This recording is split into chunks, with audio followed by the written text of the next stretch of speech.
me, please.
Testing. Okay, now it works. Alright.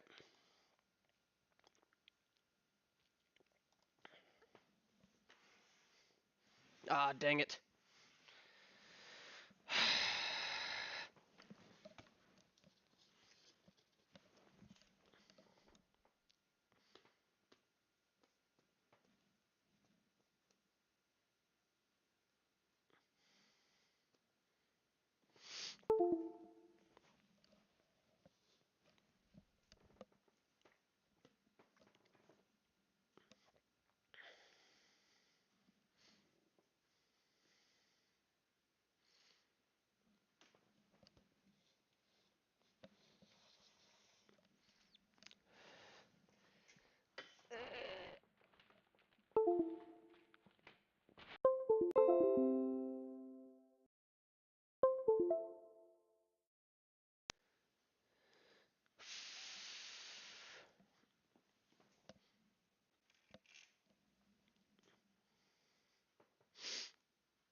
Okay.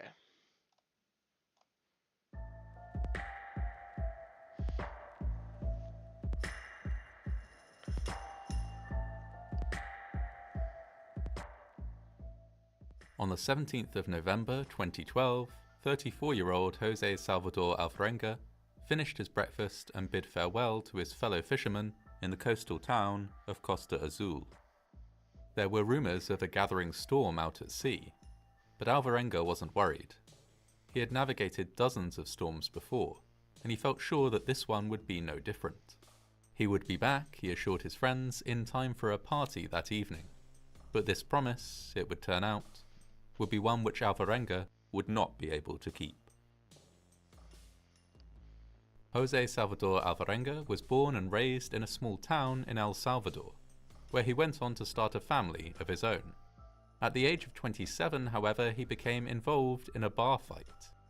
A series of increasingly violent revenge incidents followed, and he was forced to flee his home, leaving behind his wife and daughter. After wandering for some time, he ended up in Costa Azul in Mexico, where he became a fisherman. Costa Azul was on the coast, and fishing out in the Pacific Ocean was an excellent way to earn a living there. I can see why they call it Costa Azul.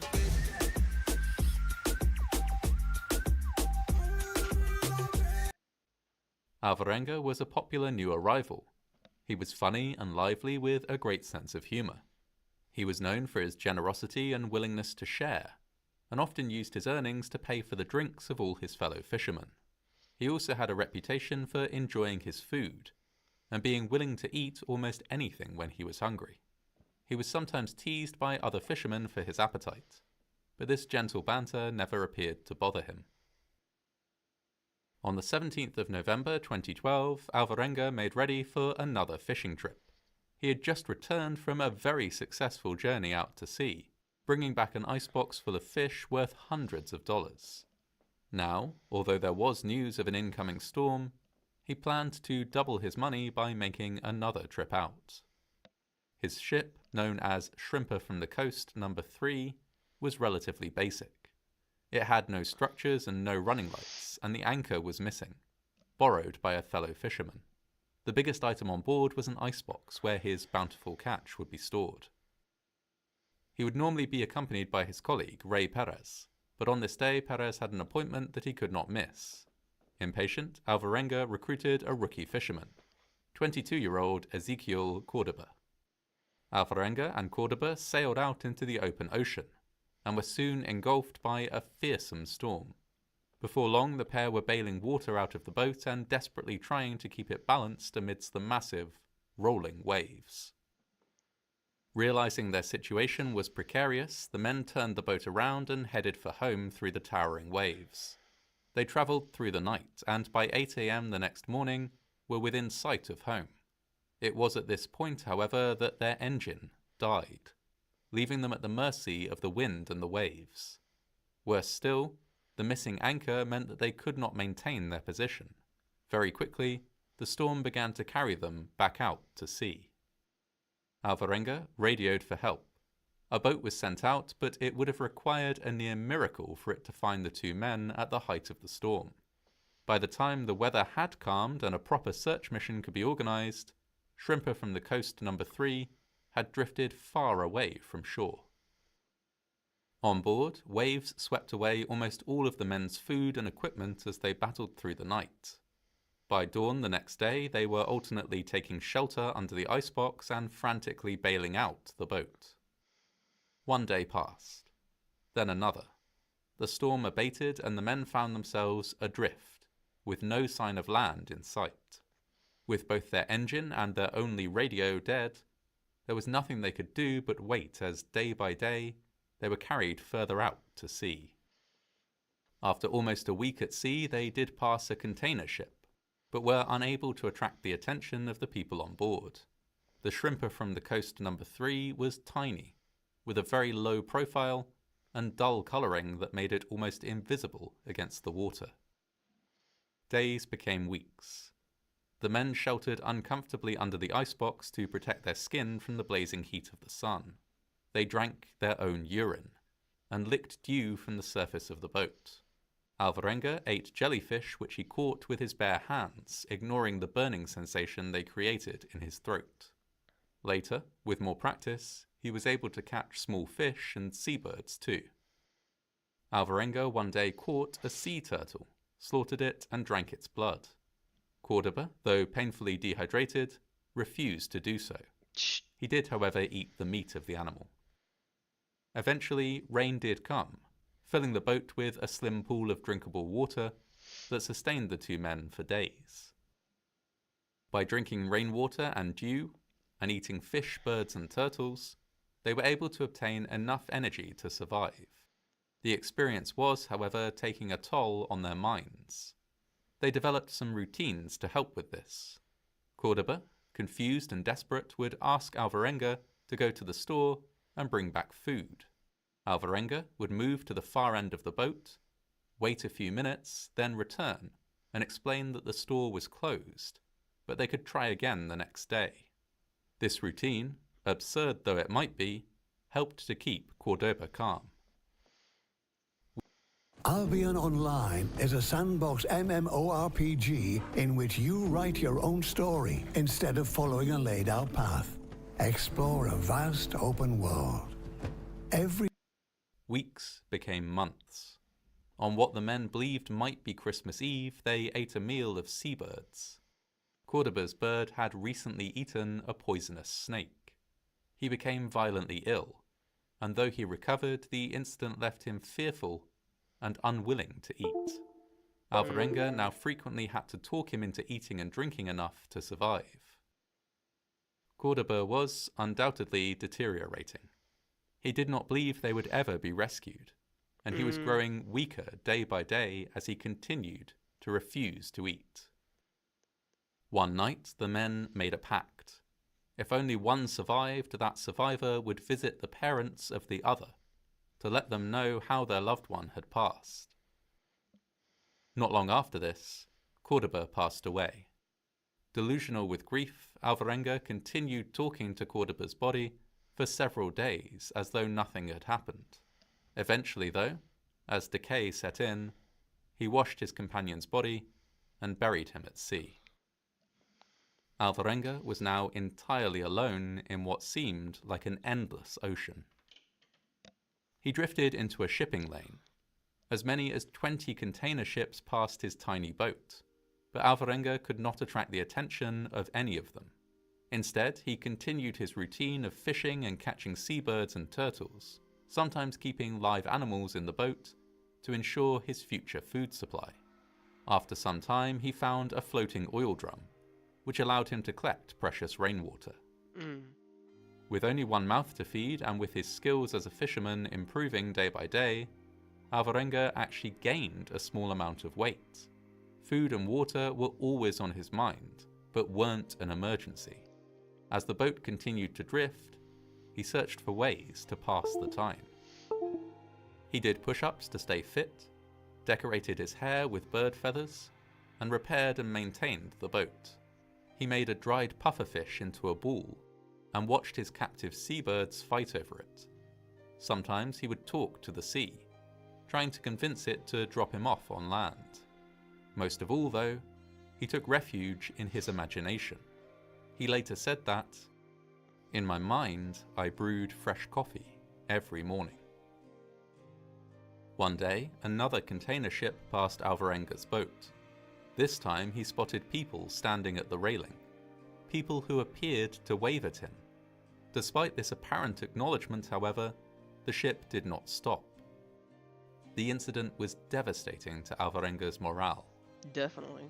As he drifted onwards, he entered deeper waters where sea turtles could no longer be found. Food became scarce. He had kept a bird for several weeks at this stage, naming it Pancho. Reluctantly, Alvarenga was forced to slaughter and consume this bird. He ate fish bones, hairs from his own beard, and even shreds of wooden plank. He even risked attracting sharks by jumping into the water to scrape barnacles from his boat for sustenance. It was barely enough to keep him alive. Eventually, more than a year after first being cast adrift, Alvarenga spotted an island. He waited until the boat was almost ashore before diving into the water and crawling, finally, onto dry land. He was so weak by this stage that he was passing in and out of consciousness. He crawled up a small hill, a landmark that he later remembered as a mountain, and from there spotted a red shirt drying on a clothesline. After 438 days at sea, he had finally drifted back to civilization. He had landed on a relatively remote part of the Marshall Islands, where he was found by a couple who lived in a beach house. A language barrier prevented communication, but they fed and clothed him and sent a note to a nearby settlement, to which Alvarenga was eventually transported.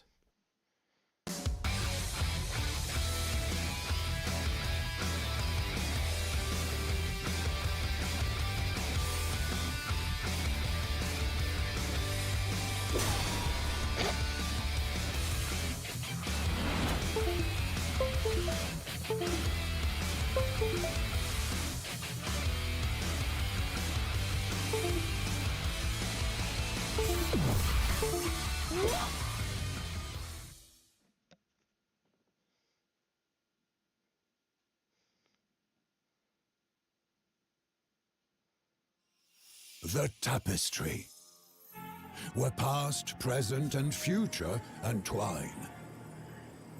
Where the gods once shaped the fate of man and empires.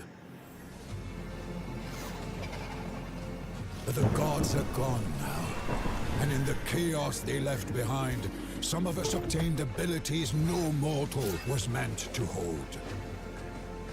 To break the laws of nature, command legions of beasts, bend the elements to their will, summon storms of fire and fortresses of iron, to unleash even the might of the legendary Yeah, that's not gonna Titans. make it.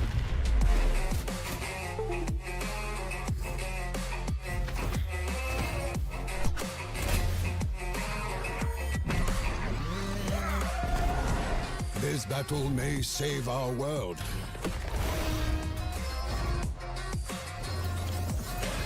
Or lead it to its destruction. One thing is for certain. Our future is in your hands.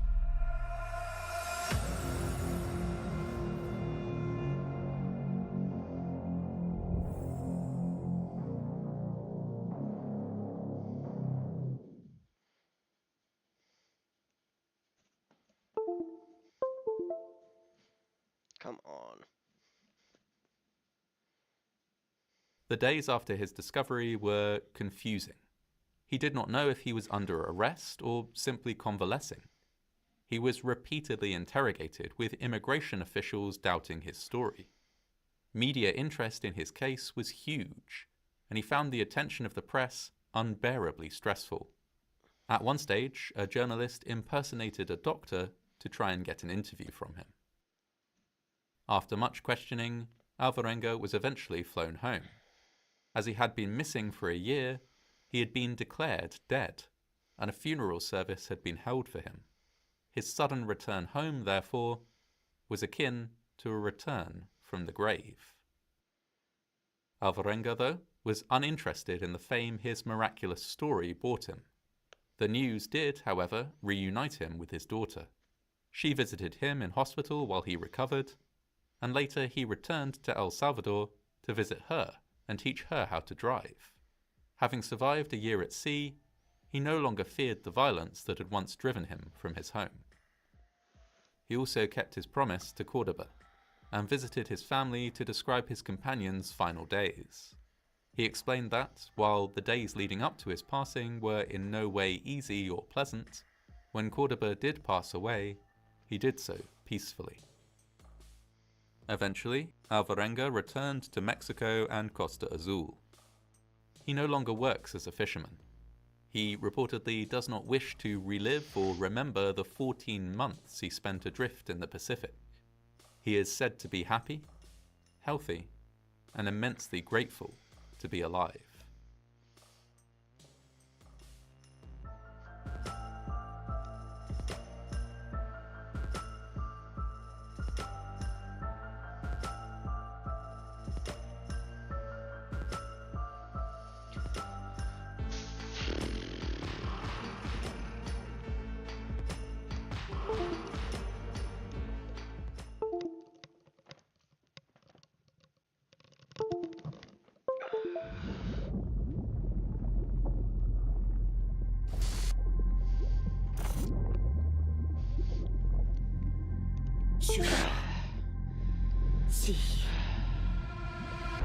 So is that the end of it?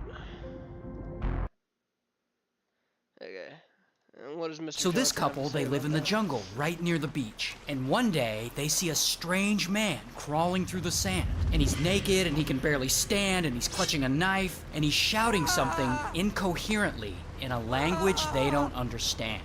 So the guy's name is Salvador, and he works as a deep-sea fisherman, catching tuna and sharks and stuff off the coast of Mexico. It's a dangerous job, but he's into it. And one day, he decides to go on a 2-day fishing trip. And his normal fishing partner can't make it, and he needs someone to go with. So this young, inexperienced guy volunteers. This guy, Pinata. So Salvador and Pinata, they get in the boat and they head out to the Pacific. And for about 2 days, they fish. And they catch about 1,100 pounds, enough fish to sell back home for about a week's worth of money. And so everything is going great.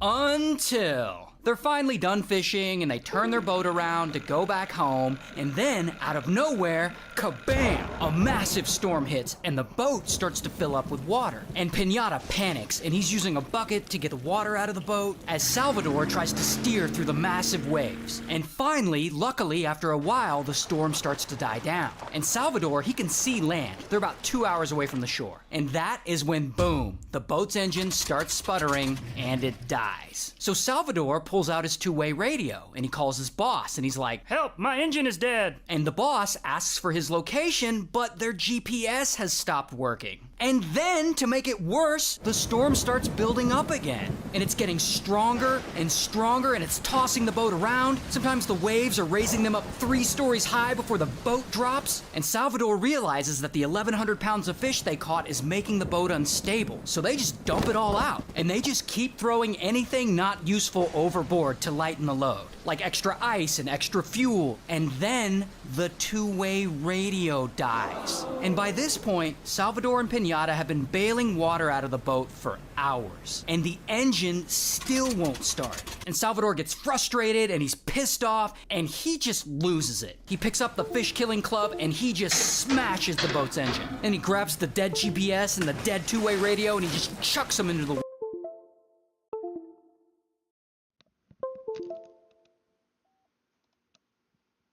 frustrated and he's pissed off and he just loses it. He picks up the fish killing club and he just smashes the boat's engine. And he grabs the dead GPS and the dead two-way radio and he just chucks them into the water. Then, as night comes and the temperature drops, the two men, they have to huddle under an upside-down cooler for warmth and shelter. Meanwhile, back on land, a search party is formed to go out and look for the two. But unfortunately, the storm is still very active and visibility is still very low. And after about 2 days of no results, the search is called off. And 5 more days go by before the storm finally stops. And when it does, Salvador and Pinata, they finally get their bearings and they look around and they realize they have no idea where they are. And to make it worse, they're starving and there's nothing to eat on board and there's nothing to drink on board. So with Salvador's equipment gone, he's got to get creative. So he spends a bit of time and he figures out how to catch things in the ocean using only his bare hands. Fish and turtles and jellyfish, and they start eating that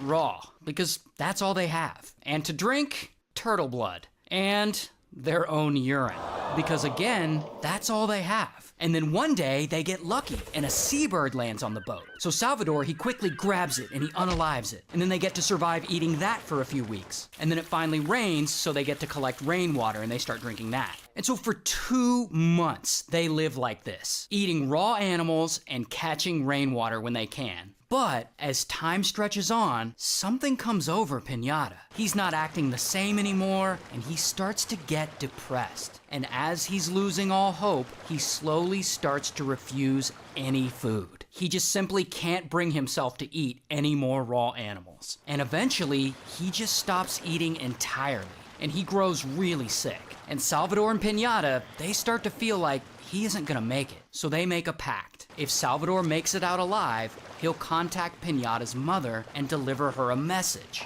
that's only meant for her. I don't know exactly what that message is because again, it's only meant for her. So Salvador, he agrees to this. And then, one rainy morning, after they've been lost at sea for over 4 months, Pinata, he finally passes away from starvation. And Salvador, he is devastated. That was the only person around. I mean, they had grown really close during this whole traumatic experience. And Salvador, he's immediately so lonely that he keeps holding conversations with Pinata's body, even after he's dead. And after 6 days of this, he realizes it's not mentally healthy to keep talking to a corpse, pretending it's alive. So he pushes Pinata's body back into the ocean, and he goes on living his life on that boat, lost at sea. And 10 more months go by, and Salvador is still out there, living day to day, catching fish with his bare hands and drinking rainwater and having conversations with birds. But then, one day, Salvador starts to see a different kind of bird. Not the seabirds he's used to seeing. No, these are land birds. And through the distance, he can suddenly see kind of a mountaintop. And that mountaintop ends up being attached to an island. Maybe there is hope. Maybe he can deliver that message to Pinata's mother like he asked him to. Now, this island is about an hour away, and Salvador directs his boat toward it. And when he's close enough, he dives into the ocean and he swims for the shore. And then he gets there, and he's too weak to walk, and he's naked. And he had brought a knife with him just in case. And he slowly crawls up the beach into the jungle, and that's where he spots a house. And the owners of that house, a couple, they see him crawling around naked with a knife, shouting in Spanish. And they're like, who the fuck is this guy? But that couple does end up helping him get to the hospital. So, what is this island Salvador finally landed on? Well, after being lost at sea for 438 days, Salvador had drifted over 6,000 miles, all the way from Costa Azul, Mexico to Iban in the Marshall Islands. About a month later, after he's rescued, he finally gets a chance to travel to El Fortín in Mexico. There, he visits Pinata's mother, and he's able to deliver Pinata's final message to her. Then he gets a book deal because his story is just incredible. And afterwards, Pinata's family sues him for $1 million, wanting half the proceeds from any of his book sales. So that's fun. I don't know if the lawsuit actually went through, but that's the last reporting anyone did on any of them. So good luck with all that. File your taxes 100% free in the app if you didn't file with us last year. Just file with TurboTax Do-It-Yourself.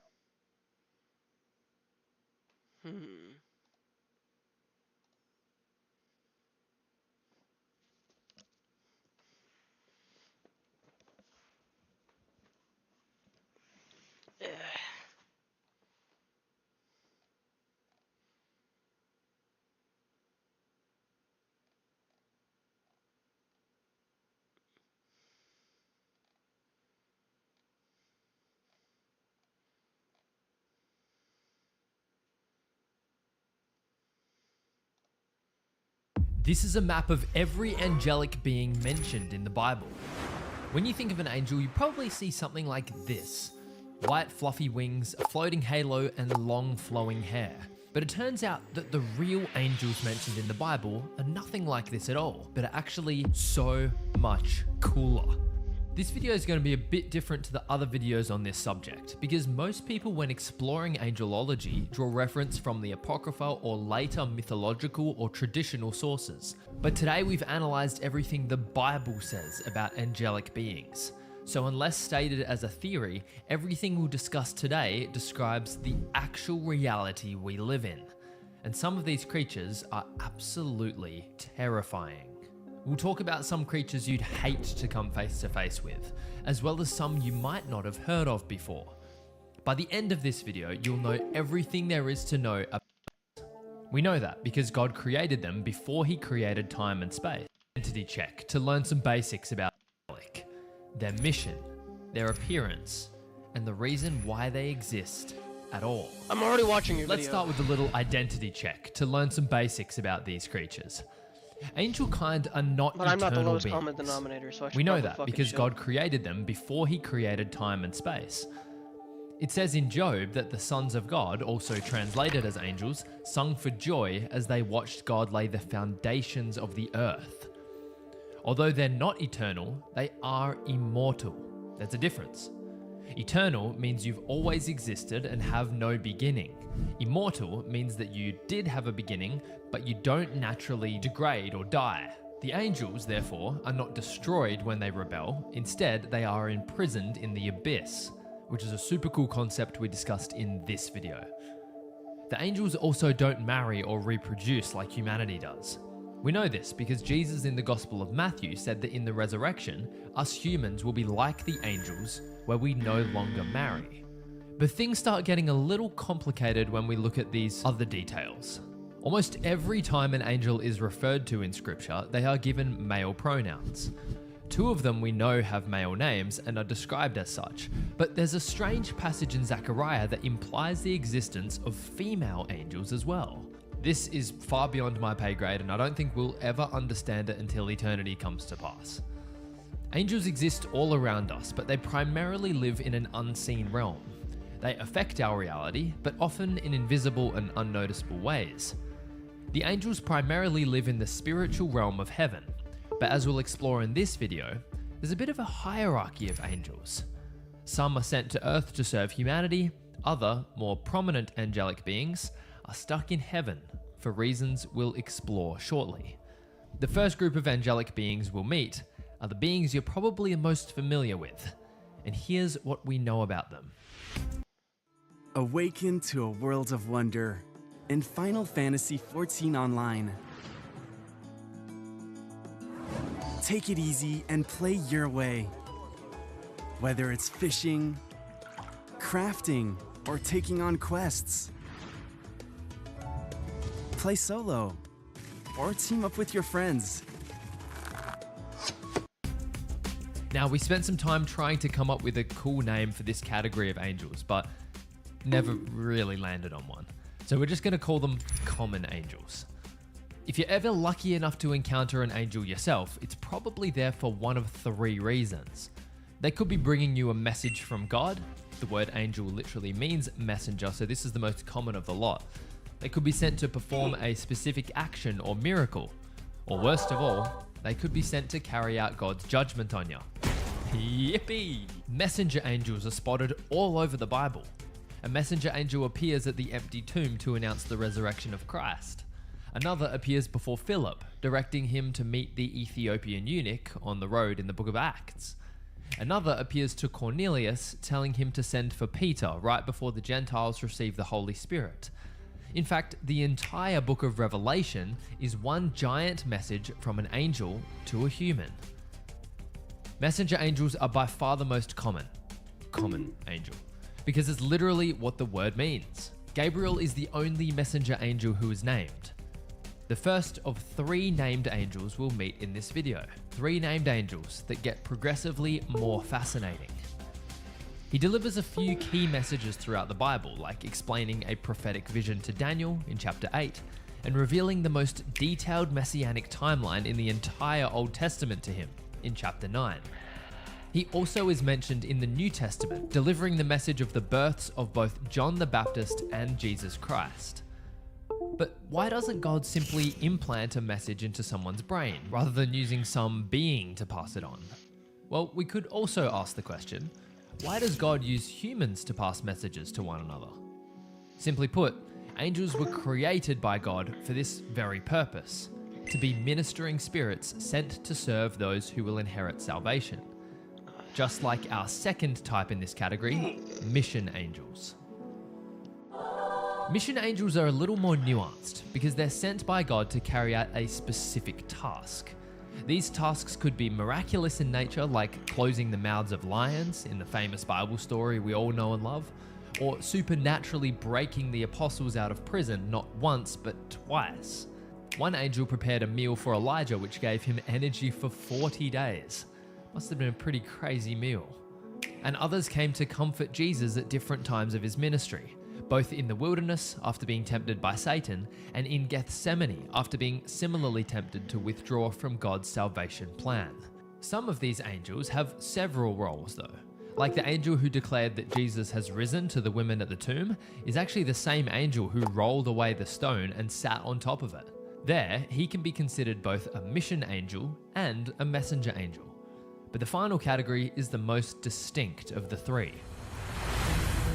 Judgment angels are the scariest of the three and show up for the sole purpose of carrying out God's judgment on his rebellious people. These examples are pretty graphic, but yeah, you're all Bible animations fans, you're tough. I'm sure you'll survive. The first big one happens at the destruction of Sodom and Gomorrah, where the angels are rather explicit that they are on earth specifically to destroy the sinful cities. A band of destroying angels is set loose on the wicked in Psalm 78. There's 7 of these guys mentioned in Revelation responsible for blowing the 7 trumpets and pouring out the 7 bowls of God's wrath. Another angel is sent to kill Herod Agrippa, which he does very violently. And how could we forget the angel mentioned in a recent video who restrains the devil with a giant chain and tosses him into the abyss? In fact, all those who are thrown into hell are thrown there by angels of judgment. But one thing we haven't mentioned about this category is the appearance of these angels. Some appear as ordinary men who eat food, walk around, and have their feet washed. Others appear with some cooler descriptions, like the one who rolled the stone away, being described as having an appearance like lightning and his clothing as white as snow. Then others go all out, like the one who appeared before Daniel. He appears as a man with bronze skin. His body is like beryl, which is a shining, crystal-like mineral that reflects light. His face had the countenance of lightning. His eyes burned like flaming torches, and his voice thundered like the sound of a multitude of people speaking all at once. After seeing such an amazing sight, Daniel promptly face plants into the floor in shock. Daniel's companions, who didn't even see the vision, end up running away, obviously concerned that there's something big going on. God doesn't seem to be using any detectable formula when sending these angels. It's not like the most powerful missions are sent in the greatest glory, because the angels who destroyed Sodom and Gomorrah came as plain old humans. But our next category of angelic being is unlike anything we'll see in this entire video, because it's an entire category for just one angel, the Archangel. It's a role that's mentioned only once in the Bible, yet it's a title that's used all over our pop culture. If you've ever played Dungeons & Dragons or read a celestial fantasy novel, you've likely heard of this title, but only one angel is ever called this in scripture. In Jude, one of the smallest books in the Bible, we read what may be one of the most mysterious verses to ever grace my eyes. We have got to the point where literally anybody can build a fully working app without knowing how to code. This is Base 44. This is a first look at the current industry-leading AI app builder, and you wouldn't believe the kind of apps that people are creating. Smart nutrition apps, inventory trackers, onboarding tools, you name it. And if the only thing stopping me from making the app is the idea, then why not build an app that gives me endless app ideas? So let's make it. Pro tip, I draft the full app spec in ChatGPT, and then I drop the prompt directly into Base 44. Oh man, this reminds me of Doom. And here it is. But even the archangel Quit outsourcing your creative thinking! disputing with the devil about Or the critical body of thinking, Moses, or any form did of not thinking. himself dare to condemn him for slander, but said, "The Lord rebuke you." It's here Do you that we wanna be get a the bot? name of the angel and his title in a Don't neat answer little that. verse. Don't answer that. Michael the archangel. Don't answer that. Although this is the only time he's mentioned to be an archangel, there's actually a great deal of information we can gather on the ins and outs of Michael's responsibilities. In Daniel chapter 10, we see Daniel in a miserable mood and on a miserable diet. He's been fasting for 3 weeks from meat, wine, and other choice delicacies. At this point, an angel visits him, something we've covered earlier in this video. But what's fascinating is the journey the angel took to get to Daniel. From the moment that Daniel started mourning over the vision of a great war, God sent him an angel with a specific message. However, he didn't arrive until 21 days later. For the 21 days Daniel had been fasting, this angel says he was delayed by the Prince of Persia. An angel was delayed by a human prince? Well, no, actually.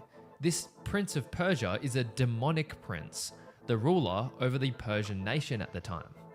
The battle raged between this messenger angel, the Prince of Persia, and various other kings of Persia for 21 days, hence why Daniel's answer was delayed. But the angel didn't have to fight alone. He claims that Michael, the prince over Israel, the same archangel mentioned in Jude, came to support him in his fight. But the messenger angel doesn't stick around for long, as he heads back into the fight to provide backup to Michael, saying that the Prince of Greece will come to back up the Prince of Persia. It's kind of funny to think about God dispatching this angel, then allowing a demon to delay him just to organize a tag team match with Michael against the Prince of Persia and the Prince of Greece. It just goes to show how little we know about the spiritual realm. But who are these kings and princes? The Bible says our struggle is not against flesh and blood, but against the rulers, authorities, and powers of this dark world. There are demonic princes granted power over various individuals, communities, or even nations, like Persia or Greece. But the demons aren't the only ones with power. Angels oversee provinces as well. And Michael is chosen as Israel's spiritual representative. It's like a celestial war where each nation is represented by a powerful spiritual being. Just a couple chapters later, in Daniel 12, Michael is the angel who protects Israel in the end times and helps facilitate their salvation. But Michael's resume is even more impressive than that. In Revelation, we see that his position as an archangel gives him authority not only on earth, but in heaven too. A war broke out in heaven. Michael and his angels fought the dragon, and the dragon and his angels fought, but they did not prevail, nor was a place found for them in heaven any longer. So the great dragon was cast out, that serpent of old, called the devil and Satan, who deceived the whole world. He was cast to the earth, and his angels were cast out with him. So Michael is a military leader, a commander of God's angelic armies, and a dragon slayer. He's credited with battling and kicking out Satan from heaven. A pretty cool feat to be remembered for. But to explore the next species of angel, we need to cross over from the physical realm to the spiritual realm, where the humanoid disguises and limitations are removed, and the angels are revealed in all their mysterious and awesome splendor. Picked a great name, but your voice doesn't quite match it? We have a fix. VoiceMod gives you over 150 lag-free, real-time voice changers and unlimited soundboards. Whether you want to speak with a realistic Battlefield radio voice. or clear up your comms with the voice enhancer, our app works with any gamer app. The Ophanim are by far the most bizarre type of angel in the entire Bible. These are the ones depicted when pop culture talks about biblically accurate angels. They only appear in 2 passages, both in the book of Ezekiel, an absolutely wild book to be sure. Their first mention starts very simple, but grows more and more complex as it's fleshed out. Now, side note, the living creatures mentioned here are the next category of angelic beings, so stick around and you'll find out what they're all about. Now, as I looked at the living creatures, I saw a wheel on the earth beside the living creatures, one for each of their 4 faces. Their appearance was like the gleaming of beryl, and the 4 had the same likeness, their construction being, as it were, a wheel within a wheel. When they went in any of the 4 directions without turning as they went. And their rims were tall and awesome. And the rims of all 4 were full of eyes all around. And when the living creatures went, the wheels went beside them. And when the living creatures rose from the earth, the wheels rose. Wherever the Spirit would go, they went, and the wheels rose along with them, for the spirit of the living creatures was in the wheels. So we get this picture of giant intersecting wheels, covered in eyes, and moving in all 4 directions. What a mysterious and horrifying being. The word used there is wheels, but it's actually translated to ophanim in Hebrew. But what is their purpose? Do they just roll around in heaven for eternity? The answer is revealed a few chapters later in Ezekiel 10, where we discover that the wheels are intrinsically connected to the 4 beasts. It says they're connected by the spirit of the living creatures. Ezekiel hears them being called whirling wheels, translated to Galgal. The vision in which Ezekiel sees the ophanim is given to illustrate the glory of God leaving the temple and ultimately Jerusalem. But what is constructed is a glorious picture of a celestial chariot, where the ophanim act as the wheels, the throne acts as the body, and our next angelic creatures act as the horses powering it. The heavenly chariot illustrates God's omniscience with the countless eyes covering the ophanim, looking in every direction all at once, as well as God's omnipresence with the limitless mobility. They went, and the wheels rose along with them, for the spirit of the living creatures was in the wheels.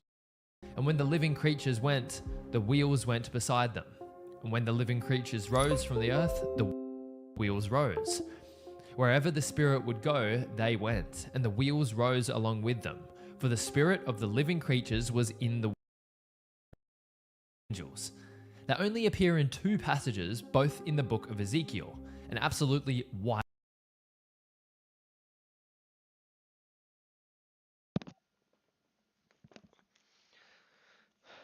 I'm going to start at 10:19 through 17 because I've got that marked for some reason. The page at least. Suddenly a throne of... No. 9 through 17, hold on. Each of the 4 guardian angels had a wheel beside him, the whirl wheels, as I heard them called. For each one had a second wheel crosswise within, sparkling like chrysolite, giving off a greenish-yellow glow. Because of the construction of these wheels, the angels could go straight forward in each of 4 directions. They did not turn when they changed direction, but could go in any of the 4 ways their faces looked. Each of the 4 wheels was covered with eyes, including the rims and spokes. Each of the 4 guardian angels had 4 faces. The first was that of an ox, the second, a man's, the third, a lion's, and the fourth, an eagle's.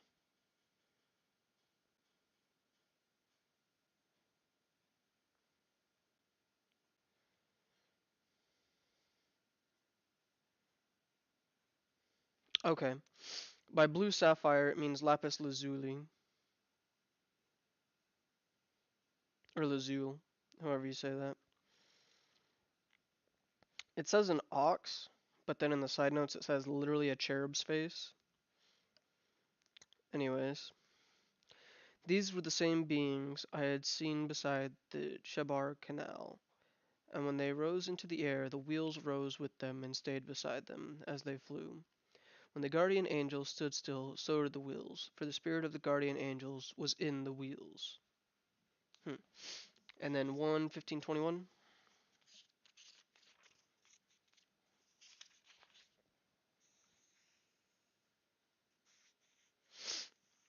As I stared at all of this, I saw 4 wheels on the ground beneath them, 1 wheel belonging to each.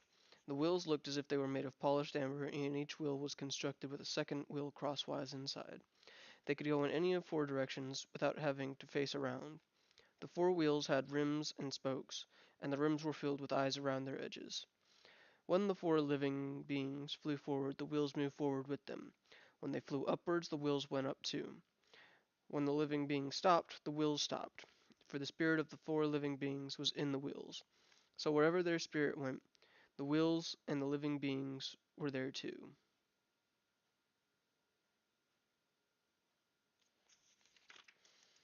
So what about this page made me mark it?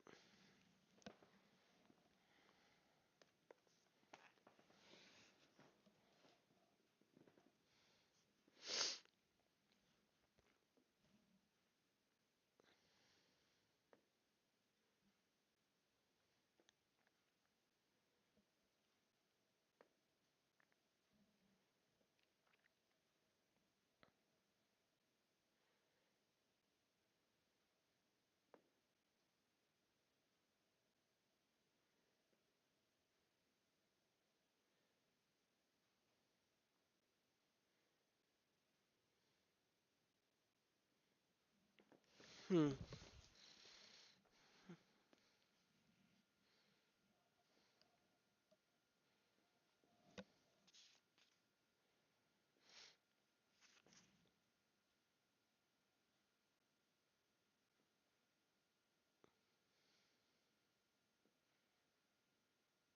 Ooh, I found it. Ezekiel 11.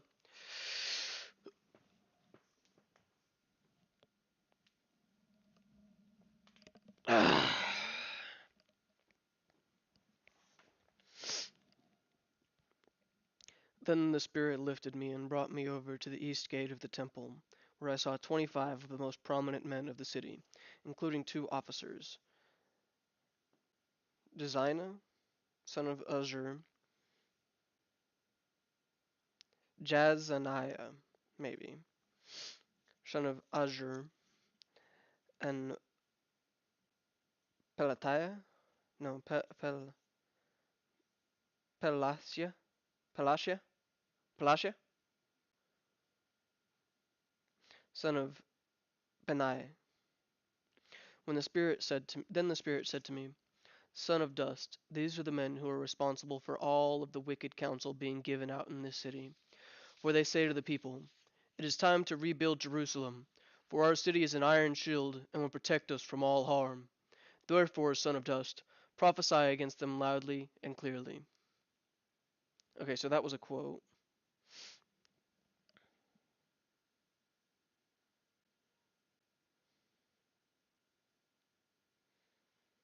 The city the cauldron and we the flesh.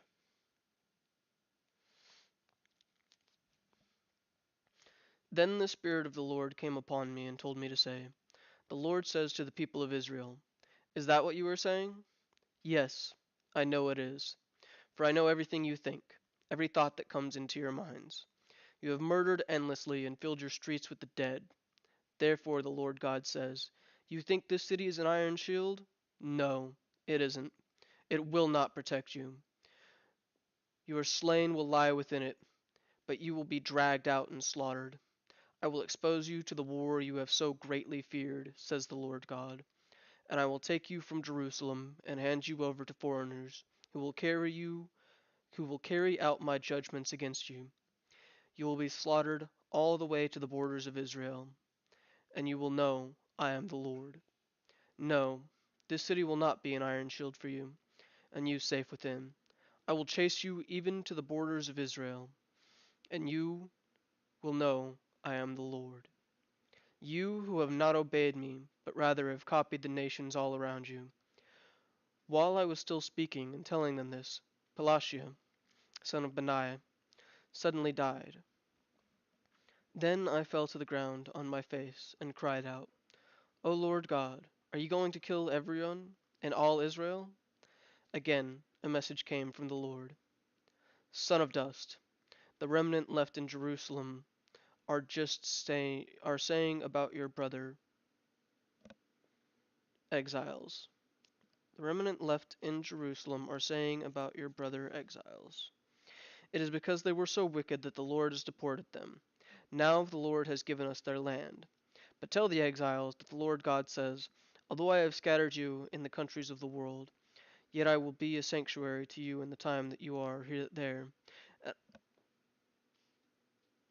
Although I have scattered you in the countries of the world, Yet I will be a sanctuary to you for the time that you are there, and I will gather you back from the nations where you were scattered, and give you the land of Israel again. And when you return, you will remove every trace of all this idol worship. I will give you one heart and a new spirit. I will take from you your hearts of stone and give you tender hearts of love for God, so that you can obey my laws and be my people, and I will be your God.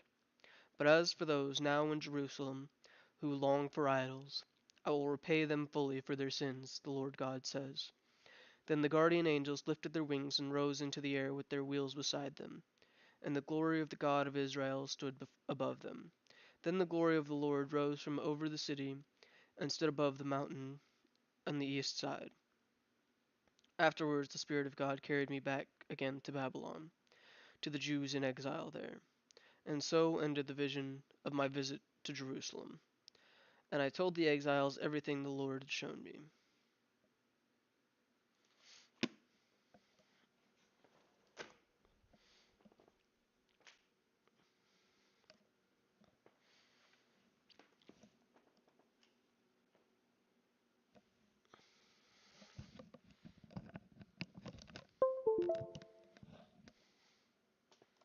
Wild book to be sure.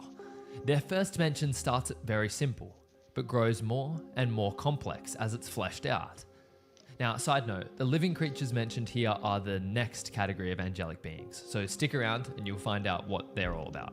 Now, as I looked at the living creatures, I saw a wheel on the earth, beside the living creatures, one for each of their 4 faces. Their appearance was like the gleaming of beryl, and the 4 had the same likeness, their construction being, as it were, a wheel within a wheel. When they went in any of the 4 directions without turning as they went. And their rims were tall and awesome. And the rims of all 4 were full of eyes all around. And when the living creatures went, the wheels went beside them.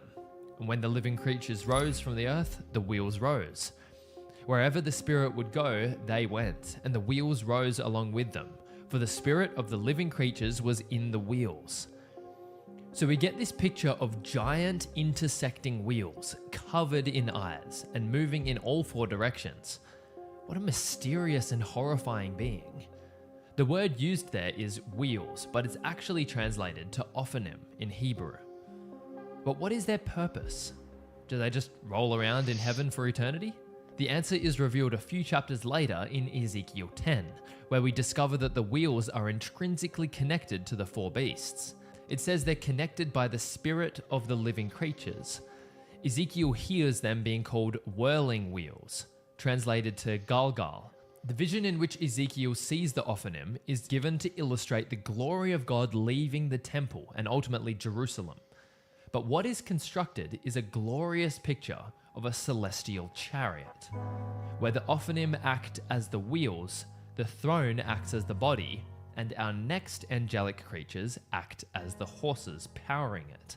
The heavenly chariot illustrates God's omniscience with the countless eyes covering the ophanim, looking in every direction all at once, as well as God's omnipresence with the limitless mobility that angelic wheels provide. But the picture isn't complete until we look at the steeds driving the carriage forward, the cherubim.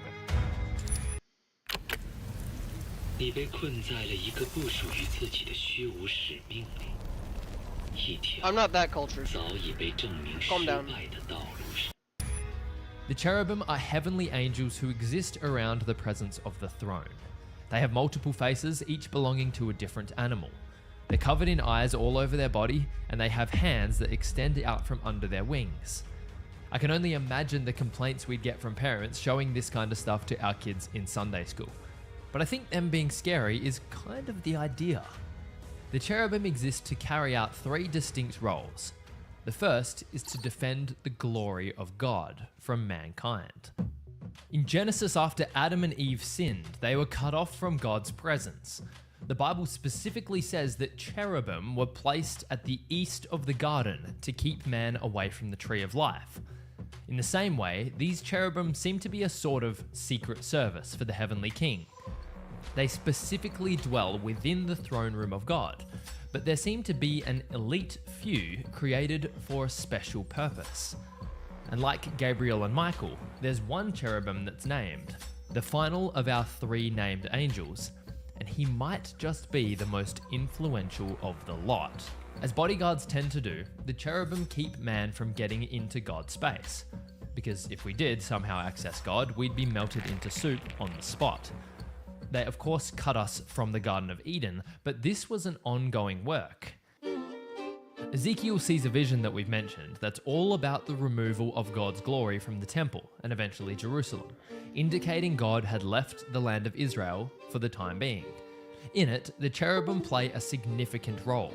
In Exodus, Moses receives instruction to weave cherubim into the curtain that separates the holy place from the holiest of holies.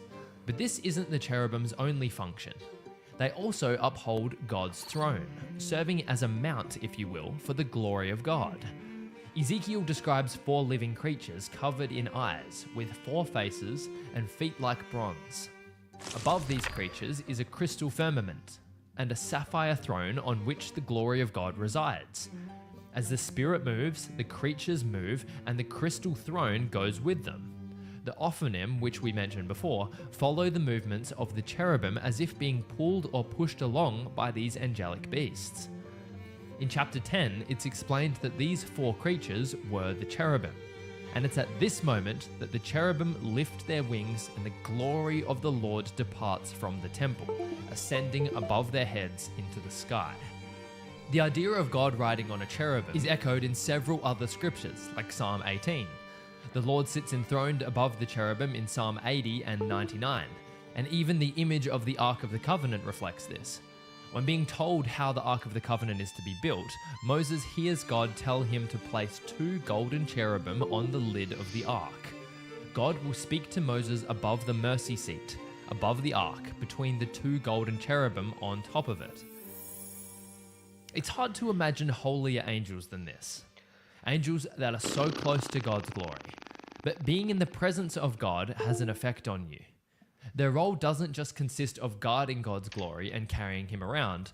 The cherubim also seem to act as a hype band for God, constantly praising his name and his holiness to all that can hear. In Revelation, they constantly proclaim, "Holy, holy, holy is the Lord God Almighty." In Revelation 5, they join with the rest of heaven singing praises to the Lamb, that's Jesus, and to God. They even shout an amen after the song's finished. With all this awesomeness going around, it's easy to forget that I promised you a name. The name of a cherubim that should surprise you. In Ezekiel 28, we get insight into this unique figure. He's described as being perfect in wisdom and beauty. He's an anointed guardian cherub placed on the holy mountain of God. He was blameless in all his ways from the day he was created. But something happened to him. He became prideful and was cast down from his exalted position, becoming something else entirely. If you hadn't caught on, this cherubim is Satan, the great serpent, the dragon. Perhaps that's why he took a reptilian appearance, because like the other cherubim, he looks, or at least can look that way, in the heavenly realms. This section in the NKJV describes Satan as having timbrels and pipes, which is where we get the idea of him being a musician from, a lead worshipper in the presence of God.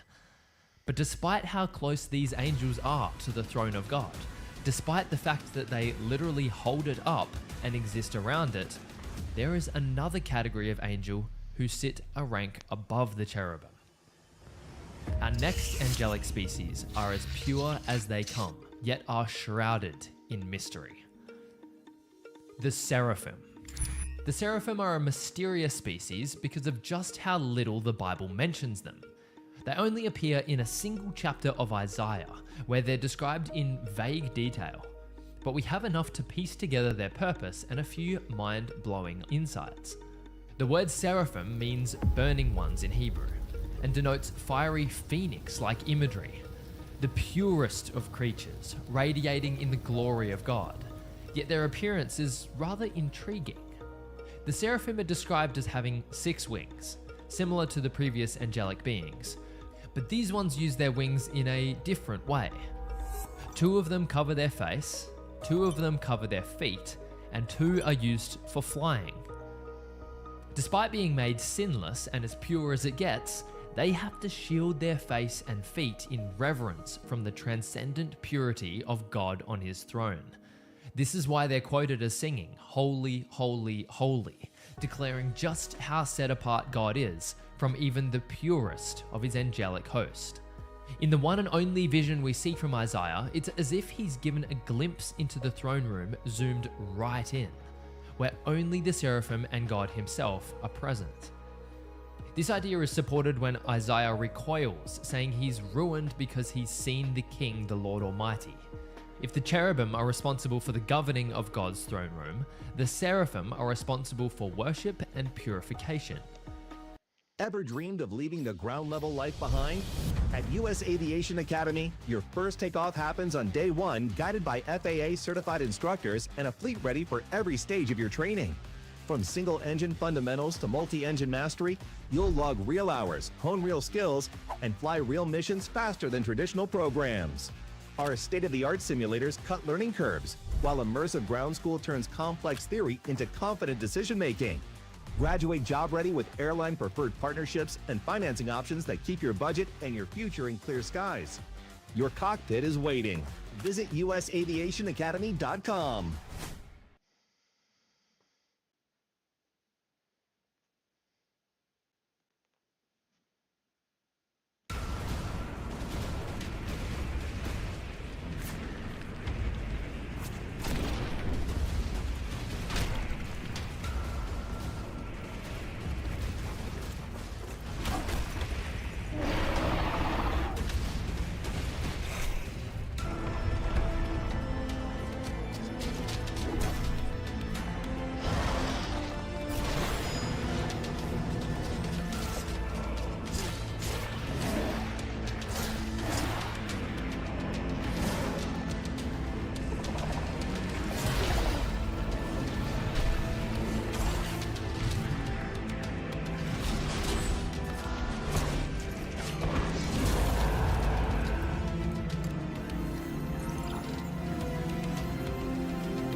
The cherubim serve as guards, keeping humanity out, whereas the seraphim extend a burning coal to Isaiah, purifying him of his unclean lips.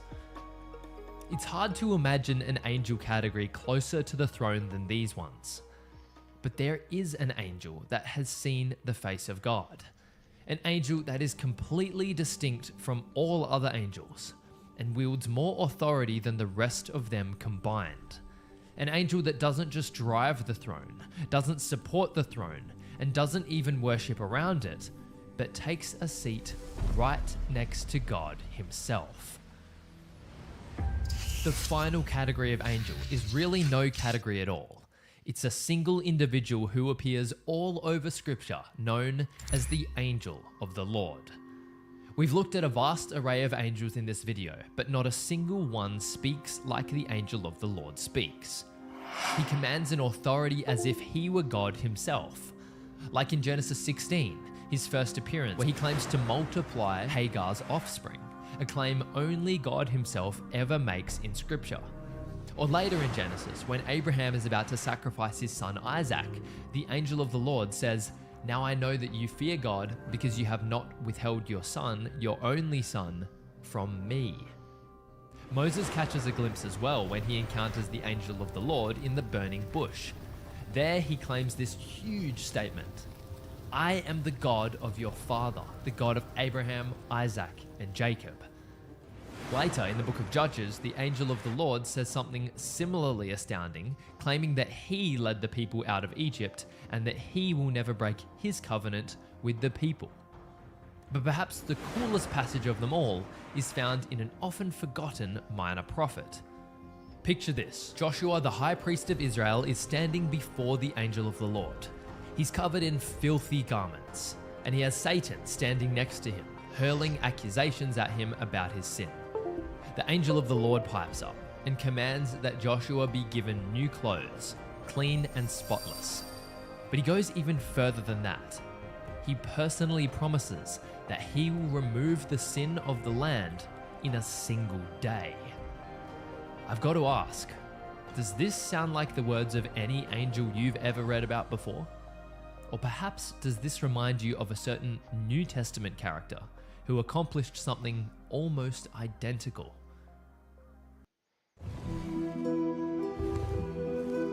I was really expecting them to go into like named angels like Metatron and stuff like that, but this ain't too bad.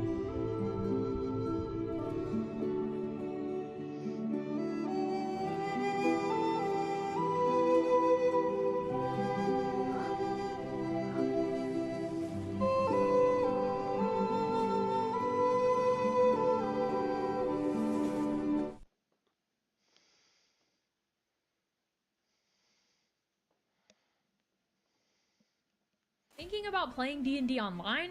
Here are 3 things you need to know. 1.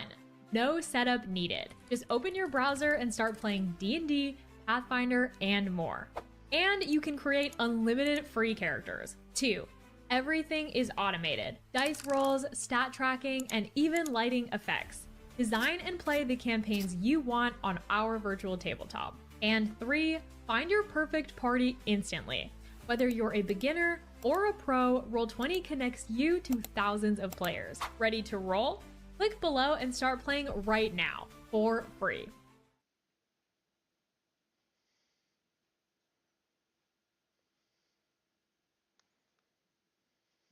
I go into much more detail in this video, so please check that out once you're done here. But after surveying these Bible passages, I am convinced that this angel of the Lord is actually Jesus Christ himself, appearing in the Old Testament. I don't think it's a coincidence that as soon as Jesus shows up, the title is never used again in Scripture. Keep in mind there's only one who can forgive sins, and Jesus was confronted about this fact. A paralytic man is lowered down through the roof and is healed by Jesus, but he also tells the man that his sins are forgiven. The Pharisees complain to Jesus about the fact that only God can forgive sins. But of course, Jesus goes ahead and heals the paralyzed man, proving that he has authority to both physically heal and the authority to forgive sins. Exactly like a certain angel of the Lord we know. Jesus Christ appeared as an angel in the Old Testament to carry forward the great story of God's redemption plan. A story he'd been weaving throughout history from the moment sin entered the world. That story came to a climax on the cross of Calvary, where the King of all the angels made himself a lowly human, going as far as to be crucified by his own creation to bear the punishment we were due for our sin. He bore the sin of the world on the cross and became a curse so that we might be freed from the curse of sin. And when he pushed up against those nail-pierced feet and said, "It is finished," that counted for you. If you put your faith in Jesus today, the King of Kings and the Lord of Lords, he will answer your call and free you from your sins, promising you a spot in his eternal kingdom, ruling and reigning over all the angels we've met today for all of eternity. If you enjoyed this video and you haven't watched this one yet, you have to check it out. There's so much crossover and it's a really, really awesome one. Thanks for watching, guys. No, thank you. They're gonna love my resume, but Still an hour.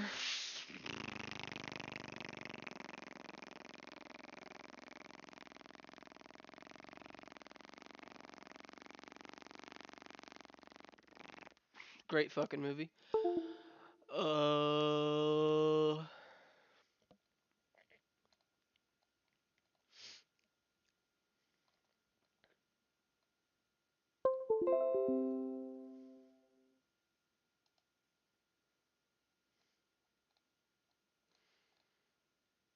I mean, it's just Sephiroth. Or Sephiroth, however you want to say it. Like a Kabbalistic tree of life. So,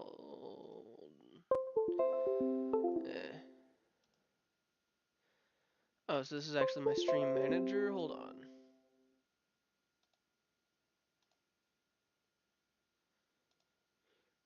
I'm glad that I've got that there, but yeah, we'll just throw up some Asmongold for an hour or so.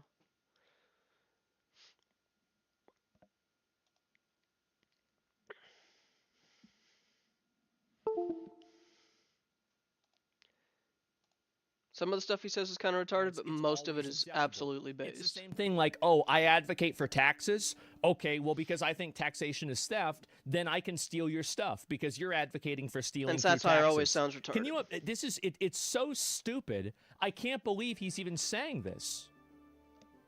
Oh my God. This does annoy me. It does. Okay. Try to lie and say, well, no, it's pathetic. I mean, like, for the process or whatever. The president doesn't charge crimes. Yeah. Now you can say, well, no, I just mean I want the president to choose an attorney general who... The president doesn't tell the attorney general who to prosecute. Well, no... Why are you intentionally obfuscating? It's obvious that I'm saying that there should be a process to determine whether this person... Like, basically, this is my argument. I think that if Tim Walz knew that he was funneling money to Somalia, then that money was being sent to a terrorist organization. Tim Walz was effectively funding a terrorist organization.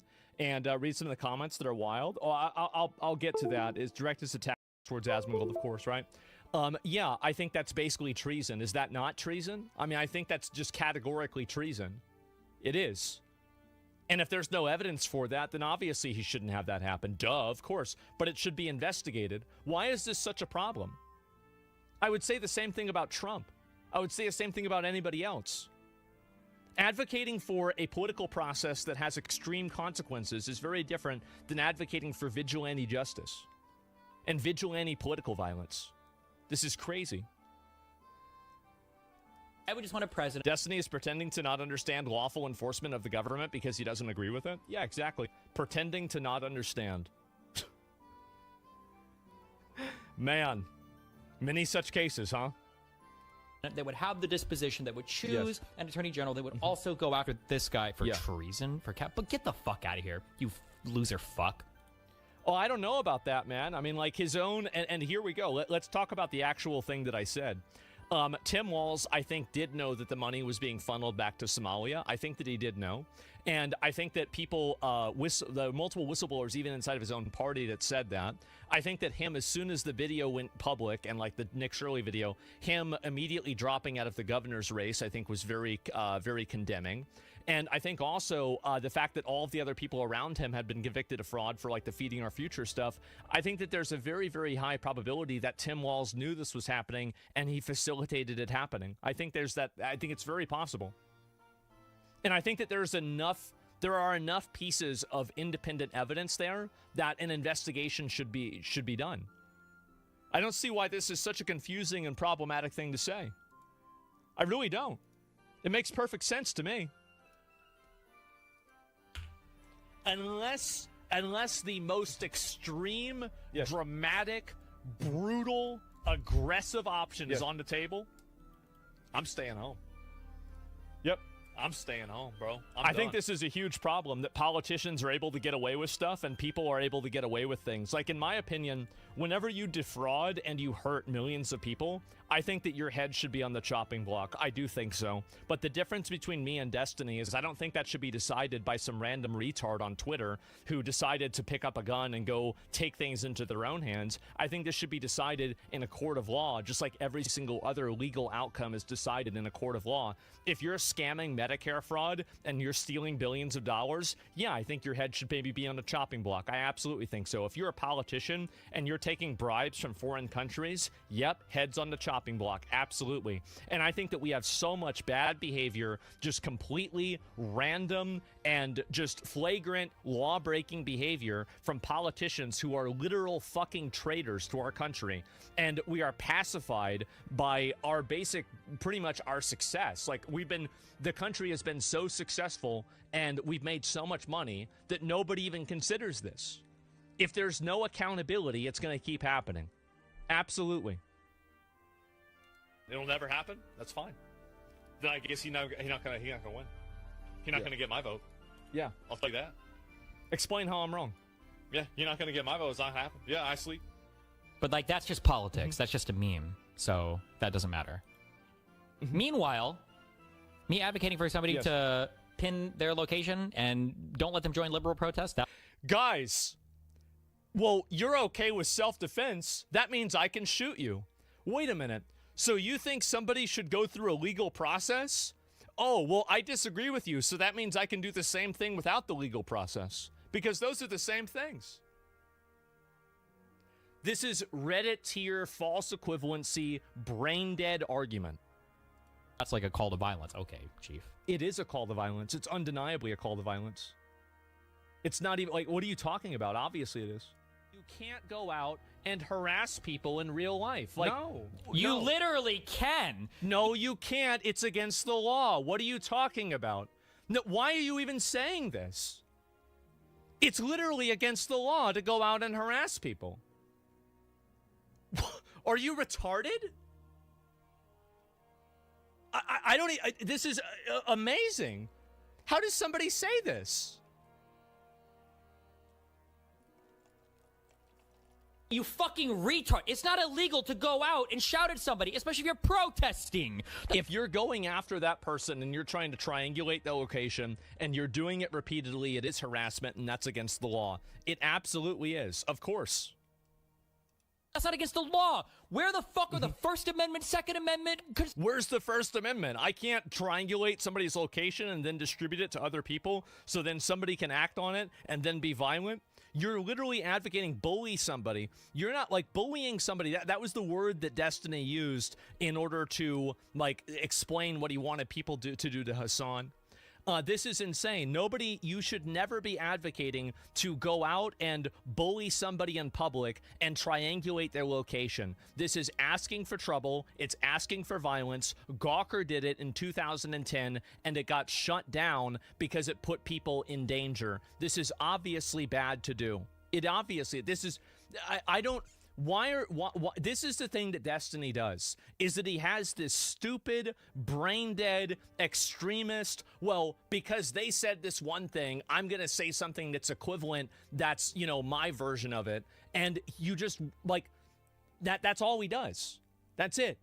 It's plainly double standards. Yes, it's obvious double standards. It's ridiculous. Yeah, horns and whistles is actually blocking traffic or not legal ways to protest. Yes. Protesting means that I'm justified in everything I want to do. Yeah, it's crazy. I don't know what's wrong with this person. I really don't. Conservatives at? I can't believe these guys got cucked out so hard, so fast. Even the fucking lib cucks and the progressives weren't this fucking cucked. You can't go outside and protest at somebody. No, you can't go outside. You can't go outside and protest somebody. This is not what you were saying at all. You were not saying that at all. You were advocating for, again, if people are triangulating your location in real time, you are giving people the information that they need to be violent and harass people. I'm going to say it again and again and again.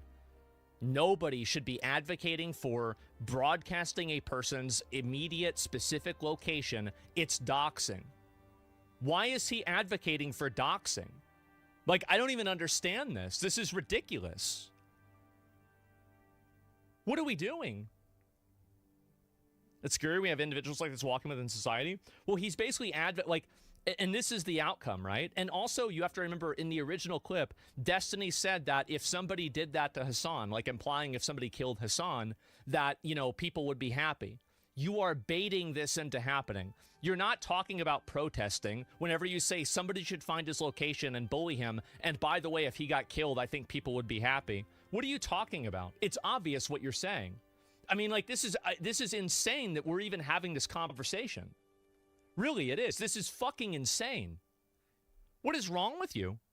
Go outside. That's fucking illegal, bro. What are you talking about? It's illegal to go outside. Anybody advocate? Yeah, it's outrageous, man. Dipshit's the case for bringing bullying back in school. I mean, again, like, it's just, this is an outrageous, ridiculous, stupid thing to say. It's dangerous. It's irresponsible. It's problematic. It's borderline probably illegal. I mean, like, saying that somebody should find somebody in real life, and then, by the way, if somebody killed them, it would be funny or something like that, or people would be happy. That's crazy to say. That is absolutely fucking insane to say. And yes, by the way, there's a massive fucking difference between advocating for a legal punishment versus advocating for vigilante, random mob political violence. This is crazy. You are unhinged. Totally fucking unhinged. Nobody should be supporting this. It's pathetic. Oh my God. And this does very much annoy me, because I do think that there is a line for this. In a discussion, Destiny said he won't give ground about Kirk's murder being bad unless the other side gave ground that January 6th was wrong first. That's how dumb his method is. That's exactly it. Destiny's method is to be as retarded as his opponents. That's all it is. There's no actual logic in it. Like, his logic and his argument is a house of cards.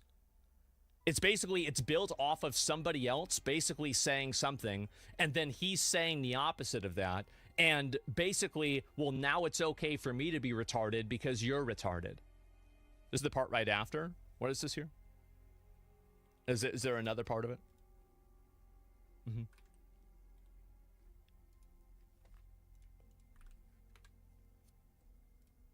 You can't go out and harass people in real life. Like, yes. You literally can. You're so fast. Even the fucking lib cucks and the progressives weren't this fucking cucked. You can't go outside and protest at somebody. You can't go outside. That's fucking illegal, bro. What are you talking about? Anybody advocating for that is wrong. It obviously illegal. Yeah, duh, of course. Oh my God. Duh. How many times? How many more people need to get shot, harassed, attacked? Yep. I mean, do you understand? Like, streamers deal with shit like this all the time. Do I understand? You're such a fucking retard. Holy shit. I wish his mom had a bigger oxygen tank so this motherfucker wouldn't be with us anymore. Jesus Christ. What a stupid fucking comment to make. You're getting mad because you know I'm right. You're trying to make an emotionally compromising comment to me because you know that I'm right. That's what it is. See, now he's getting upset. That's it. My God, the only risk this guy has is going to a fucking Wendy's in the hood and getting a drive-by. You fucking kill. You're so stupid. What a stupid fucking thing to say. What does that have to do with what I said? It has nothing to do with what I said. It's obviously a bad idea to advocate for people to find somebody in real life and then immediately after that say that people would be happy if the person got killed. This is obviously a bad thing to say. Why are you even trying to make an argument that this is okay? This is crazy. What is wrong with you? He almost advocated to kill you? I mean, he does this all the time. He did it with Hassan 2 days ago.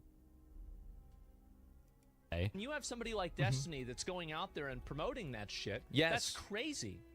Nobody should be promoting this. Nobody. Yeah, of course. Nobody should be doing this. What's wrong with It's you? out of his fucking mind. Are you retarded? Trump's alive? Okay, just give me a minute. I can't. I'm living in a fucking. It's not even Black Mirror, okay? It's like fucking. It's black. Oh, yeah. I'm living in a Black Mirror episode because people are saying that, oh, wow, it's bad to go out and advocate to hurt people that you disagree with politically. Oh, my God. What the fuck is wrong with you? How does someone make emotional grandson arguments with saying such emotionally charged insults? He literally destroys his own argument in the same sentence.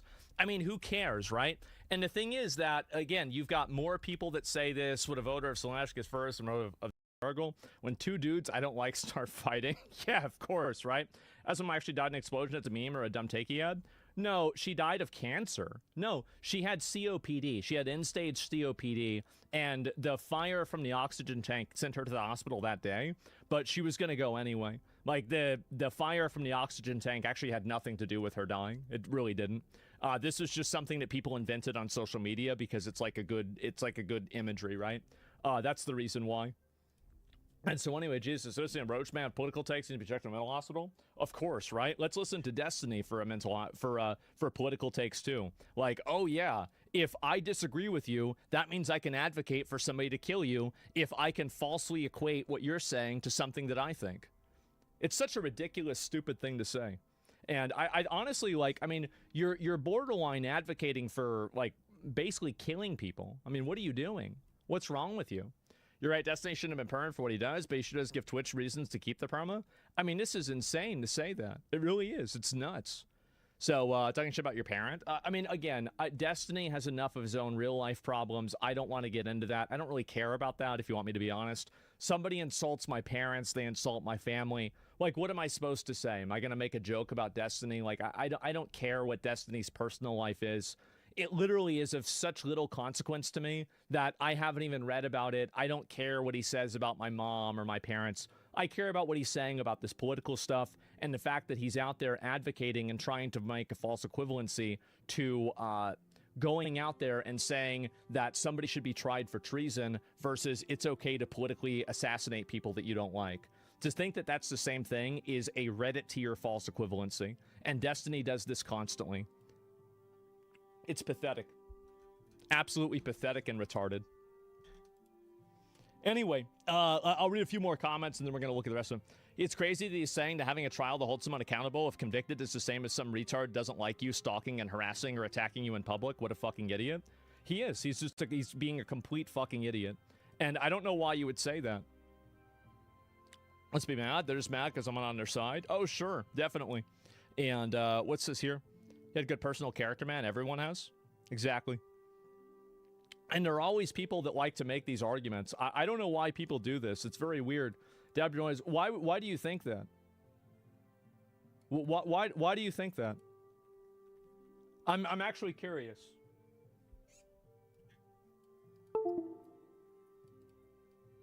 Yeah, what is this?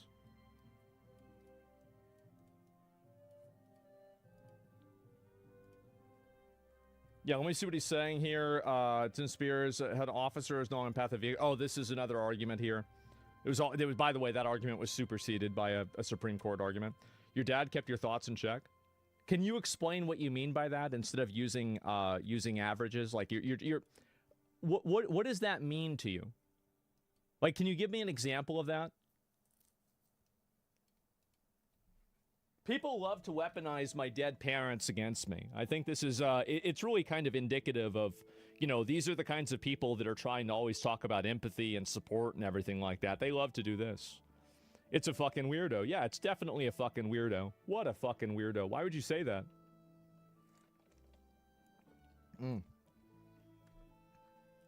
This is how they win? Yep, exactly.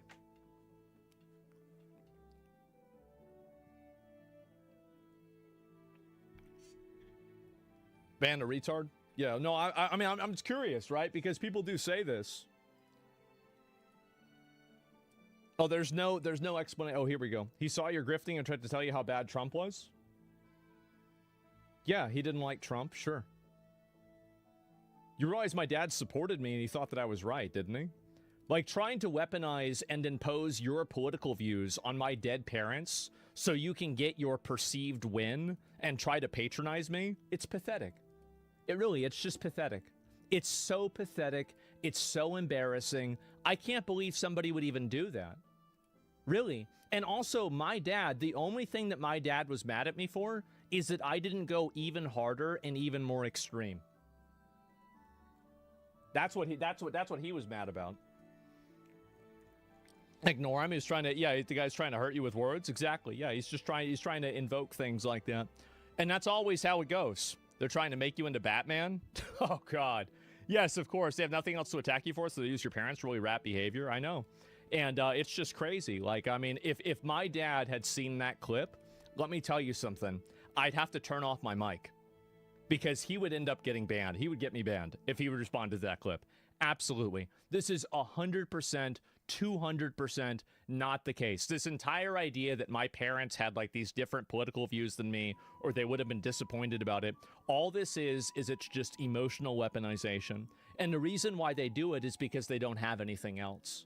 They don't. And so they do, and they say the thing that they think is going to negatively affect me, or it's going to upset me, because they don't have anything else that they can say or do. So they have to, you know, hang on to these little things in their fan fictions rather than actually attacking what I'm saying. And you see this all the time, right? Like, whenever Destiny said something, like, I want you to keep in mind, when Destiny said what he was just saying, I actually responded to what his points were. He doesn't respond to what my points are. He's not explaining what I'm saying is wrong. No, he's not doing any of that. What he is doing is he's just making personal insults, and he's saying an equivalent thing to that in his mind that's the opposite. That's it. People never actually respond to what I'm saying. It's pathetic. It's also not just protest. What is this here? Oh, here we go. See if I can find it. Destiny justifies killing Hassan. Oh my god. What? Even the Nazis weren't this blatant? This is just far beyond the pale. It's actually unbelievable. Honestly, think you could perfectly justify attacking and killing Hassan IRL for statements like this. What the fuck?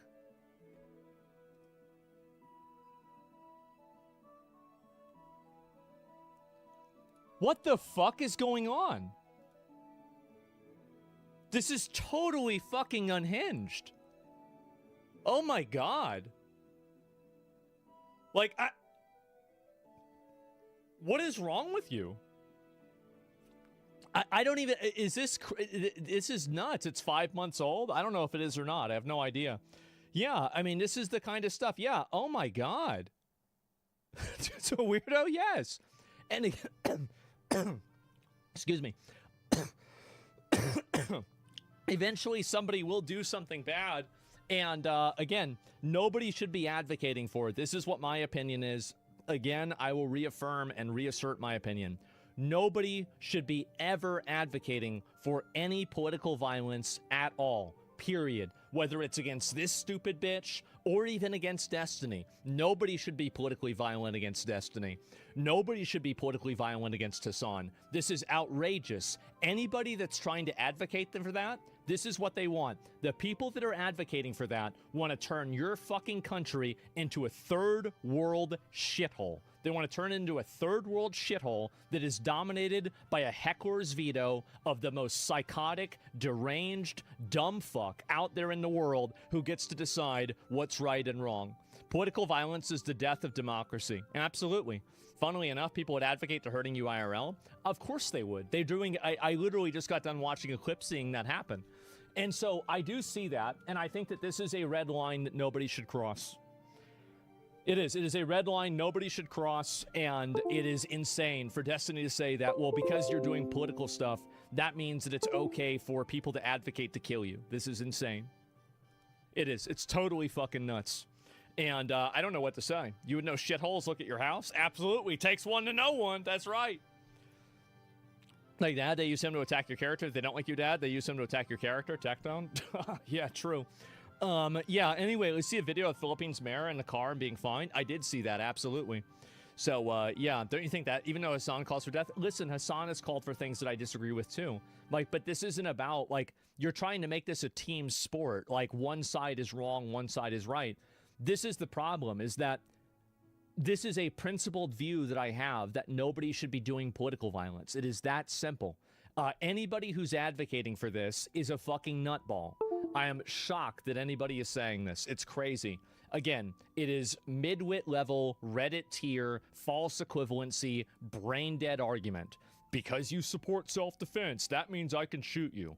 Because you support taxes, that means I can steal from you. It's brain dead. It's so stupid. It's unbelievable that somebody like Destiny, people that take seriously, would even say it. Anyway, I can go back and forth about this. I think that I've pretty much made my point, okay? So, yes. Anyway, yeah, get up. No, I'm fine. It's just annoying for me to read that. I mean, this is the kind of stuff, like, I'll read something like that or hear something like that.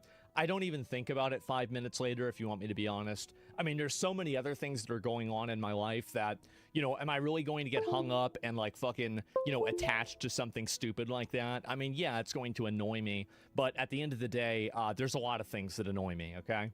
So it's just that simple. It's childlike. Yeah, it is. But I don't like it. I mean, don't get me wrong. I don't like it. But at the end of the day, it's not going to do anything else. They truly are the enemy of the people. So I saw this yesterday.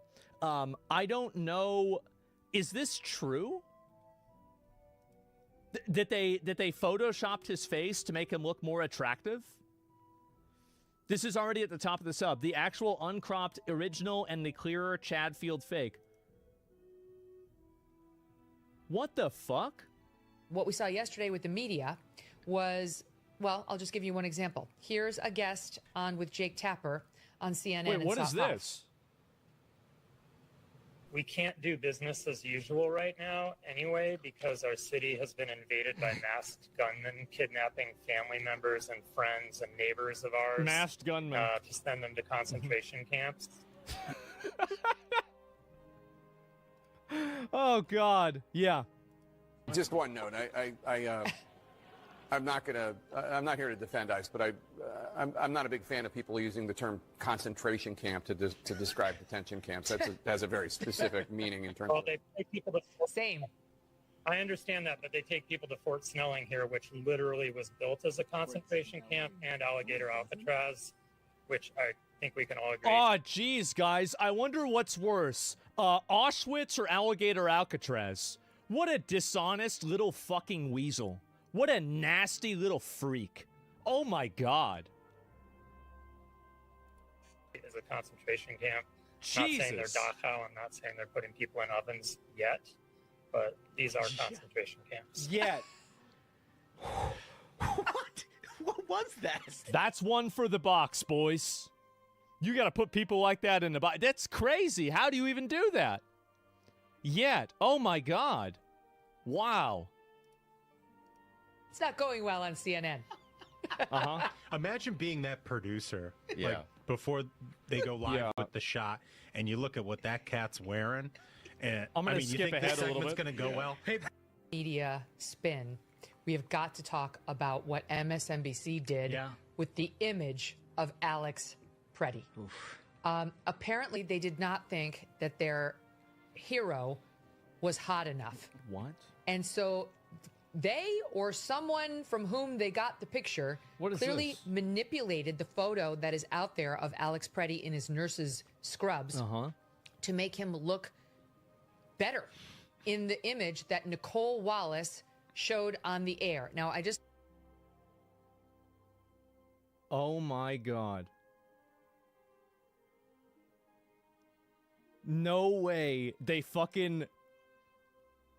AI filtered the guy to make him look more good looking so people would be more likely to feel sorry for him? Oh my God. Look at the chin. Yeah, like look at this. This is insane. This is like Joe Rogan. Yeah, but this is worse than Joe Rogan. Joe Rogan was just a filter. They literally changed this guy's head. Like, look at this. If I pull this up, and I'm just going to go MS Paint. Okay, so here we go. We're going to look at this right here. Look at this. I'm just going to do his skull, okay?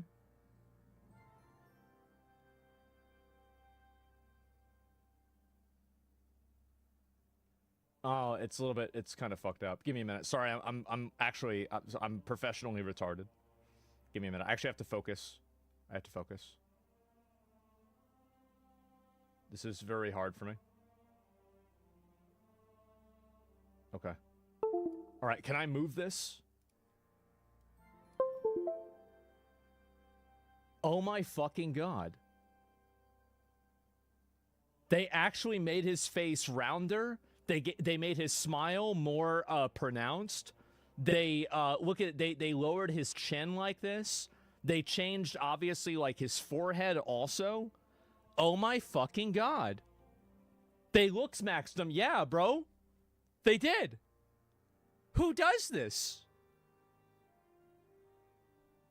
Let me see, is there an opacity filter for this? File, filter, where's opacity? I really need to get a better tool to do this because there are so many things I'd want to do I just can't really do. And, oh my fucking God. Broader shoulders? Did they give him broader shoulders? They did. I feel like they did. Well, now I understand what it means to tie up the loose ends.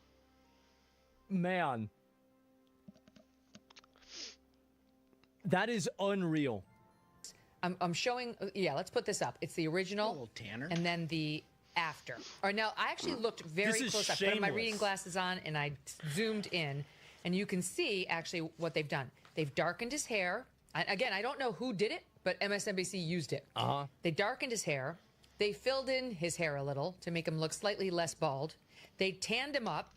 They whitened his teeth, and they may have straightened one tooth over there on the top left. There was like a snaggle, and it appears to have been right gone there in the AI True. version on the right. His nose, He's right. which I'm sorry, but you take a man's rather prominent nose. He got a big nose. He does. He got a big nose. And start manipulating it to make it look less like long, Less like and out there. Out and now there. you're really messing with things. Like that is Yeah. just so beyond by a journalist. Like a filter that makes the guy look tanner. All right, maybe that could happen accidentally. Yeah, sure. The shortening of a nose, that does not happen That's accidentally. insane. And his jaw may have been shortened in the picture. They on the right. 100% shortened it. I mean, like, you don't need to be a forensic expert to come to that conclusion. You don't. Like, you just look at this right here. I mean, there you go. Oh, no, I can't do that. Give me a second. I'm going to take it I'm right going to to there. minimize this tab for a moment. Look. I mean, it's not even remotely close. Really, this is scenes crazy. on that are all set. I mean, there have Look at been the right multiple bicep. manipulations on this picture. They like Okay, I'm good on battery juiced on him. this. Look at his right bicep. I They saw this juiced image. him? Like they really went to Oh town my God, you're on. right. Isn't that insane? Oh my God. Think about that. I didn't even notice that one. I mean, it's less Yeah, I mean, insane than look being at horny this. for Luigi Mangione. Yeah, no, you you're know, right. so this is technically an It's- improvement. that's That's True. actually right. Yeah.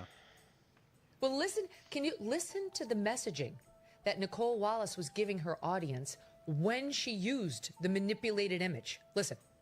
This time it was 37-year-old Alex Preddy, an ICU nurse who cared for veterans.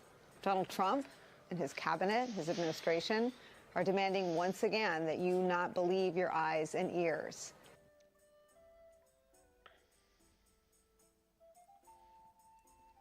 Oh my God. Wow. Very ironic, isn't it? That's crazy. How does it I look don't from the even know other how side somebody could do this and before I take fuck up themselves again? seriously. Oh my God. I think I might have fucked up again. Wow. Kind of. Now, there is a chance that somebody sent that photo to them and they used it without knowing the answer to that. But the fact that CNN had done this prior to that with photoshopping Joe did. Rogan to look like he's, I don't know, one of the orcs that's getting ready to siege Minas Tirith, giving him the same skin tone as them, yeah, I think that there's probably something wrong here. That would be a good instinct. Yeah. In this particular instance. Just but a little bit. What kind of a cynical mofo is like, he's not hot enough? Yeah. We have to make Yeah. him look hotter if we really want him to be our poster boy. I mean, That's exactly what they did. Yeah, that's, of course, well, that makes sense, too. Look at how many people supported Luigi. Do you think if Luigi looked like a fat neckbeard brony, all of the women that were talking about him and sending him letters, they'd be saying he should fucking get the death penalty.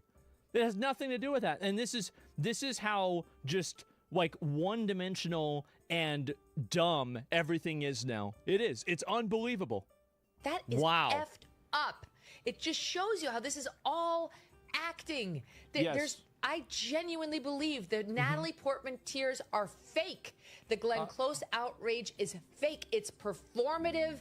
These people on the streets are there. You mentioned the billionaire. There have been several reports now. The biggest and Wait, so they took down the image? Oh, wow. Okay, so if they took it down, then it's like basically you're guaranteeing that it happened. People use the longer head original. A questionable website uses the chatified version.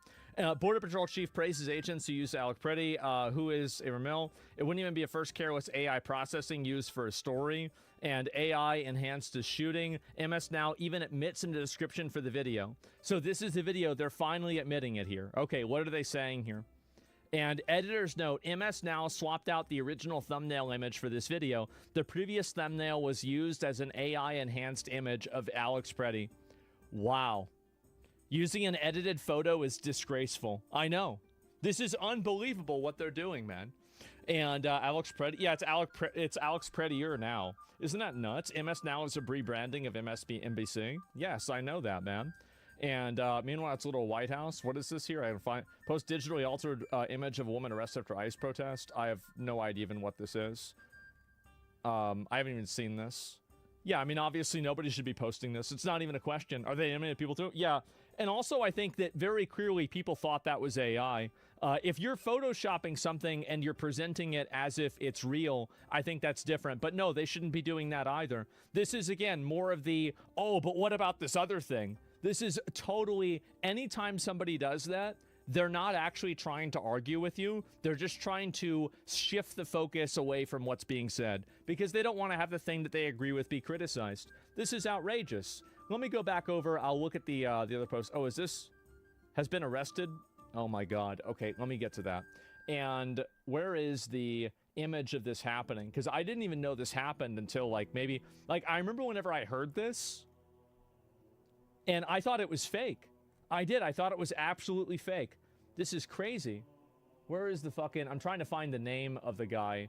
That way, it's easier for me to be able to just, copy-paste it into Twitter. And where is it? Okay, there it is. Let me look at the rest of these. Okay, here we go. Show the side-by-side again.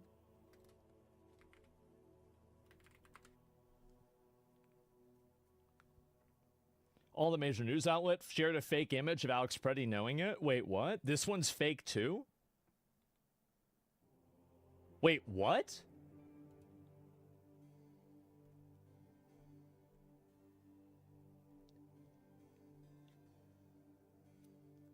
Oh my God. So everything's fucking fake now. Alex Preddy's picture was edited using AI to make him appear prettier to the public. MSNBC broadcasts the AI edited image. And the thing is, this is what's crazy. This is the second time this has happened. It happened with Joe Rogan, too. And the face of the officer is gone. Yeah, the agent holding them doesn't even have a head. You've been outraged. 5 minutes SMS now does it. ICE does it. You cover 30 seconds, brushing it over. What a joke. Well, absolutely it is, because you don't really care about this one way or another. You're just trying to bring that up as a distraction from us talking about this. You don't care about consistency. You care about defending your viewpoint. I'm not going to engage in these equivalency arguments or, oh, what about this other thing? I don't want to hear about that. Yeah, everybody knows what you're doing. It's obvious. Maybe that stuff works really well on Reddit, but it doesn't work really well against anybody who's actually trying to have a conversation and trying to talk about something. And you're not interested in consistency for this. You're interested in shutting down people that are saying something that you disagree with. That's it.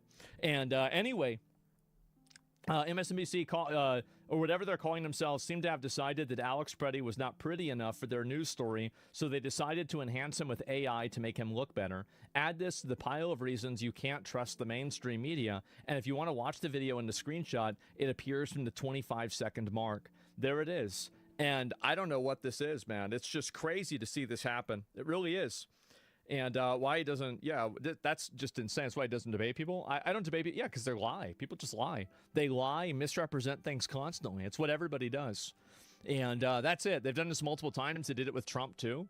Did they do it with Trump? I don't remember them doing it with Trump at all. People are sharing a completely fake AI-generated photo of the... Oh, yeah, obviously that's fucking fake. That's not even Alex Preddy. So people are spamming this everywhere.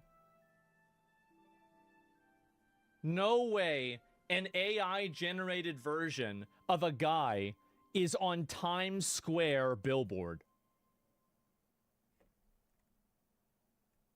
Oh my God. Wow.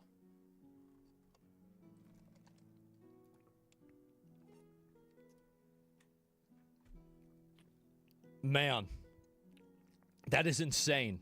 PSYOP, we're doomed? Yes, I know. Is this fake? It looks fake. The image is also fake? Okay, wait a second. All right, let's go ahead and find it. We're going to see if we can look it up on here. Video falsely. Okay, so it's not real. So this is even better. So let me get this straight. So this guy's using a fake AI image of a fake billboard to push a fake narrative. Everything's fucking fake. Every video is fake. Everybody's lying. This is insane. Oh my fucking God. Pure slop. I know. This is crazy. What the fuck is going on? We live in a simulation. Yes, AI at this point is just, in my opinion, like, I don't immediately, I can't immediately tell this is AI. I mean, I don't know, like, the whole quality for it is bad. I could see that maybe, right? Yeah, sure, I can see it now that I'm looking at it. But if I'm just looking at it for like 2 or 3 seconds, I'm going to assume that it's real. I will. And there's some of these I can tell. I mean, there's a lot of them that I don't think you can. There aren't. So they edited a version of this guy's face, and then they also even used this too. Oh my God. Well, I guess that's what's happening now, guys. And there's no Minnesota. They fixed his nose only. Well, I think they also changed his chin, right? Now, in my opinion, should the media be able to do this to show somebody what they look, to show what somebody looks like? No, I don't think that they should. I think this is ridiculous. Anybody who's advocating for this or thinks this is good is a fucking moron. It's just crazy that somebody would be okay with this. It really is. But yeah, that's it. They made him black. I mean, I don't know if they made him black, right? And it's just nuts. They'll do it to you too. Oh, of course, right? They changed his entire skull. Yeah, they literally changed this guy's entire skull to make him more visually appealing, so people would go and be more sympathetic towards him. Like, again, I've said this before. They truly are. The media is the enemy of the people. They are trying to lie to you. And that's the big difference, right? Is that everybody makes mistakes. Sometimes people broadcast things that are inaccurate, and it happens. It's very normal that things like that happen. But the difference with something like this is that I don't know this for sure, but I think that in a lot of these circumstances, they do it on purpose. I think they do it on purpose in order to basically hammer home a certain narrative and to ensure that people will believe that narrative guaranteed rather than something else. And so they add in as much emotional manipulation, as much added information as possible. Yes, everyone makes mistakes on purpose. I don't make mistakes on purpose. I never do. He looked like a complete nutball. So they altered his face to make him look more innocent. I don't think he looked like a nutball. This guy doesn't look like a nutball. He just looks like a guy. Like, what are you talking about? And that's another thing, too, is like you think about the passive insult that basically, oh, you're not pretty enough. You're not attractive enough for people to be sad that you died. So we're going to Photoshop your face so that way people are sad that someone killed you. Really? Like, think about how fucking deranged that is. Oh, my God. Really, like, think about it. It's insulting. Yes, they're like, oh, yeah, people might not be sad this guy died if he's got a big nose. Let's make his nose smaller so people are sad that someone killed him. Oh, my fucking God. Women do not feel empathy for men that they aren't attracted to. Do you know what I really think? I think you're completely right. I do. I think that they Photoshop stuff like this to make women more sympathetic to guys like this because it's easier to do that. I see this all the time whenever there's a woman that like, oh, this woman got convicted of DUI and beating her boyfriend, and it's like a mugshot of her and she's attractive. And then all the comments are guys saying, free her, free her, free her. She didn't do anything wrong, right? I was there. She did nothing. So yeah, that's it. The press is actually talking about someone else entirely. They are. And the guy who sprayed liquid on Ilhan Omar as a black girlfriend, well, I guess that means it was all fake then, right? And or you think media has created women who think that? I think it's biological. I think it is. It's just totally biological. And there's nothing that's media made by it at all. Why would Israel do this? Same shit for Luigi? Exactly. Could you imagine showing up in heaven, everyone looking down, grieving and raging over your death, and then that's not even you in the photo? Yeah, exactly, right? And it's just so totally disgraceful. And on top of that, it's disrespectful to this guy's memory. It is the ultimate insult to say that you're not attractive enough for people to mourn your death, so we're going to turn you into somebody who you're not in order to make people be sad that you're dead. That is crazy. Crazy, insane level of cynicism, insane level of propaganda. I am shocked that somebody would do that. This is crazy even for fucking media. This is unreal. It's really sad. I know. You say that as if they care about the guy. That it seems to be faked. I can't find any sources stating this really happened or one-off Twitter posts. Yeah, because they deleted it, like, obviously. And then we also just saw one. Like, didn't you just see one right here? Where is it? Oh, it's one of these. Yeah, this is uploaded by MS Now, and they used it as the thumbnail. Like, I mean, I don't know really what else you want me to say. I mean, you're using something as a thumbnail. It's an AI-generated image. Like, what else do you want me to say?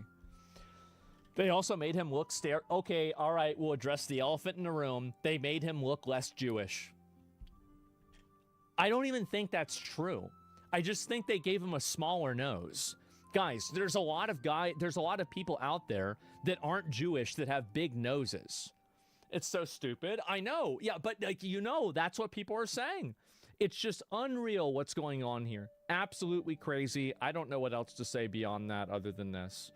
Including what he looks like. Everything the media has told you about Alex Peretti is a lie, including what he looks like. This is Alex Peretti, who brought a loaded Sig Sauer P320 to a physical altercation with federal officers this week. He resisted arrest and fought those officers and lost his life. Now, every American life lost is a tragedy, whether it's gunfire or fentanyl. What's also a tragedy is when the media lies about these deaths in order to manipulate us. That's right. That's what they do. With Alex Peretti. They have manipulated his actual photo into this. This is an AI-generated fake person that the media is telling you lost his life tragically in Minneapolis this week. Watch. The nonviolent bystander by ICE agents in Minneapolis. This time it was 37-year-old Alex Peretti. Right there. That's not on a real fucking person. media. This is an MSNBC broadcast that was seen by millions of people. I can't believe No, they didn't. This. They glammed them. They actually changed the image in order to try and create further sympathy, primarily among their female audience.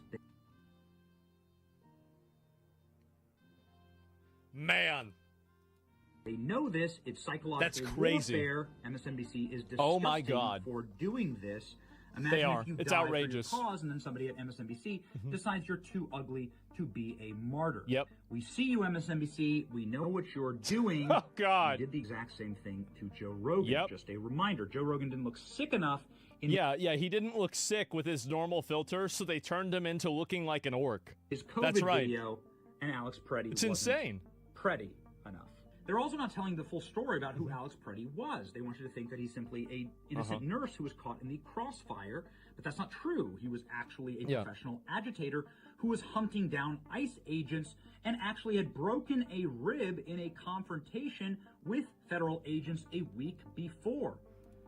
I mean, it's obvious you shouldn't have done that. I mean, again, like, this is all kind of other stuff. I mean, I don't want to go and talk about whether the guy was, like, a bad actor or not. I mean, I think it's kind of obvious that, what he was doing and everything was, like, kind of problematic. But, again, that doesn't really have a lot to do with, like, whether they, like, it's about whether they should have shot him or not, right? Like, I don't care about, like, what his viewpoints were, what he said on TikTok, etc. It's about whether the officers exercise proper discretion and proper, handling of the shooting, right? It's that simple. So I don't really care about the rest of that. So I don't know. I mean, anyway, again, it looks like the guy could have been a bad actor, but just because you're a bad actor doesn't mean you deserve to get shot. The cops are going to be charged. They're now on administrative leave. It's coming. Yeah, I heard about that, actually. Let me see if I can pull that up and show you. But it does look like the police officer... Can I show this here? I don't know if I can or not. Where the fuck did it go? Yeah, I don't really know exactly where it is. But yes, the police officer that shot him was placed on administrative leave. So it does look like that guy's probably going to get investigated and everything else is probably going to get worse for them, which is really not that big of a surprise. I think anybody could have expected that, really. Especially after, I mean, what do you call it? Tim Walz is now tear gassing children. Oh, I saw this before. It's not a new one. And, well said, sir. Yeah, sure. And there's an objective, reasonable person standard at the time of the incident. It hinges on the belief of the officer. Yeah, well, they're going to have to figure it out themselves. And you see, obviously, ICE is now deploying tear gas instead of Minnesota preschool. I don't think that's ICE. I'm pretty sure that's the police. Yeah, that's the police, man. That's not ICE. Because they've got the black uniforms and the yellow jackets.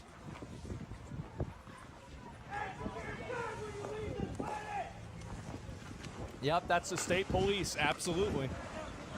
Well, you know what that means. It seems like things are actually things are actually changing. And you can see, obviously, they're mad at Tim Walz, storming his office, yelling viciously, "Do your job." Here we go. Jesus. Man. Man.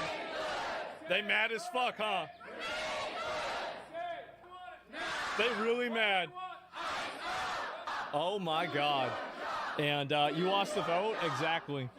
Yeah, and so now they're mad at Tim Walz because Tim Walz is working with the federal government. That's what's happened. And let's see, I'll look at a few more of the stuff here. But yeah, oh yeah, by the way, also, this is one thing that's happened, is that one lady who was advocating to put, you know, like syringes and stuff like that in people's like medicine and stuff, that person has been fired. It looks like, or they're on administrative leave, it looks like. And she's encouraging people to commit murder. Yeah, exactly. I mean, I think somebody like that should be put in jail, if you want me to be honest. Not to mention have their license taken away. It kind of goes without saying. I mean, really, I don't even think that this is you know, is this even a question? Let me see. Oh, I copied the wrong part of it, Nomad. Okay, let me see if I can do it this time. Okay, there it is. Yep. Oh, is this somebody else? It was posted online advocating for the murder of ICE agents, saying they wear armor so headshots would work better. The Erie police have now told us that they're opening an internal investigation. Anyone promoting murder of federal agents should not be in charge of enforcing our laws. What the fuck is going on with these people? Oh my God. This is deranged. What the fuck? I know. Yeah, she'd have the Florida license taken away. Good. I mean, they need to put somebody like that in jail. Thank you for your email. They opened an internal administrative investigation on January 25th. Oh my God. Yeah, so you've got even more of these people. Like, we need to get rid of all of these people. Anybody that's advocating for shooting federal officers for being violent like this, I don't really care about them losing their job. I mean, that's nice, but like, I want to see them get put in jail. I mean, this stuff is a literal crime. Like, you can't advocate for people to go around and shoot federal officers. This is like, the bar is on the ground. This isn't even that complicated, is it? But for some reason, people don't understand it. So I don't know what the fuck to say. People are ruining their careers over a woman they never met. I know. And what kind of shooting? I don't know. It depends, right? And can we abolish January? Maybe we might have to. And January's been a crazy month so far. Do you ever look up politician running on killing Trump directly? I don't really care a lot about that. That's just a guy saying that he wants to put him up on capital punishment. I don't give a shit. I mean, I say that about people too. Like, yeah, obviously he's saying that in like a really kind of extreme way, but I don't like it's really not the big problem. The problem is vigilante justice rather than somebody saying that somebody should go and have capital punishment, right? I mean, that's the same thing we talked about earlier today. So it's just, I think it's unnecessarily, you know, like kind of, extreme, but at the same time, it's not the same problem that I would really say. Anyway, so let's go back over here. Oh, here we go. Imagine working for ICE while being black and gay. Like, this is embarrassing. You know what? I never thought of it like this. So are you telling me that they're deporting gay people too? Is that how it works? So we have ICE deporting gay people also. Wow. I didn't even know that. No, he's here. He's right here. Oh, don't touch my fucking car. Back up. Don't touch my car. Don't cuss. But you're not going to do nothing. Don't touch my car. No, you don't do what you fuck you want. I don't care. Don't touch my car. This ain't your car. That's her car or his car. That's not your car. Yeah. Why can't she say something? What you ask? Don't touch my car. So what's your badge number? What is your badge number? Can you imagine that's your job? All you have to do is you're going after and you're wrangling these fucking illegals, and you have these obnoxious fat white Karens running after you, blowing whistles, screaming at you like they think they're stopping the Nazis.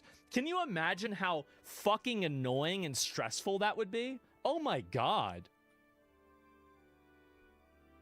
Anyone with representation on the pride flag is getting deported? Finally. Of course. Just allow him to say something. Come on, man. Just use a little. Don't touch her. I will lock your ass up. No, you won't. No, you won't. Based. So based. Call backup and arrest every single one of these wild fucking hogs. Oh my god. No, you won't. No, you won't. For what? Wait. How do we know this guy's gay?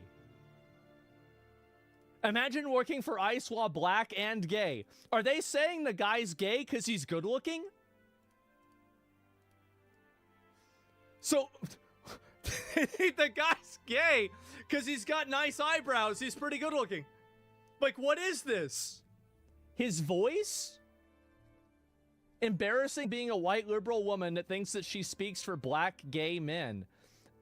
Is him being black and gay supposed to be a drag? I don't even understand this. Nobody's even calling out. So what? He was standing on business. The business being non-existent backbone and spewing hate. What's the problem? Just another one of you? And then they use...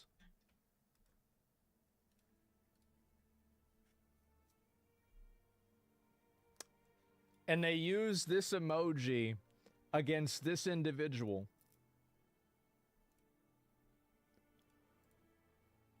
Uh-huh. Right. Okay, I see what's going on here. Yes. And mythic racism? No, this is only like second tier, third tier racism. It's not really that... It's not that high level, okay, guys? Like, let's not give this guy too much credit.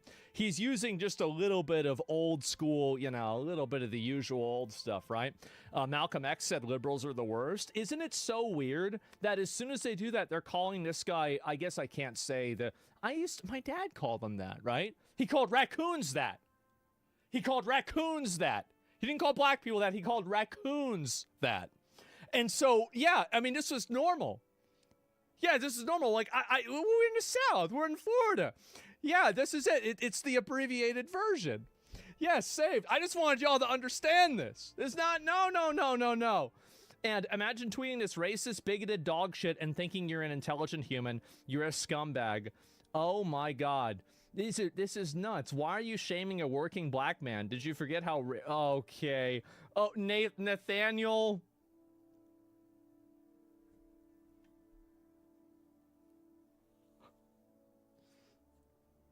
You really...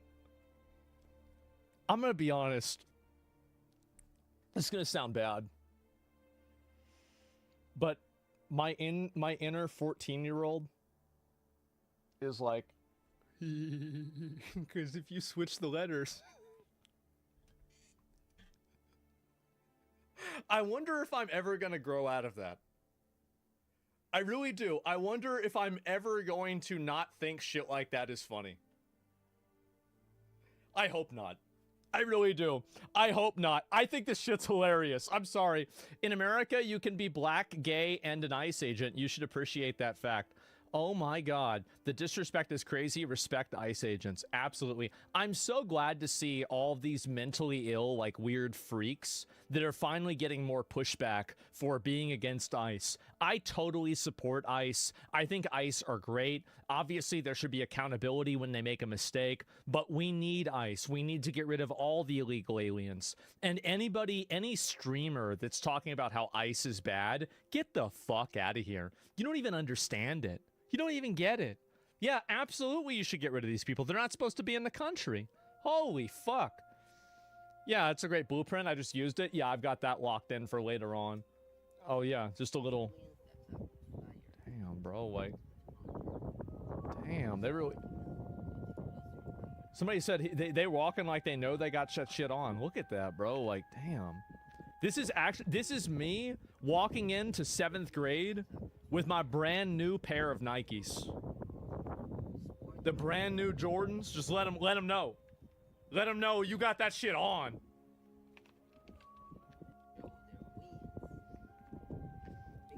Bird aura? Yeah, bro. Like, just the way he walks. Exactly. Was Omar's attack staged, do you think? No, I don't think so, but they should investigate it. And that's my opinion. I know it sounds crazy, but yeah, that's what I think about it. And the go ahead, there's more of that too, and I will get to some of these too afterwards. But yeah, and this is it. It rules how we've been magically engineered into a situation where you gotta be on either Team Retard's Police State or Team Infinite Somalians. That's right, guys. That's right. Do you want a police state or do you want infinite Somalians? There is no middle ground. Anybody in the middle ground is just a fence sitter and they have no real values at all and they're actually your enemy. The only people that Nashara, who's this here? Nashara Ahmed was arrested today. Who's that? I don't even know who that is. I'll search it. And police state? Yeah, I think most people would probably say police state. But either way, what is this here? Arrested? Who is this person? Do I know who this person is? Yes, I do. Nashara Ahmed lied about ICE agents assaulting her and calling her the N-word at a press conference in Minneapolis last week. Now she's in federal custody for assaulting officers. This Somali anti-ICE rioter, she went viral just a few days ago for crying about a story about making up the N-word. In an incredible development, she was just arrested for assaulting federal agents.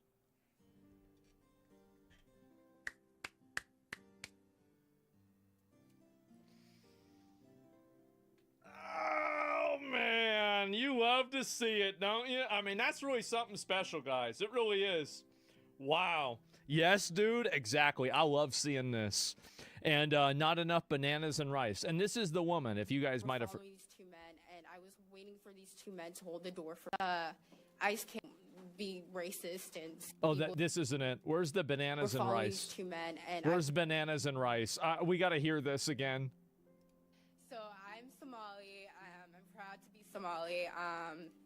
To me, being Somali isn't just eating bananas with rice. It's a lot. It's like it's an interesting thing. So this brings me to a really interesting point that a lot of people don't talk about a lot, is that stupid people make bad decisions. I mean, she's obviously fucking retarded. I mean, we know that she's fucking retarded. I mean, duh, of course, you just listen to her talk. That's what dumb people do. Dumb people make bad decisions. That's it. It's very hard to describe what it means to be Somali and what it means to be American, but it's like a cultural fusion. It's kind of like the bananas and rice. You know, people don't really see, like, you know, it's you know, people don't think, oh, I think this is the kind of person that would attack an officer. That's what it's like to be Somali and American. It's like that combination. It's hard to watch. Banana and rice, but you're gonna get what I mean. Yeah. So I'm Somali. I'm proud to be Somali. To me, being Somali isn't just eating bananas with rice. I used to pray for times like this. I did. I used to. This is the kind of stuff I want to see every day. People like her getting arrested and hopefully deported. We've got to deport people like this. We got to just get rid of them. What are we doing here? Please stop torturing us with this video. Lower IQ Kamala? I know. This was the longer clip. Oh, no, I think I've already seen it before. We've already watched this. If this is the one that I think it is, right? Let me go back and double check. Oh, yeah. I'm so sorry if I'm getting a little emotional. Now, what we did see, and I'm going to show you guys this, because they don't mention this. Pay attention here. Watch this. This is her. Oh, that's her? What the fuck? It looked like she tried to spit on the ICE agent. You see that? You see the ICE agent? She did. Right here. How he turned back. Let's play that again. You're really trying to fuck around, aren't you? She assaulted him. She did fuck around, and now she found out. Now she's over there getting fucking arrested. That's what happens. I love to see this, man. This is amazing. And I feel like it was staged. Oh, the other thing? I don't think so, man. I really don't. And put her in jail? I don't know about that. It depends on what happens. I mean, in my opinion, like, if this is what I think we need to do, is these immigrants that come over here and they cause problems like spitting on the agents and shit like this, why do we just send a bitch back? Send her back. What are we doing here with these people that are in the country that obviously, I mean, they hate the country, they're violent, they're aggressive, they're fucking retarded. Like, why are we letting somebody like this live here? Really? I mean, it just seems like it's such a stupid thing to do. It's shocking to me that anybody would even believe that. Yeah. And where's the cuts on her head? Well, I don't know. She needs to be permabanned from America. Permabanned from America. I like the sound of that. That's a great idea. And she's born in America. She just hates America. Yeah, well, I guess if that's the case, we'll have to put her in jail instead. But otherwise, I do think a lot of these people, they need to get rid of them. But I am very happy to see that she is getting federally charged and things are continuing. I'm very glad about this. Where's the rest of this? This is some more bullshit. I don't know if that's worth working at. And Summit, I'll read this later on. Minnesota, oh boy.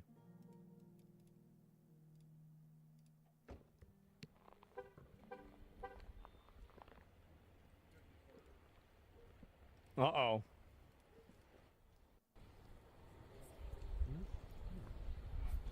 Where's the whistles? What happened? Over these ones?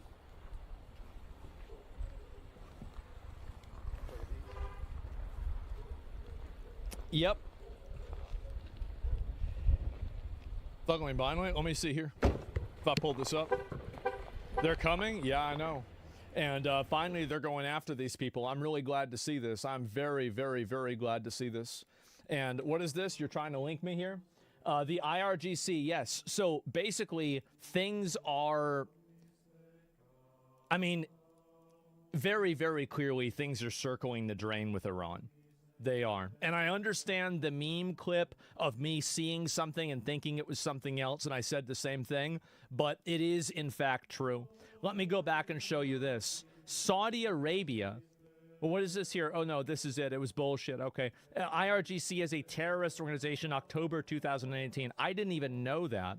But now we have even more people designating it inside of the European Union. Look at that. Holy fucking shit. Check OSINT on Twitter. A new video. Yeah, I'll look at it. So, yeah, I think that it's only a matter of time until we bomb them. I do. I think it's going to happen. There's almost no chance that it doesn't happen at this point. They're being designated as a terrorist organization. I don't know where else things are even going to go. Oh, this is it? Oh, this is the guy? Let's watch it. This is a moment the news movement filmed on January 13th in Minneapolis, showing a man who appears to be Alex Preddy interacting with federal immigration agents 11 days before Border Patrol shot and killed him.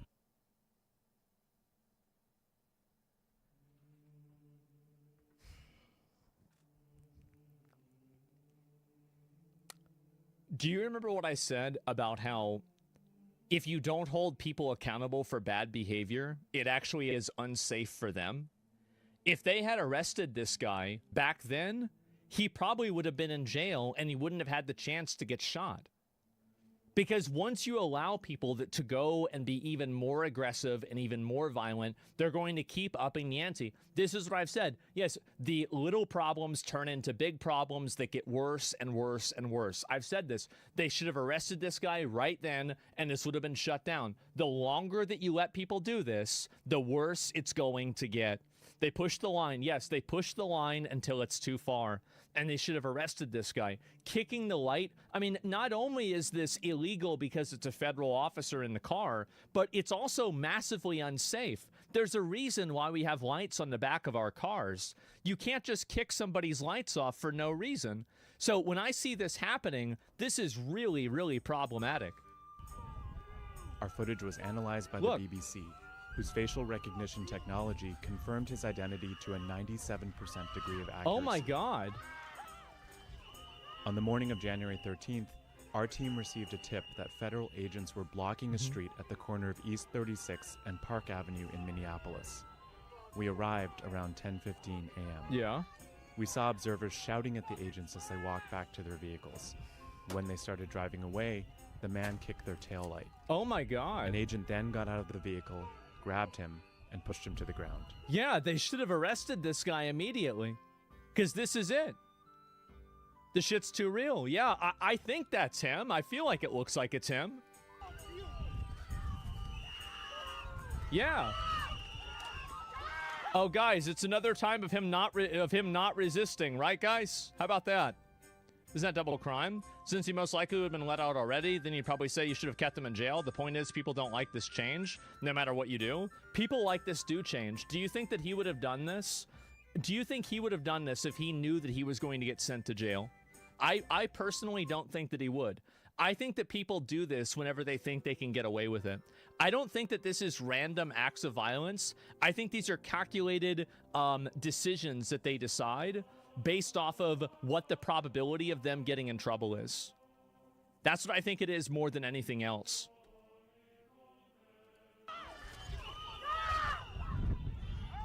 During the altercation, thanks to get agents the fired Polish tear 10 gas subs. and pepper balls into the crowd. They continued to hold the man down before they retreat, Give me like and he walks away. Jesus. I don't know. So they already. I'm just gonna start some music. The man in our footage is wearing a similar outfit to what Preddy was wearing on the day Oh he was my killed. God. This is what I said. All of this chaos, everything here could have been prevented if they just had the state police working with the federal government.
Just another moment.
All I had to do was time that last one right, and he was done.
No.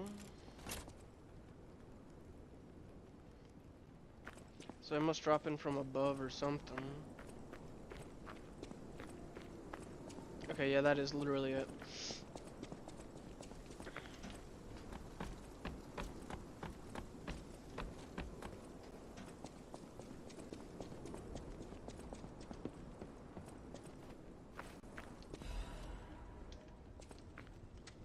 There's even treasure to be found in a collapsing shack.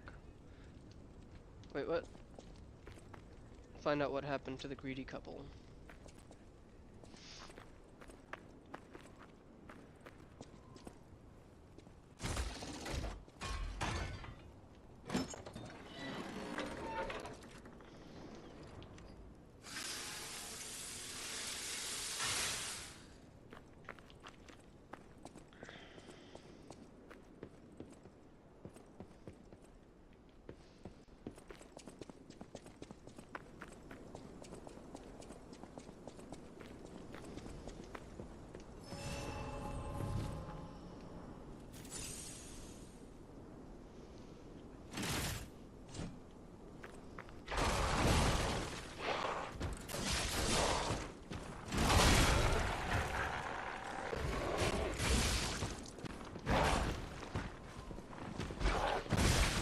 crazy tracking.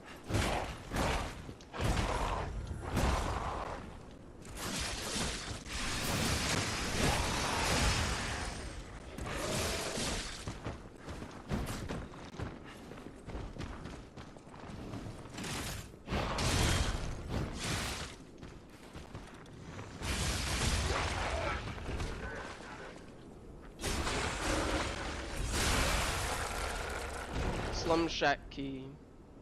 The Tomb Slum residents are infamous for being pickpockets and petty thieves. I didn't get the rest.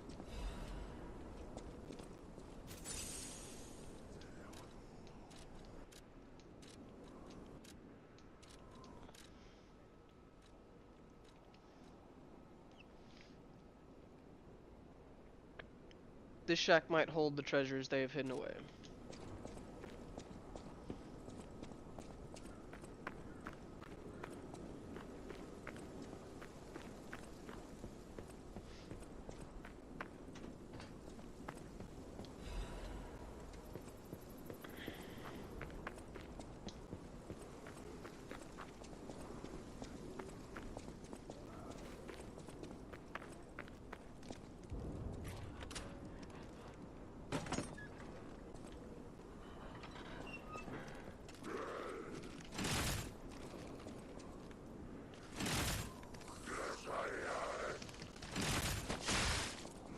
Okay, hold on.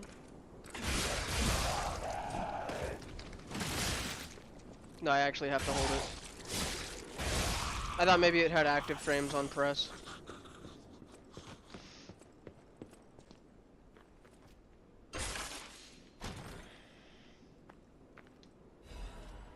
Belford Superior Corrosion Resistance Converter.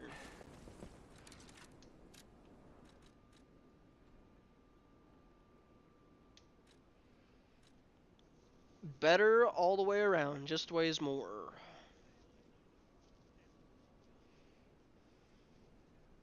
Better fire reduction, better electric blitz, way more acid.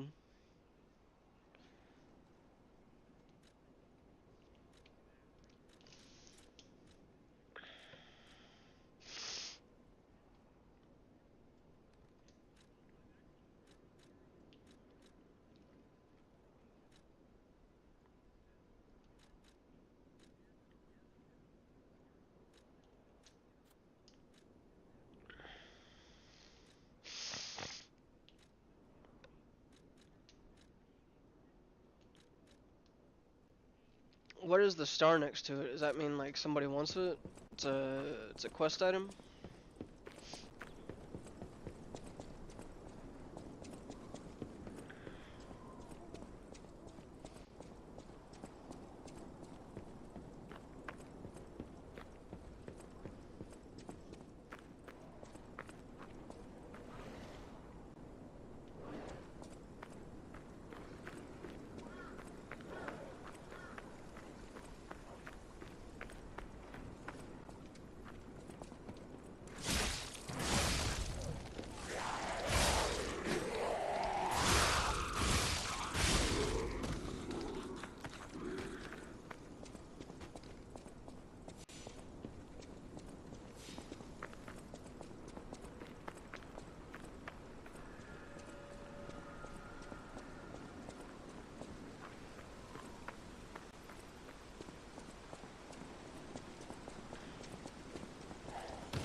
Okay. There's an option. I'm more interested in a stargazer.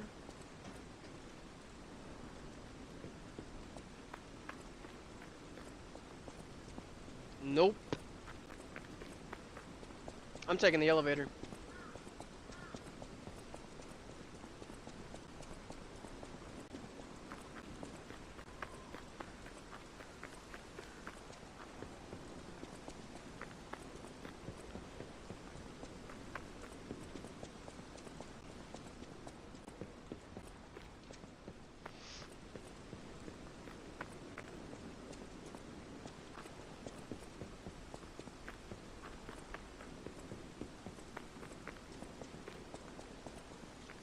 Yeah, this one here.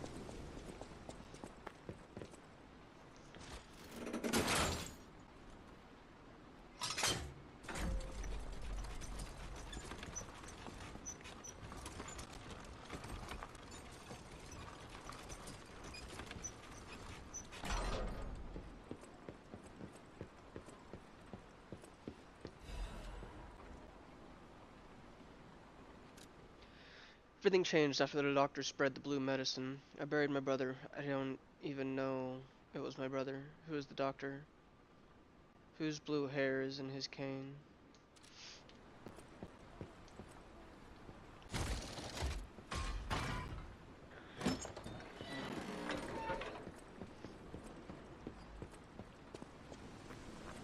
Oh!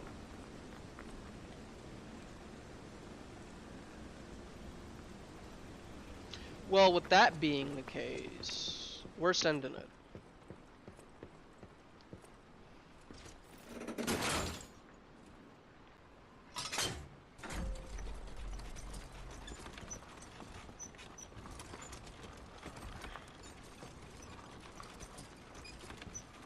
Okay. I knew there had to be one somewhere because of that ladder that I can knock down.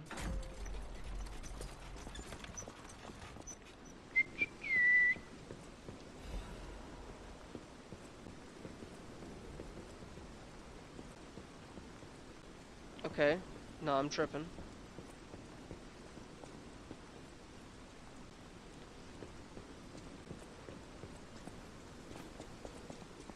Let me back a little bit.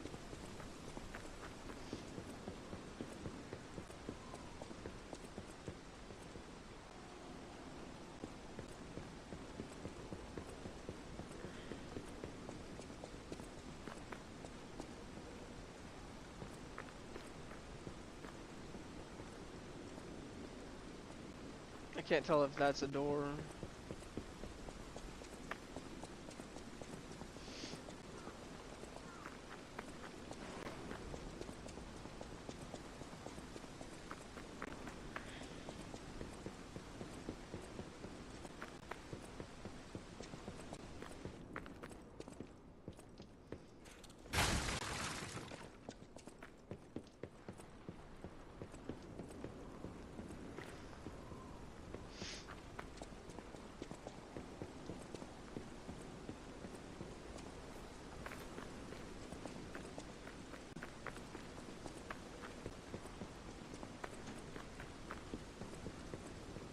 Yeah, no.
1-2, 1-2. We have a schedule update from the intruder. It's time. Tonight.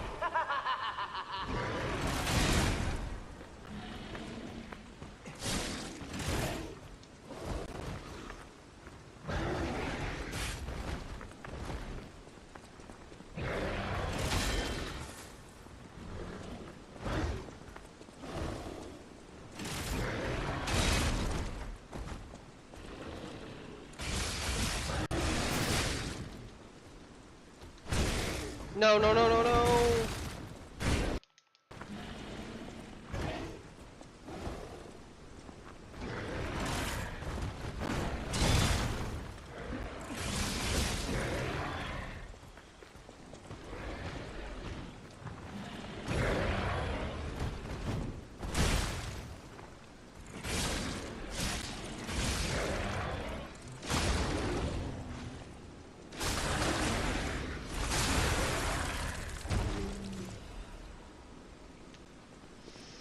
Okay.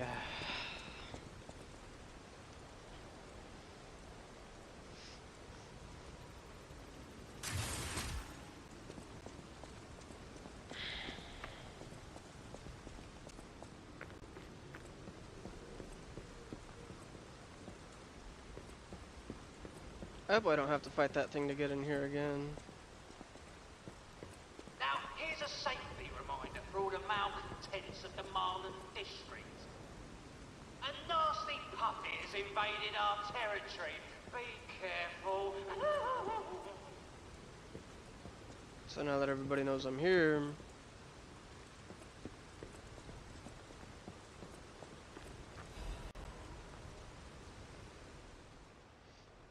target name unknown, affiliation sweepers, codename cat. Joined the group as an apprentice stalker, but is inactive in the group. Has been reported multiple times for ignoring ranks and neglecting duty. Caught being in contact for the past year with the Fox, a bastard stalker, under investigation for leaking inside secrets, but has not responded yet.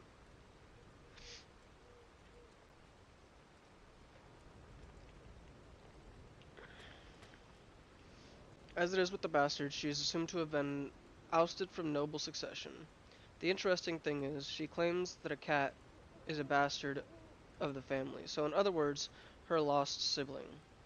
If the information above is reliable, the cat is possibly a spy for the bastards. It's an unofficial interrogation, so there are no restrictions on the methods available.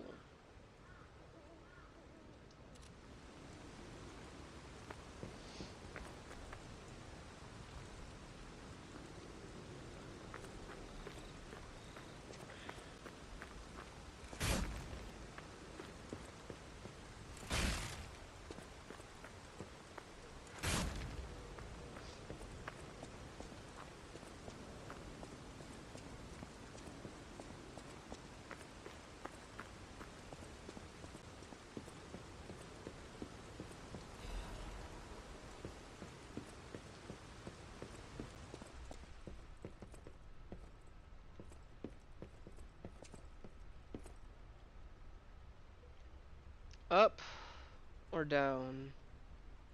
Fall damage.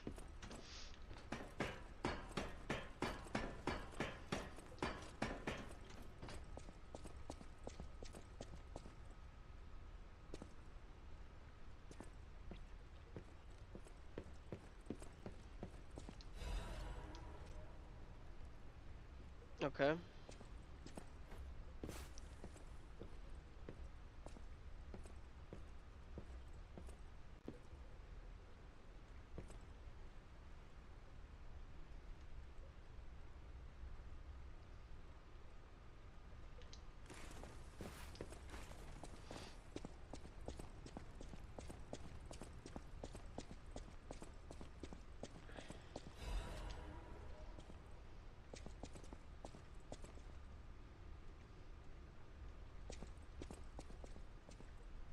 Please no fall damage.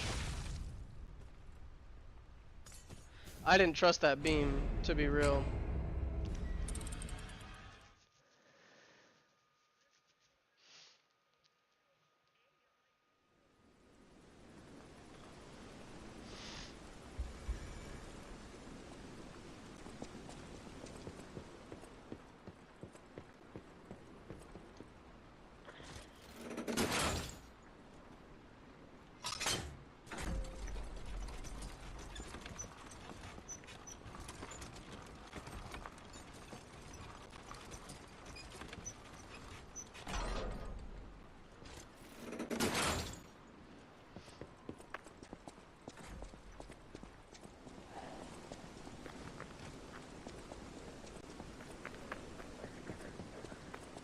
That thing is dead.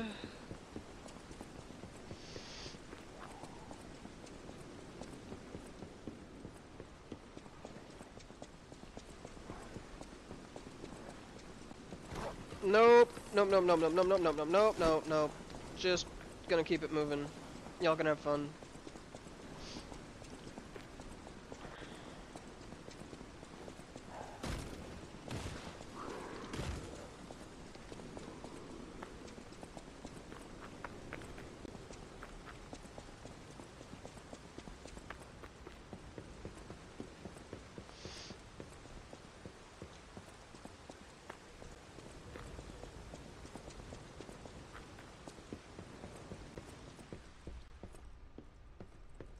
Okay. Boom. Boom.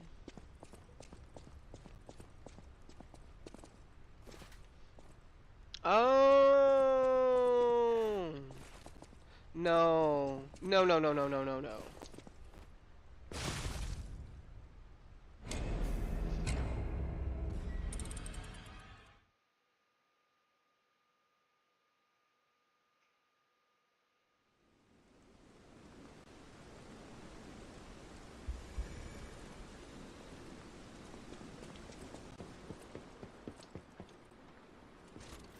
Again, whoever designed this game is a fucking sadist.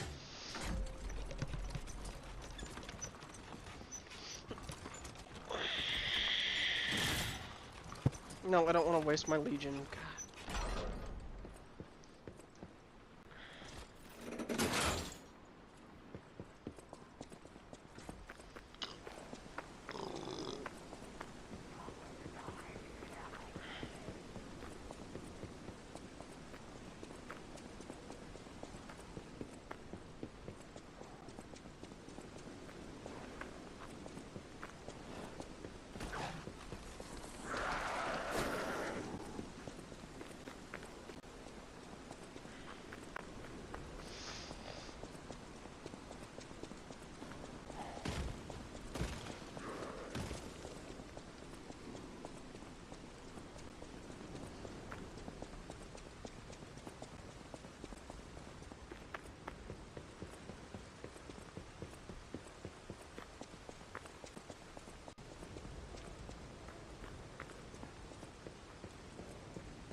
Are you fucking serious?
Welcome to the territory of the Black Rabbit Brotherhood. Remember, anyone who fails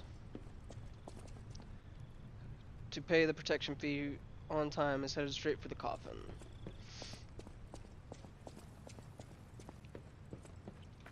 Cool. They're extortionists.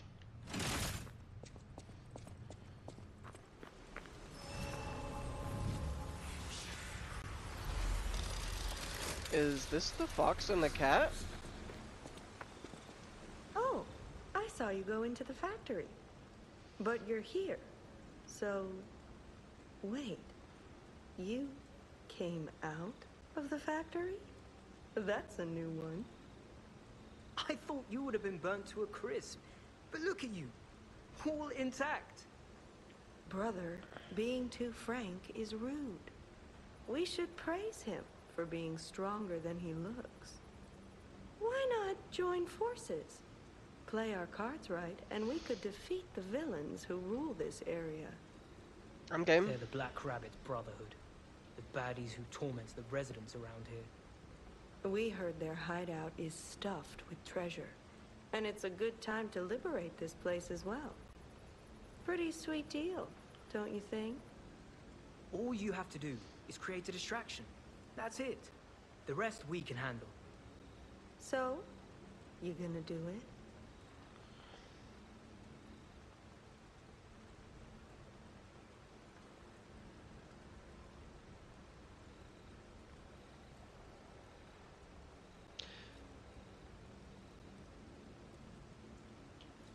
Smart choice. Look at our smart friend, Gato. We're no slouches in the fisticuffs department in a pinch. You lead. We'll bring up the rear and watch for hidden threats.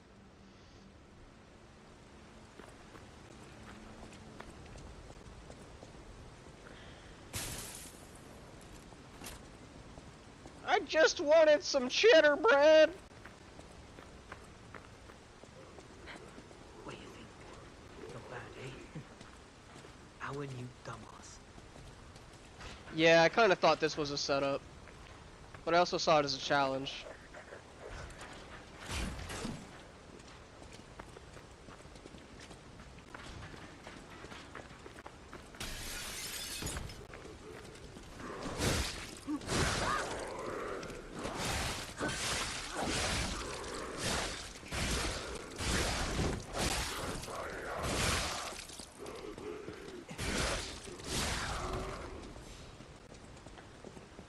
They don't hit for shit. They don't pull aggro. Not really anyways. Not in a meaningful way.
Cluster grenade.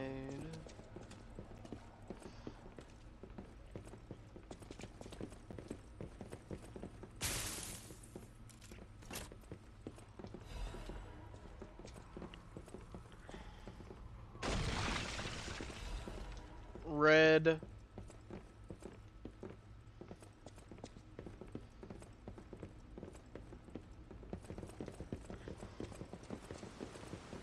Wait, is this where I came from? Nah, it can't be. Whoa, hold up. It's been a while since I worked like that. I got aches, you know? And I wouldn't want to cramp your style.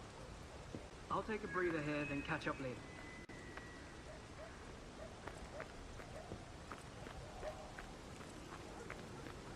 Can I talk to them?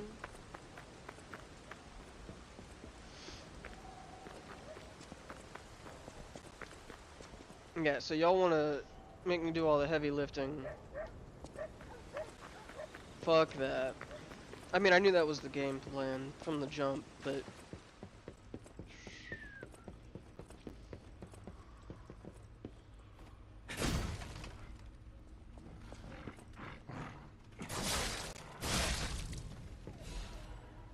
Hidden Moonstone...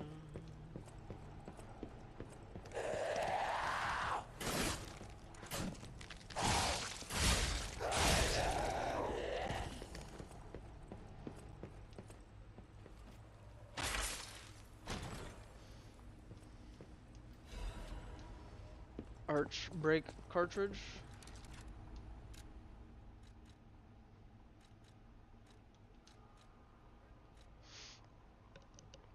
Better physical damage reduction, better disruption resistance, less shock resist, better brake resist, weighs more.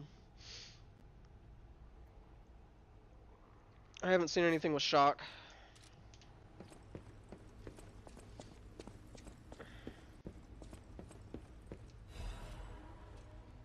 I have a taste of La Bleuis. Bleuis? The greatest wine in the world. The La Bleuis winery has a long history. Vintage wine starting alongside the revival of Crot. Its rosy color, known as the ruby of heaven, is delicately matured. Its delicately matured scent and taste, its wonderful aftertaste. Even the legendary stalker enjoys La Bleuet. Le Bleuet? Bleuet? Bleuet. I'm guessing. Tastes the best wine chosen by the one who stood at the pinnacle.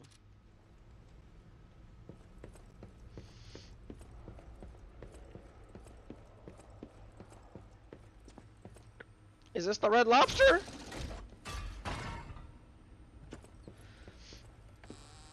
No, it's not the Red Lobster.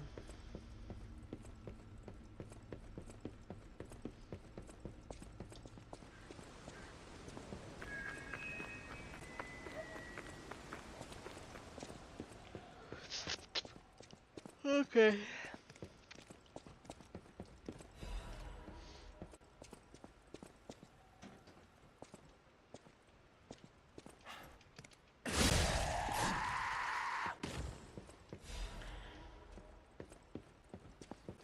Here's a news bulletin. This just in. The intruder turned out to be Geppetto's puppet. This month's protection fee will be waived for anyone who hunts him down. What a deal! Now hurry up and run, you idiots!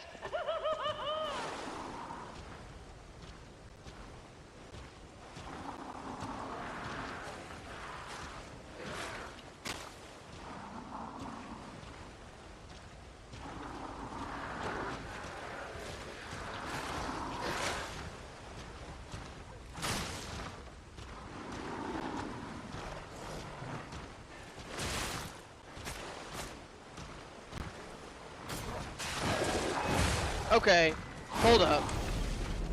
That had already been tripped. So why did I get hit by it?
Whatever, man.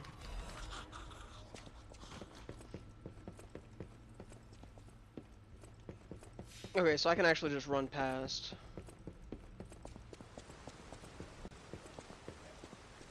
And those two ain't there anymore. I guess they got their distraction.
This guy's gonna be a problem.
Oh my god!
Bone cutting saw.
Patience amulet.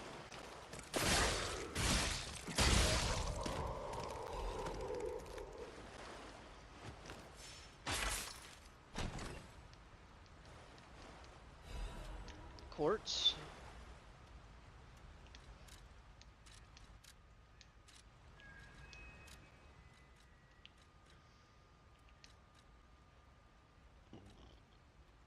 Ooh.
Let me move.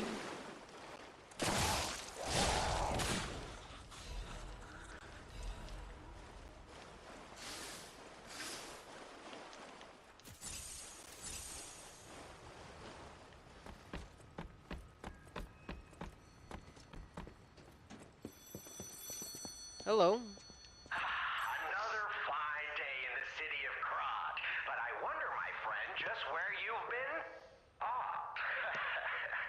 Ew. I hope my return isn't too unexpected. It seems that our fates may be interconnected. Now, do pay attention.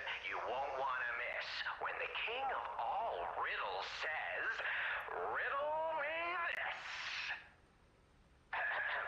I stand tall and proud when I'm young and bold, but I'm short and humble once I've gotten old. What am I? Sounds like a candle to me. That's right. Did you cheat? Are you cheating? Better not be cheating.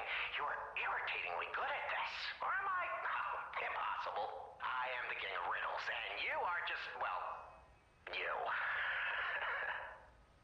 Yeah, you're right on him. You're either very lucky, improbably bright, or more likely, you're cheating. But I would never level such an accusation in a culture where dueling is still an acceptable method of solving disputes. I'm the king of riddles, not king of swordplay? You know, So you a punk and a bitch. wonder, perhaps it's your connection to Candle. Because the answer is, right? You get it, but you're not feeling violent. Huh, even better. It's as good a time as any to grant you this boon. Now, take your new key and say, give me some room. I can tell you're enjoying these times that we spar. I take leave of you now, but don't go too far.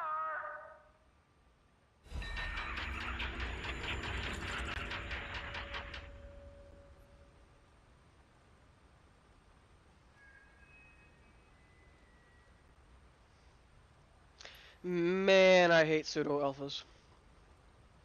They're probably the most annoying creatures on the planet. And for anybody that doesn't know, they're basically just people that believe alpha theory, and so they try to roleplay as an alpha so that they can be received well in social settings. Because their actual personality is complete garbage, and nobody would associate with them if they didn't roleplay a character anytime they were in a social setting. And then they go home and hate themselves and drink themselves to sleep and cry about it. But that's not my problem.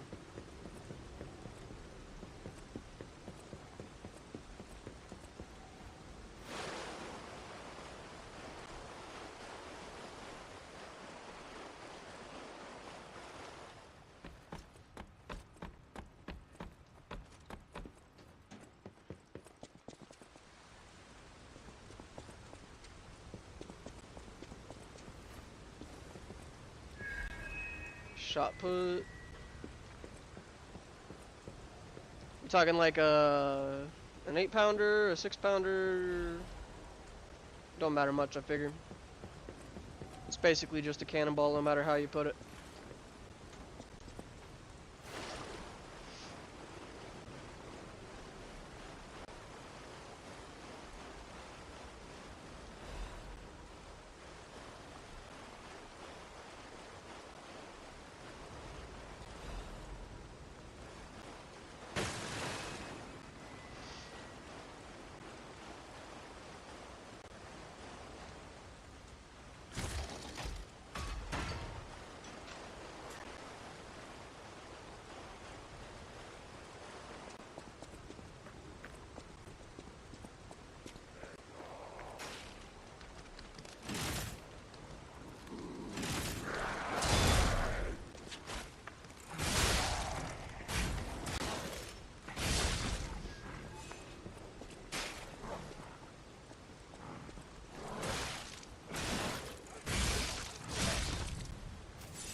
I can't do that! How could she do that? Ah, dang it.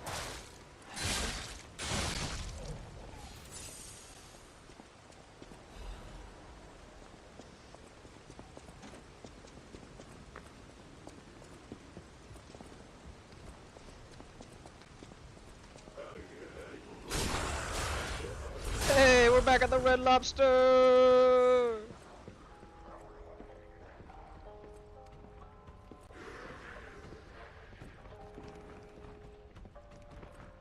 Man, you ugly. Ah!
Cool.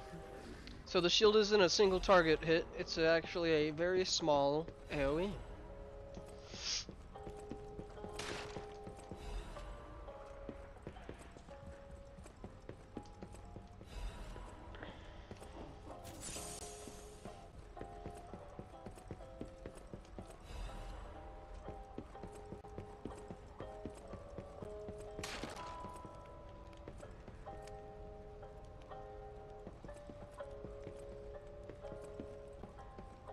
What is playing the music?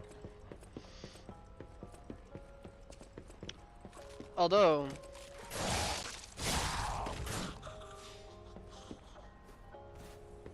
that is some truly Masonic shit.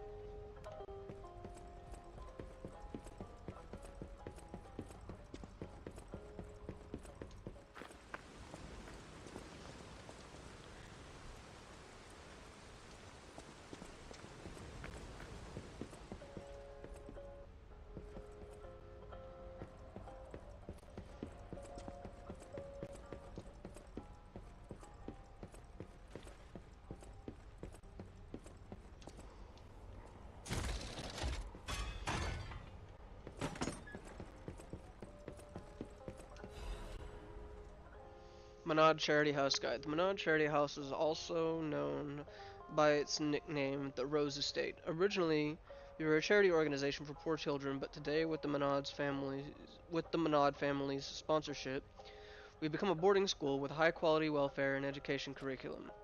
Children can get stalker, workshop technician, and alchemist education according to their aptitude and career path. To this day, about 200 graduates are from the Menard Charity House and are actively working in different fields and crop. For more details and sponsorship, please contact the Charity House manager. You look like a donkey in this picture. Stop doodling on my picture, Romeo.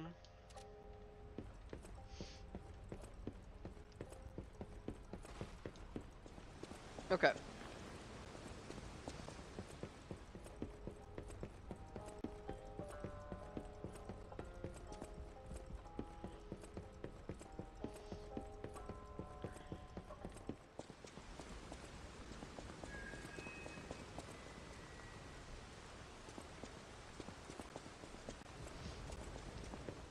Okay.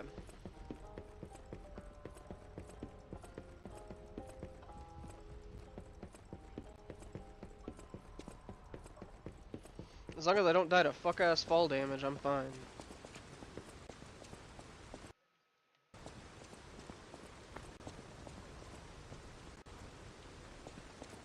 Looking good. Who'd have thought we'd make it this far? You've got all kinds of skills. Hey, everything went smooth as silk. And you know me, I don't impress easy. Sure, but I gotta ask. You really gonna take on the Black Rabbit Brotherhood? By yourself? Yeah.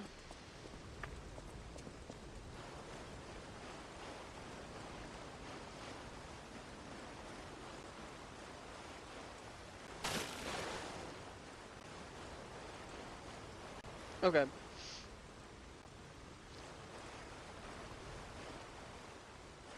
Yeah, no, I'm going to level up.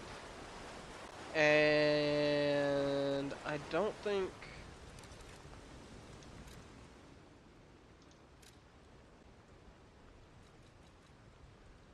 Yeah, I got 1 quartz, so I can't really get any new stuff.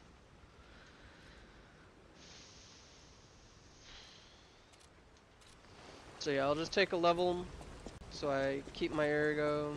Actually, no, because that'll spawn outside the boss storm.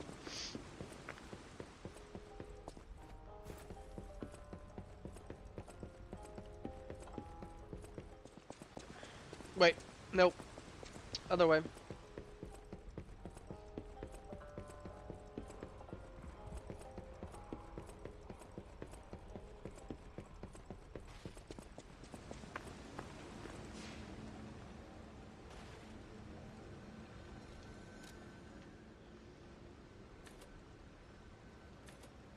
Ooh, I can get guard regain.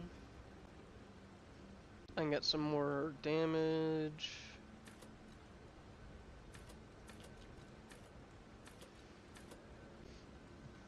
I could use some more capacity, but I really don't want to put more than 20 into it at the moment because I don't know where I'm going to end up level-wise. So this is a good baseline. I think I'll go ahead and get that up to 25 and then dump into Vitality for a little bit. Get into the 2-shot range.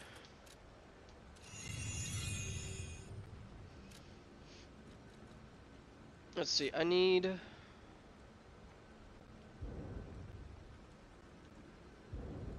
I've got enough for one more level.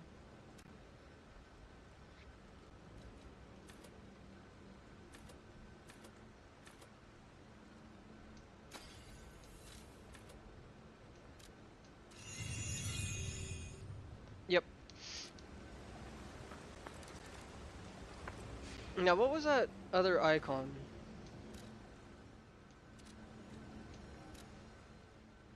So they've got supply crates or something aside from that.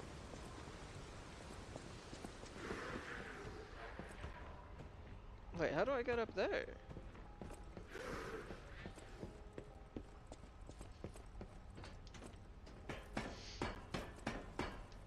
Oh, I forgot about the, I hey, it's thought this there guy. were no more survivors. But you... You're new. I do love a bit of commerce, but the bosses are really strict about who I'm allowed to sell to. Are you with the Black Rabbit Brotherhood? I liked your honesty, kid. But you should know that if you're not one of us, the bosses will feed you to the monsters. If you, give me a little something, I feel like I'll remember that you belong here. How does that sound? Call it evidence of sincerity. Just show me your sincerity. Oh, I completely forgot. You must be new, eh? Go ahead and take a look. Let's keep this between us, eh? He sells those for less? Are these all throwables? Bramble curved sword handle. Okay.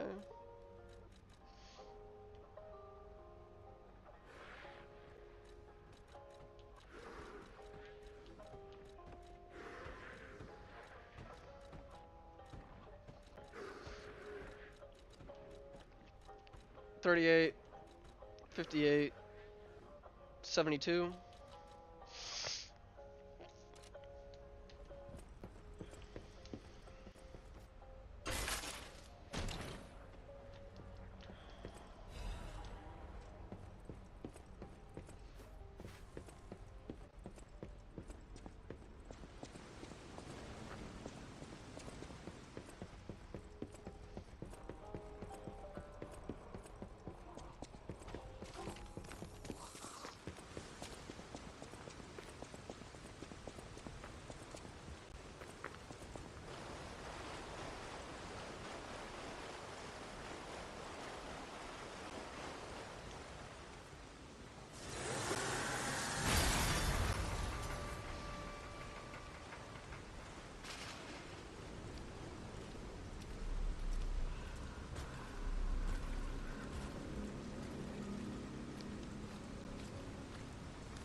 So the one on the road was a fallen brother.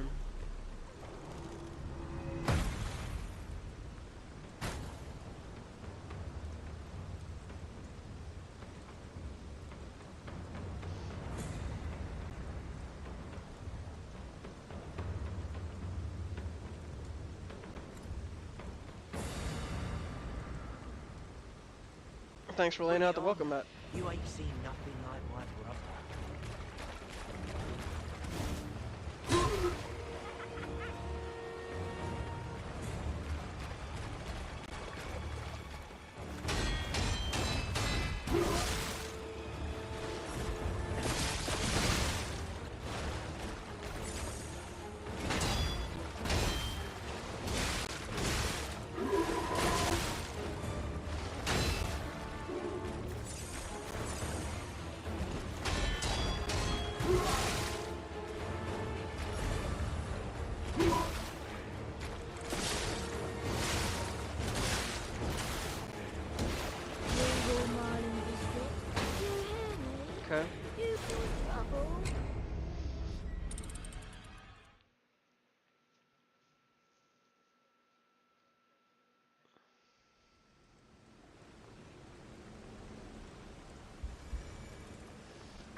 Hey, what's the big idea leaving us behind?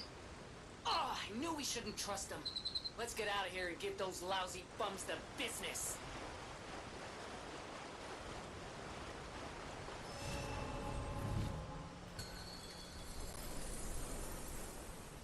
Bring it on. You ain't seen nothing like my brother.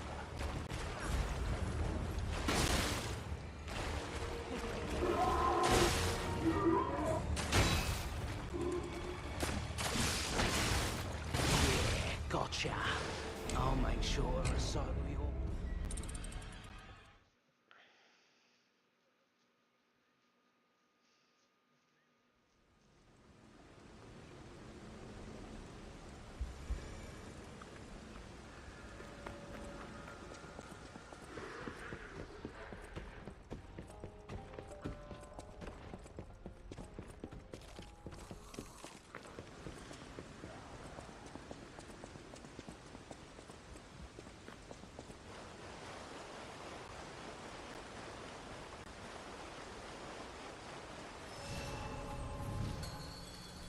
Okay. Bring it on. You ain't seen nothing like my brother.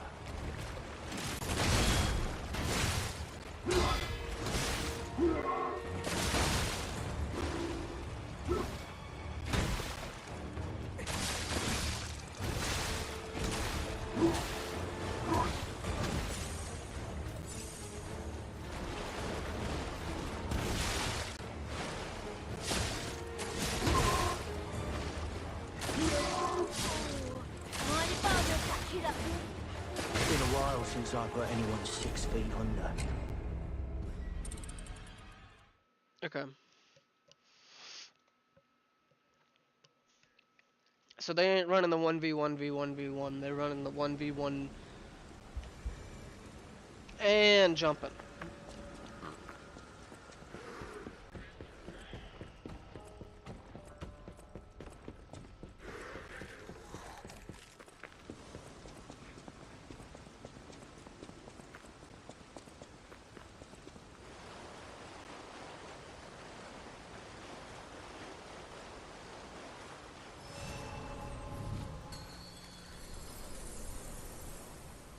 Bring it on. You ain't seen nothing like my brother. Okay.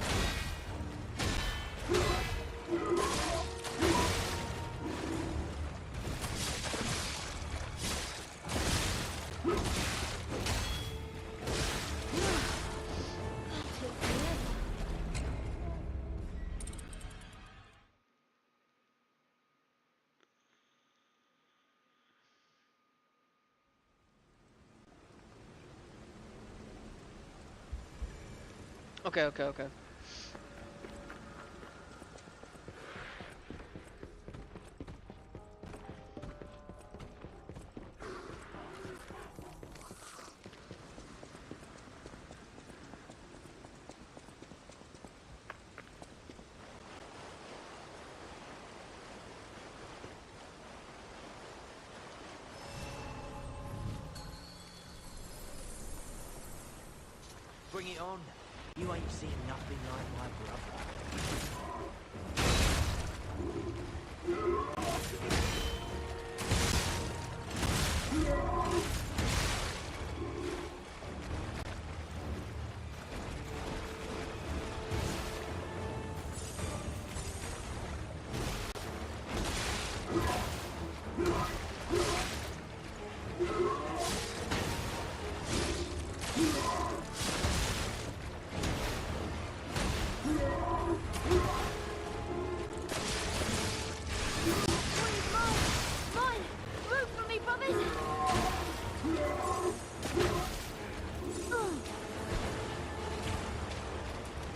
She's a fast one.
Bring it on. You ain't seen nothing like my brother.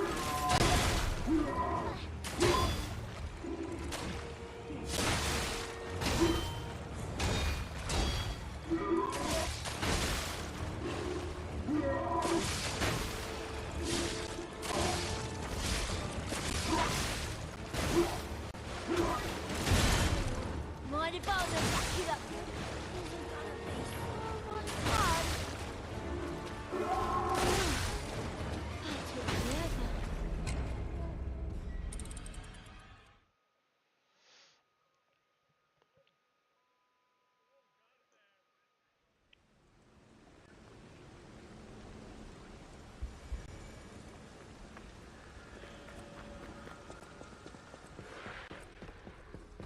No, you don't need a napkin.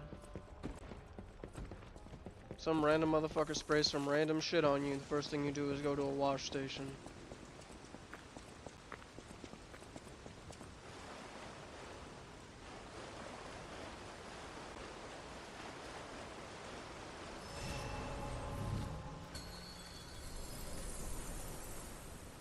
Bring it on. You ain't seen nothing like my brother.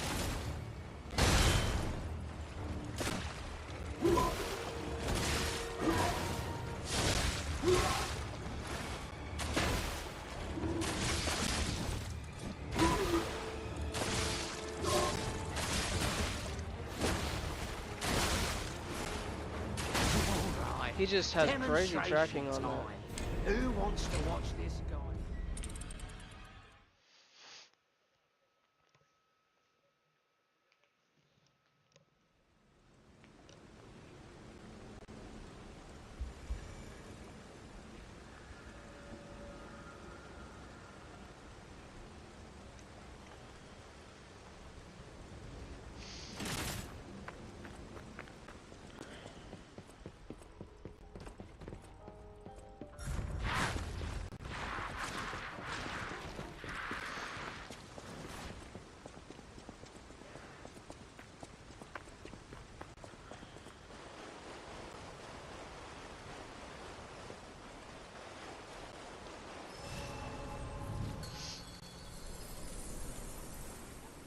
Bring it on.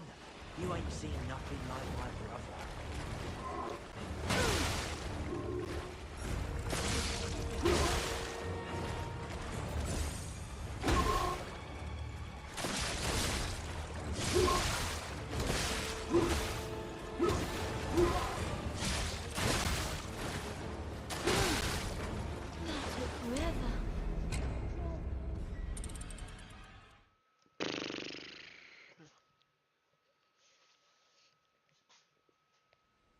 I thought I hadn't downloaded and he busts out a new combo.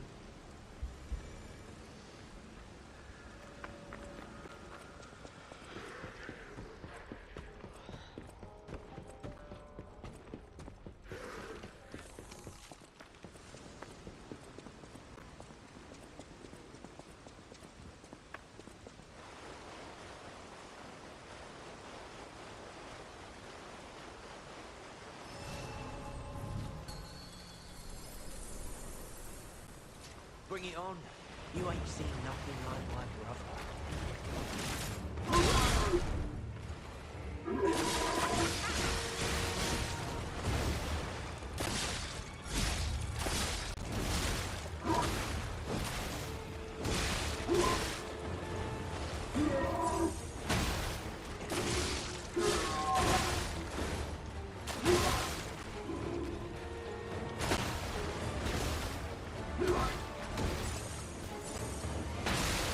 His range on that is crazy.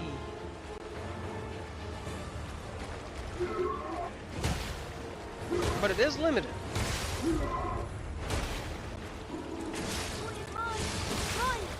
been a while since I put anyone 6 feet under. Rest in peace.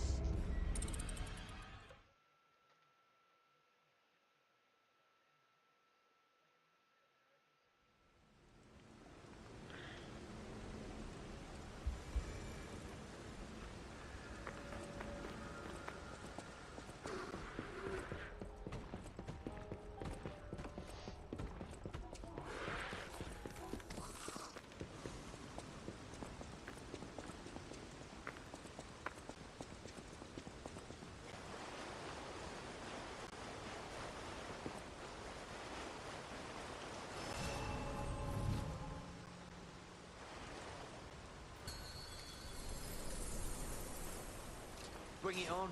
You ain't seen nothing like my brother.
Okay.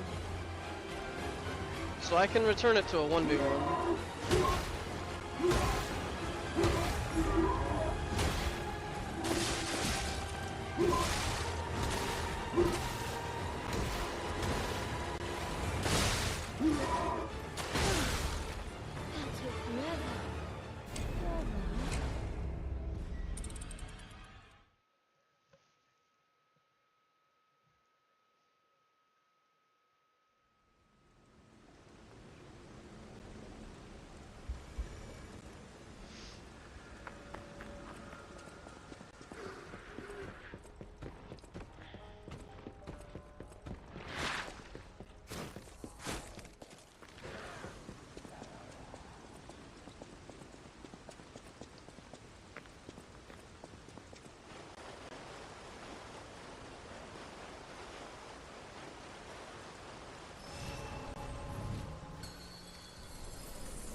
Bring it on. You ain't seen nothing like my brother.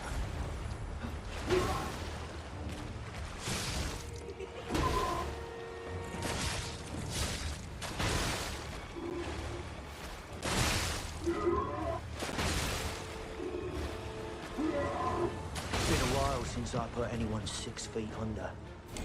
Rest in peace.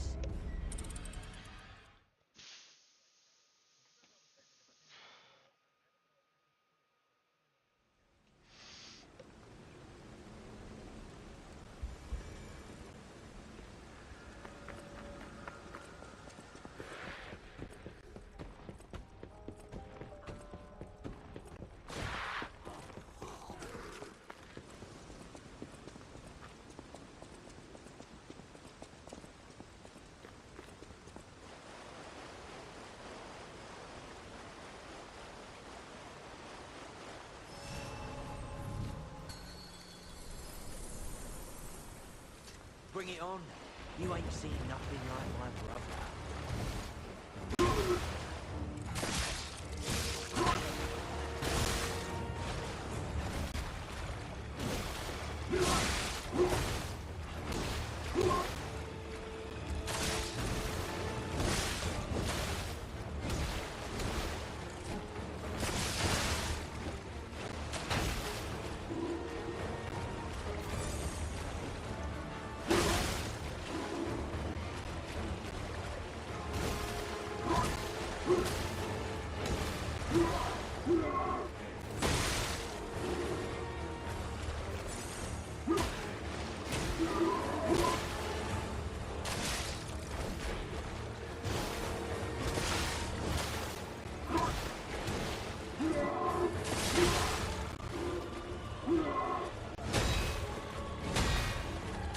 One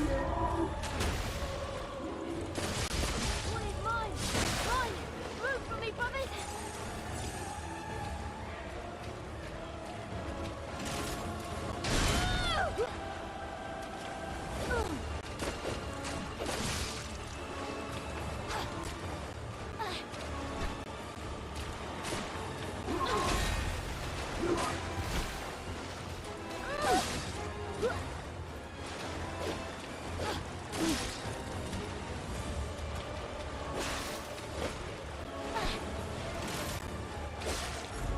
Where did the L2 come from, actually?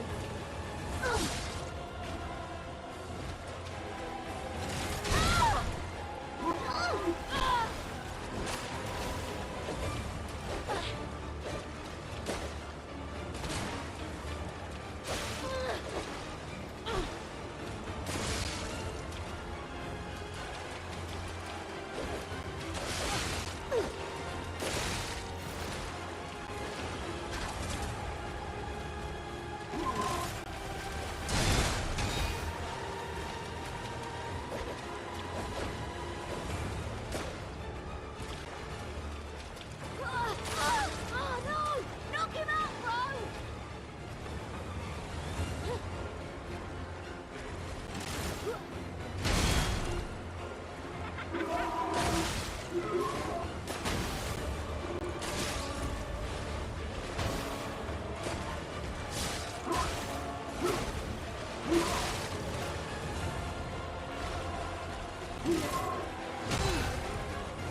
I died at ship damage.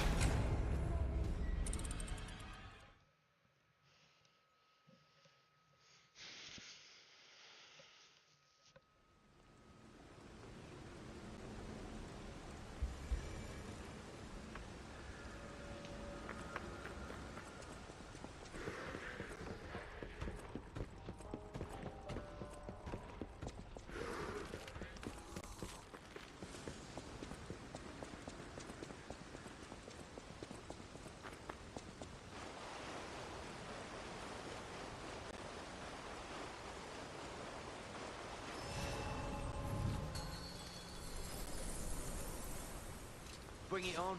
You ain't seen nothing like my brother.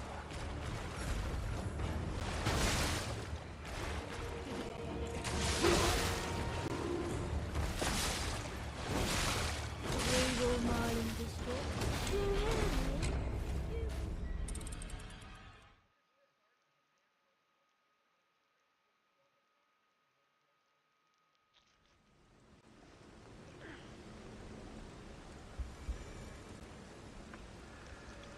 Man, it sure is tedious going from a boss that's a DPS check to a boss that's a series of mini boss fights inside the boss fight.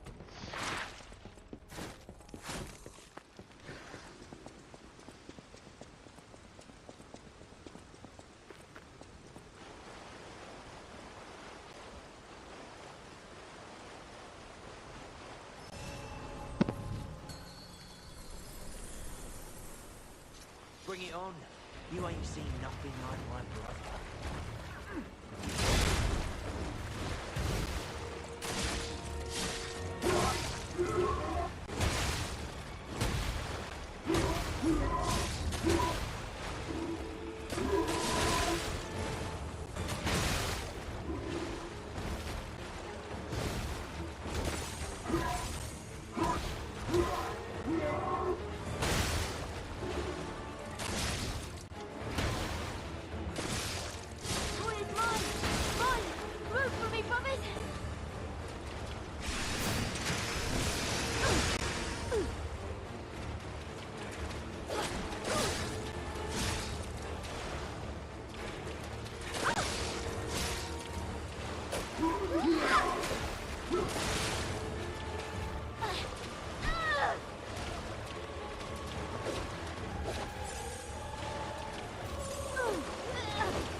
Bring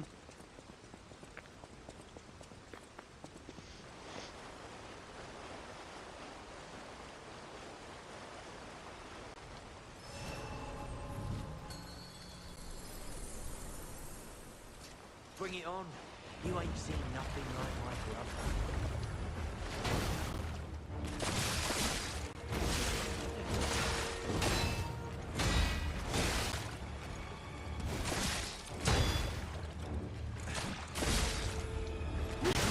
All right. Demonstration time.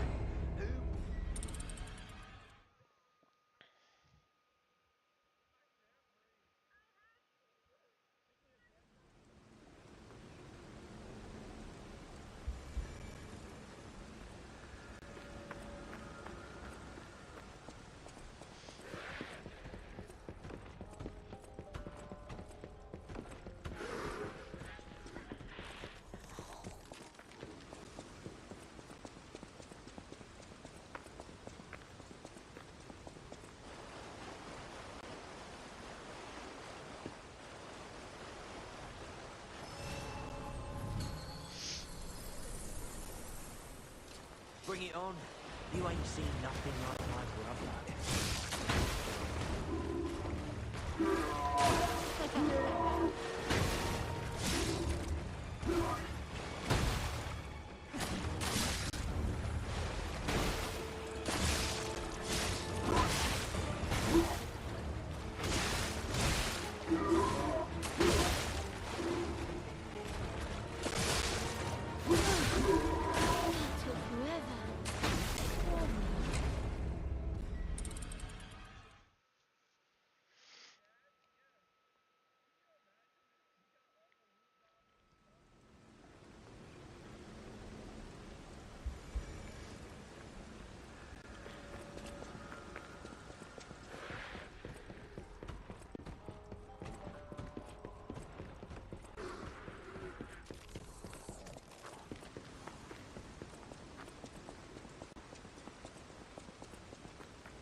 Bring it on. You ain't seen nothing like my brother.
Don't you want to play with me, Mr. Puppet?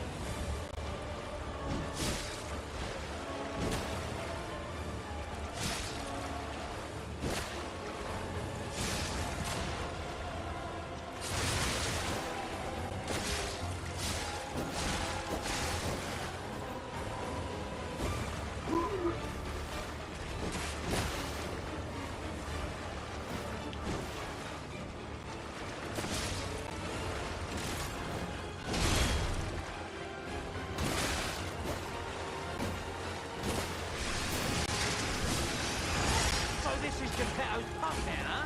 Gotta admit, knows what he's doing.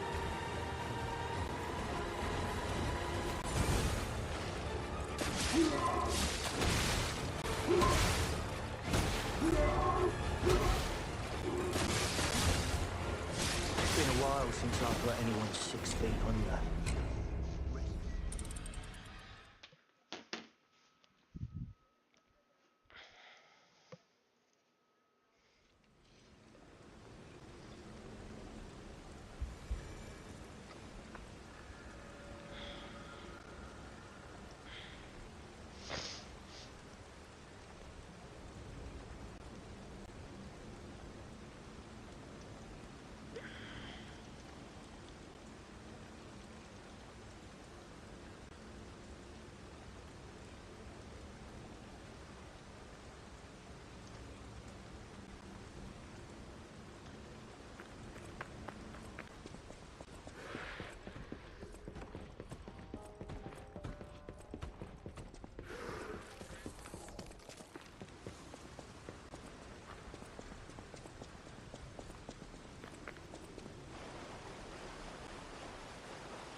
Bring it on.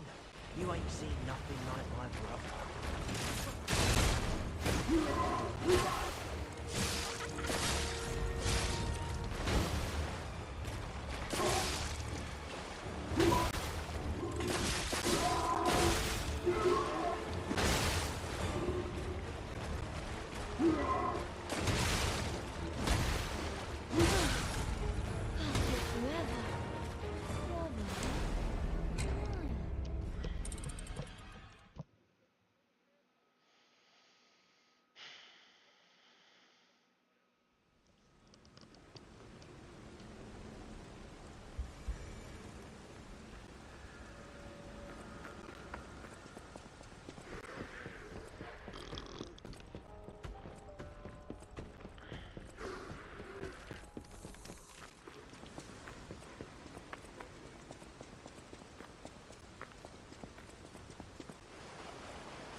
Bring it on. You ain't seen nothing like my brother.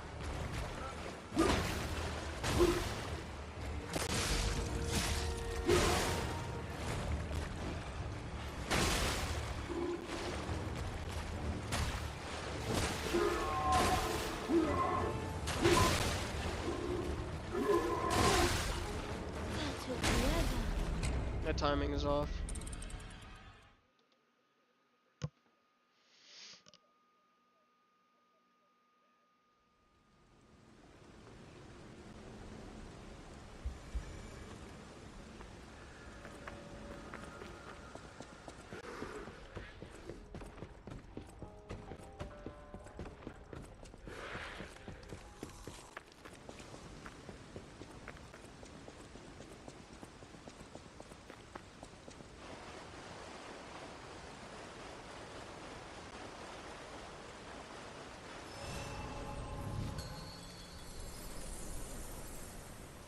Bring it on.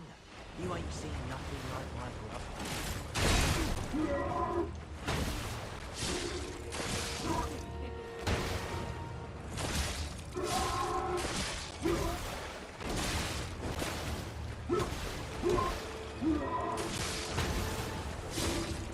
Boy is mine! Mine! Room for me, promise!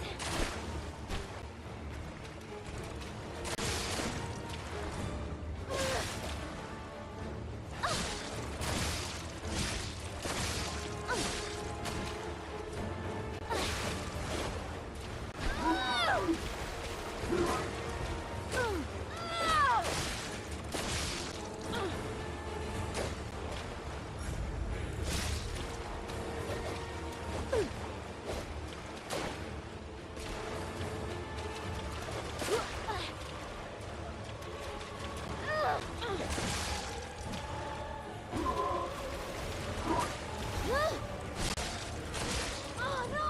Knock him out, bro!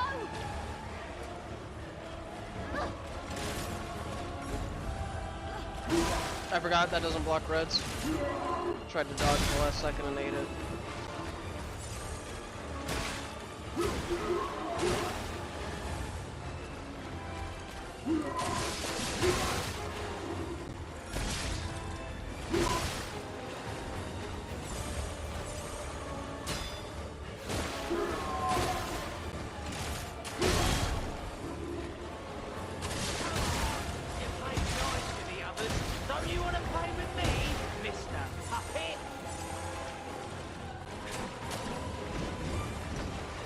definitely read my inputs.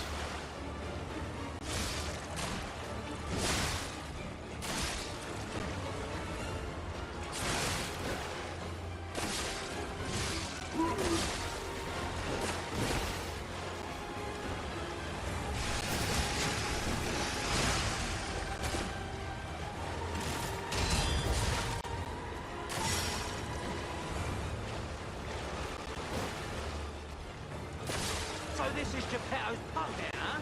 Gotta admit, he knows what he's doing.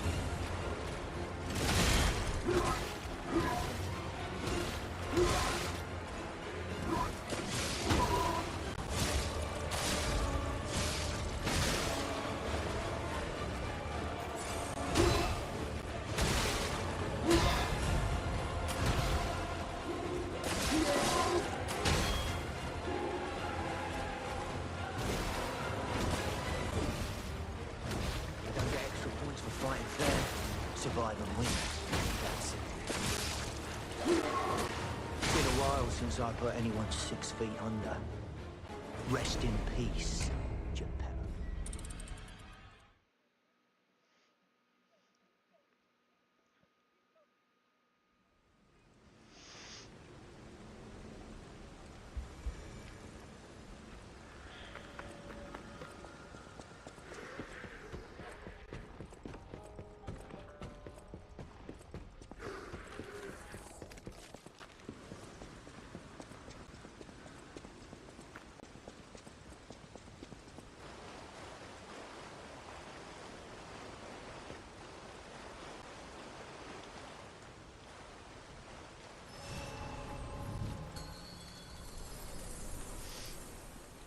Bring it on.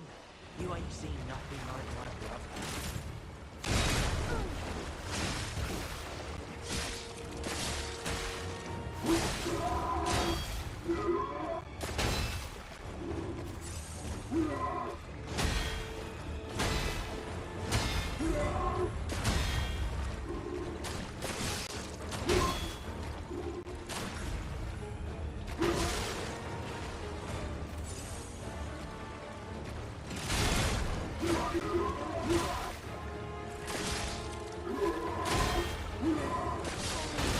Mind if I mess that kid up?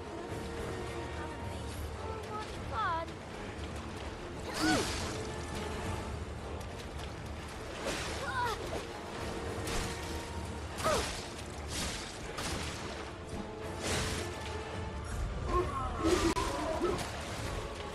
The knockback from that actually saved me.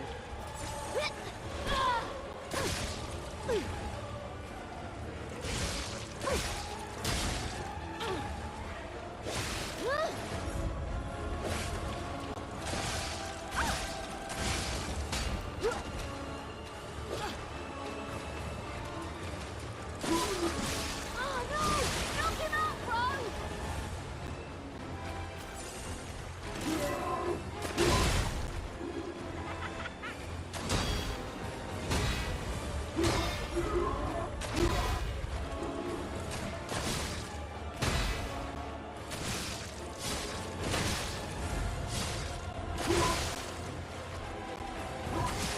Come on! You played nice with the others. Don't you want to play with me, Mr. Puppet?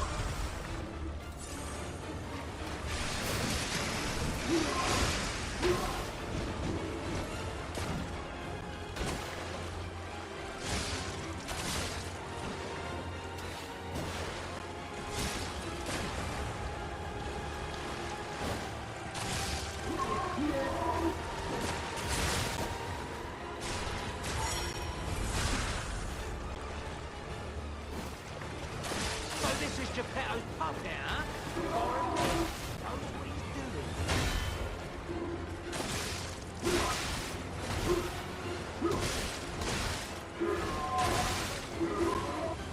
Ah, I should have just walked.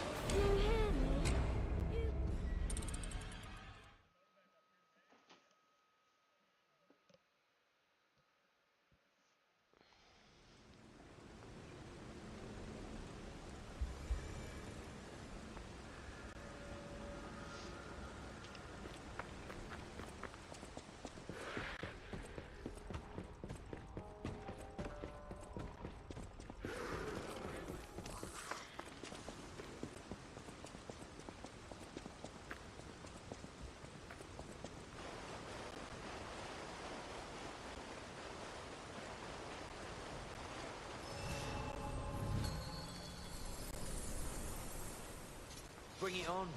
You ain't seen nothing like my brother.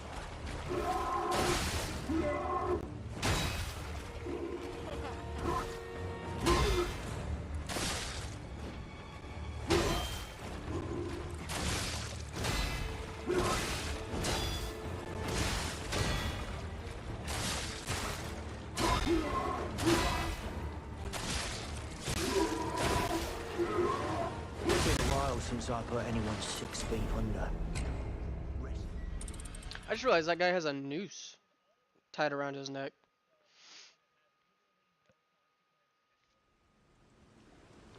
Like he was set to be hanged and somebody cut it, and he just kept it.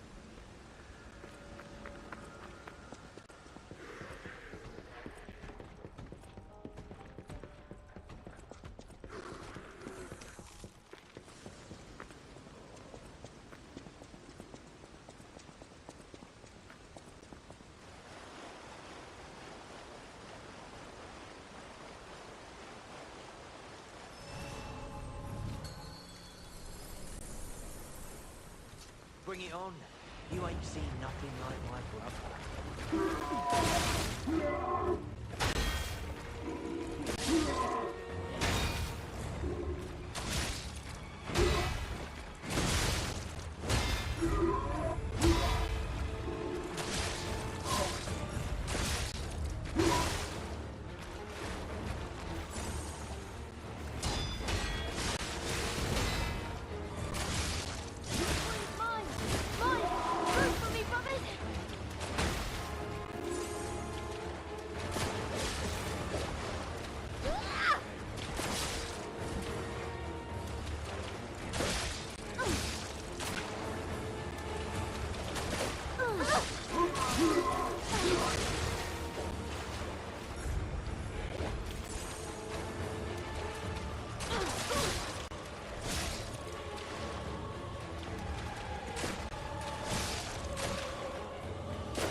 It's my turn!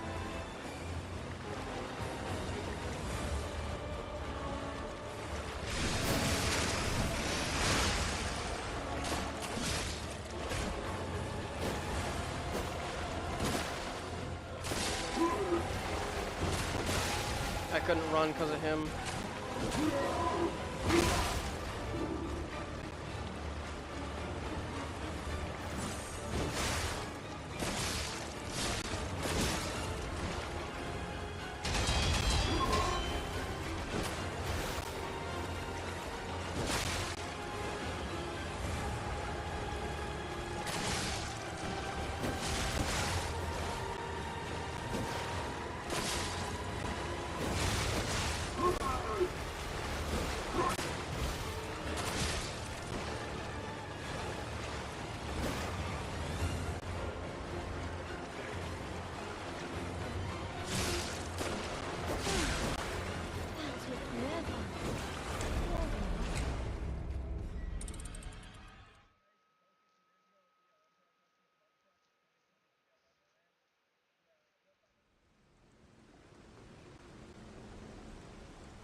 Bring it on.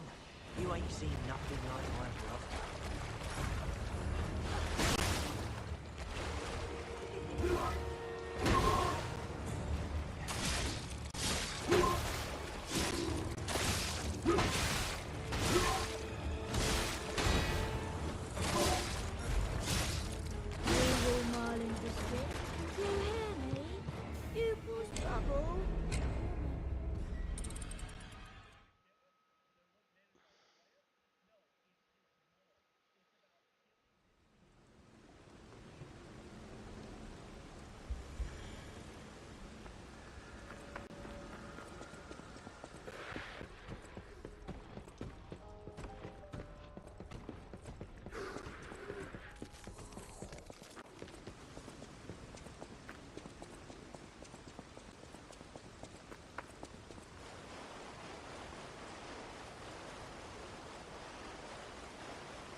Bring it on.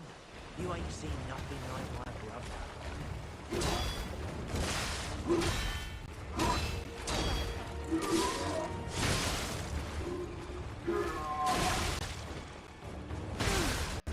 That took forever.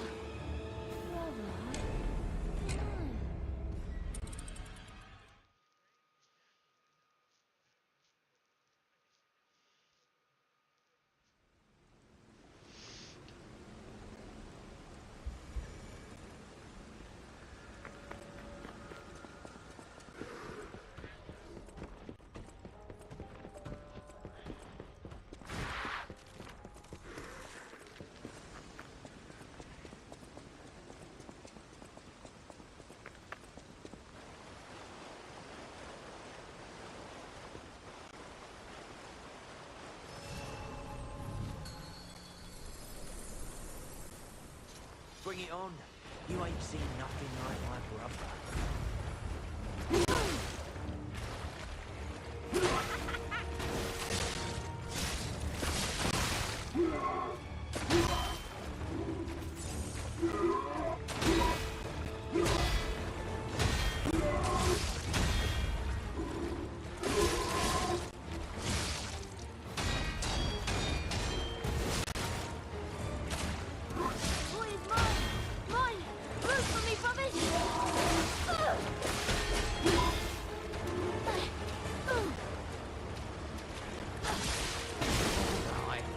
The knife staggered me, but I can actually get a break on that guy before the first one drops.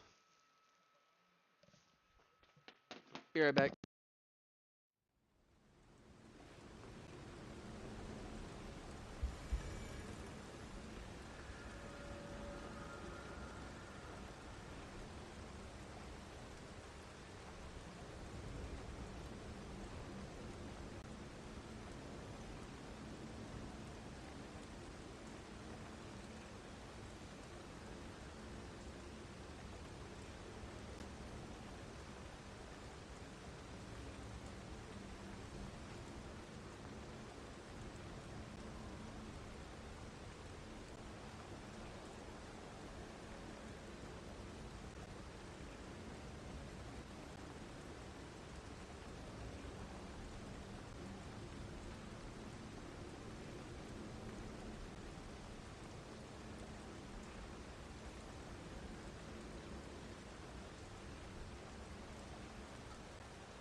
Okay.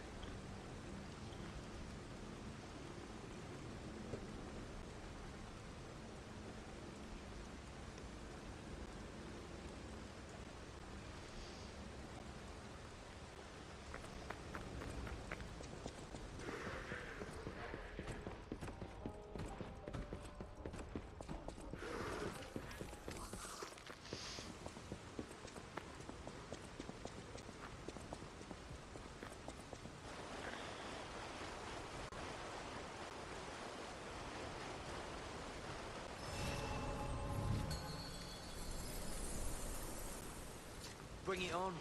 You ain't seen nothing like my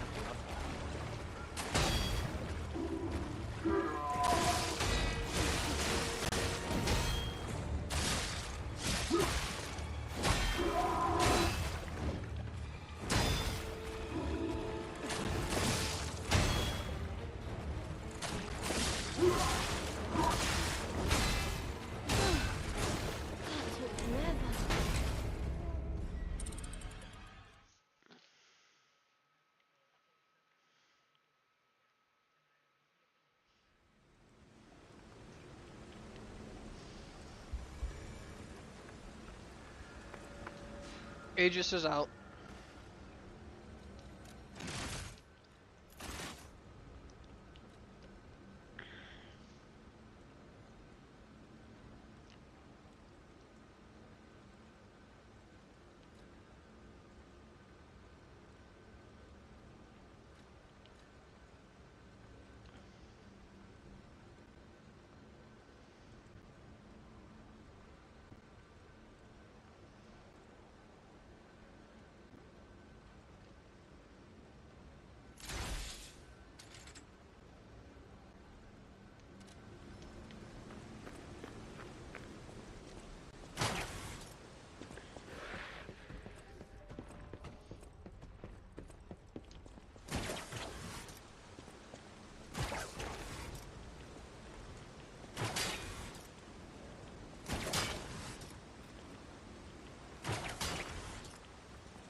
Bring it on.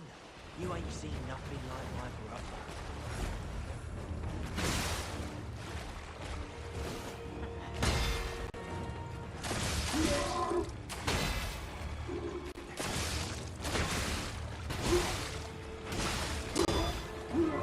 It's been a while since I put anyone 6 feet under. Okay.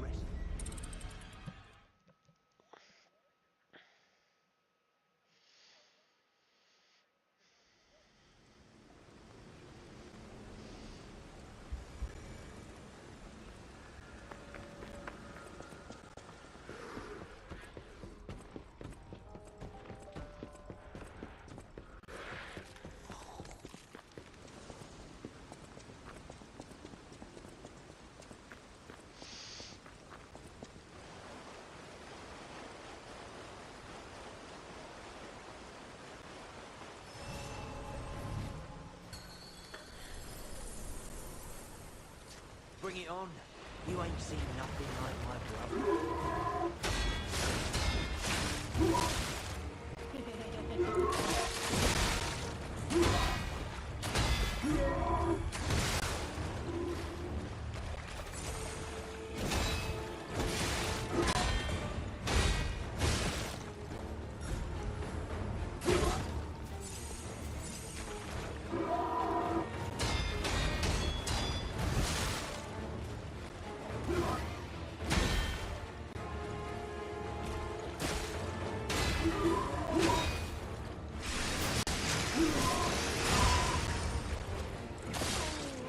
Mighty Father, pick it up.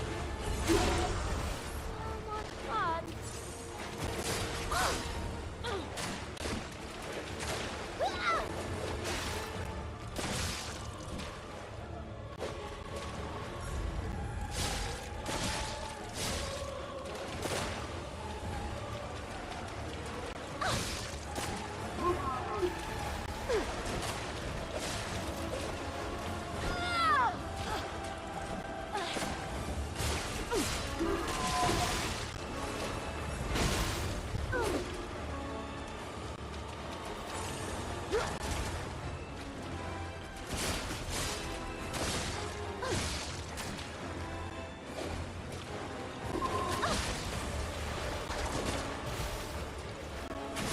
Oh no!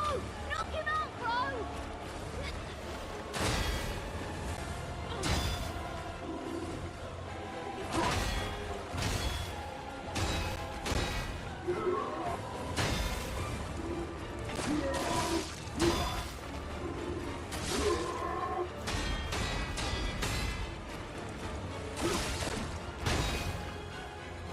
Come on! You played nice with the others. Don't you want to play with me, Mr. Puppet?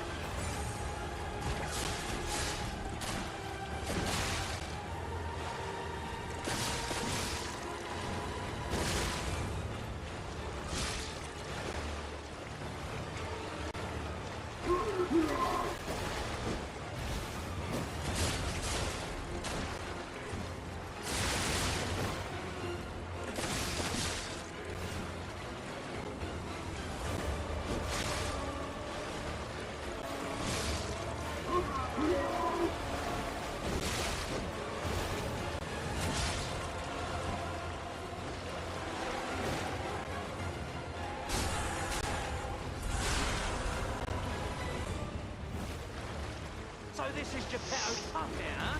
Gotta admit, knows what he's doing.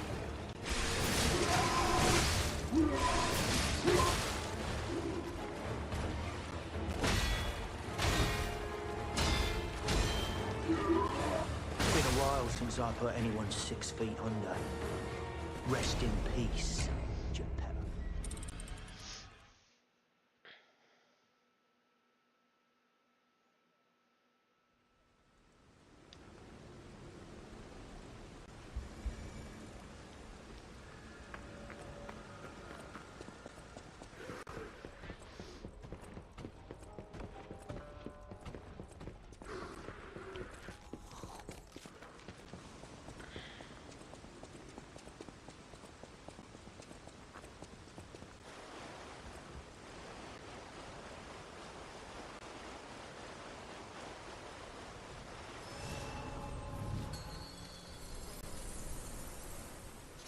Bring it on. You ain't seen nothing like my brother.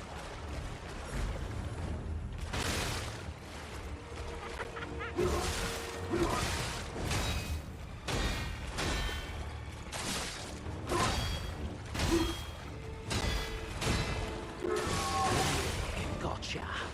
I'll make sure to recycle your... Okay.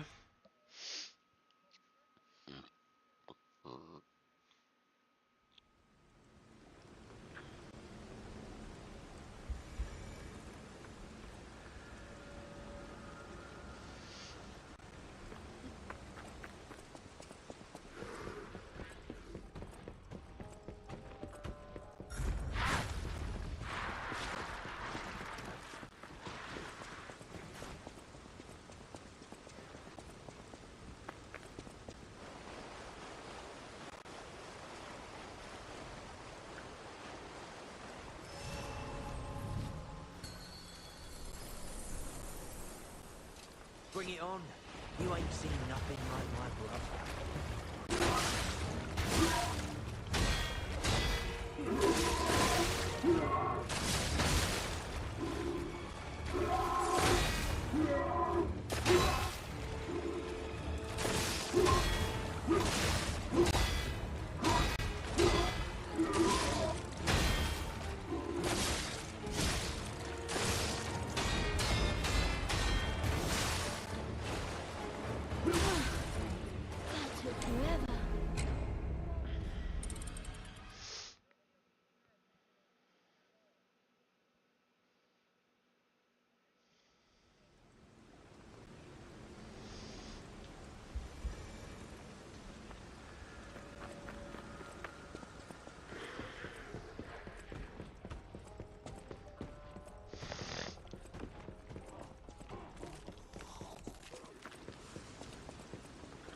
I should have focused on my crock pot, not my fucking mask this morning. Whatever. Bring it on. You ain't seen nothing like my brother.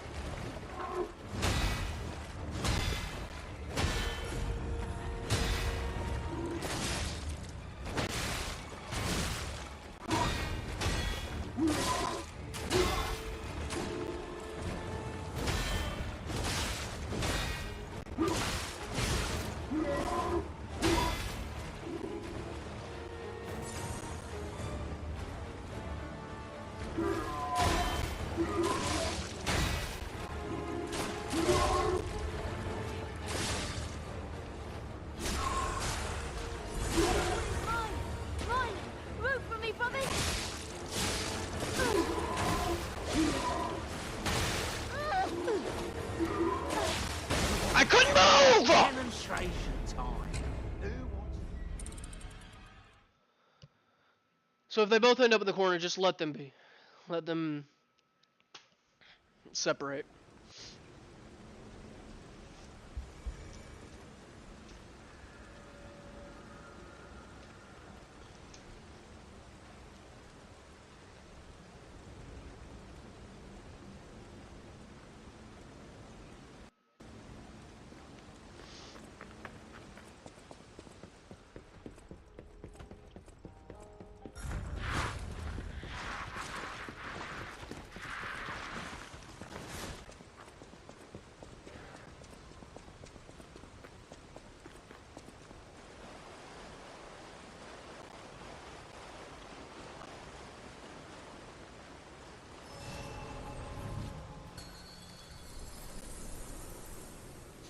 Bring it on.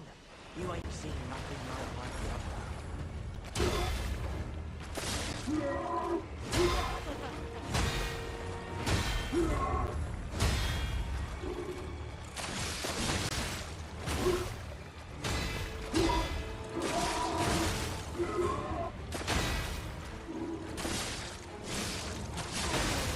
Mind if I mess that kid up good? This is gonna be so much fun.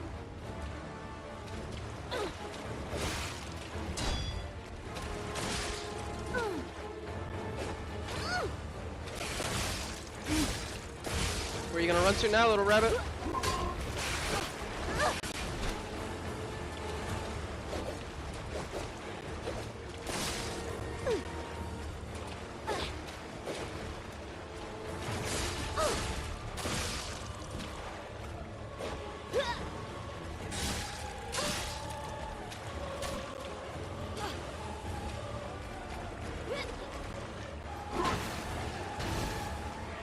Not sure if he actually left or not.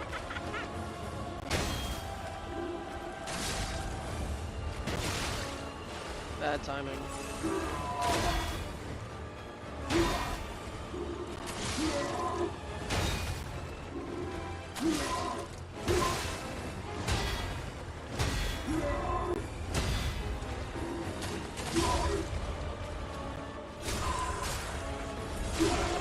Come on!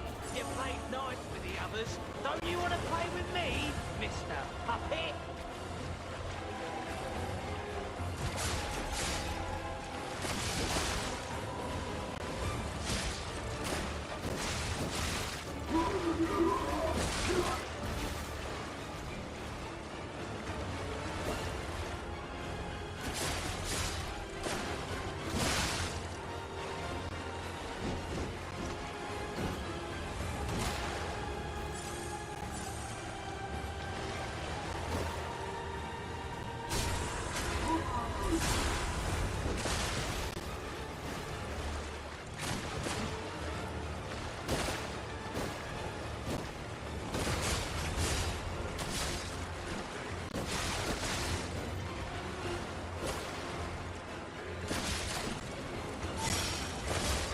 This is Geppetto's puppet, huh?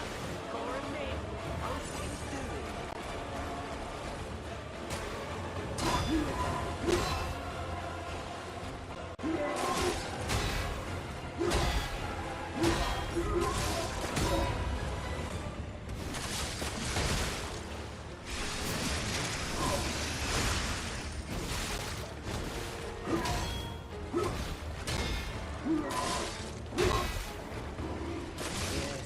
I've seen this before. It's speechless.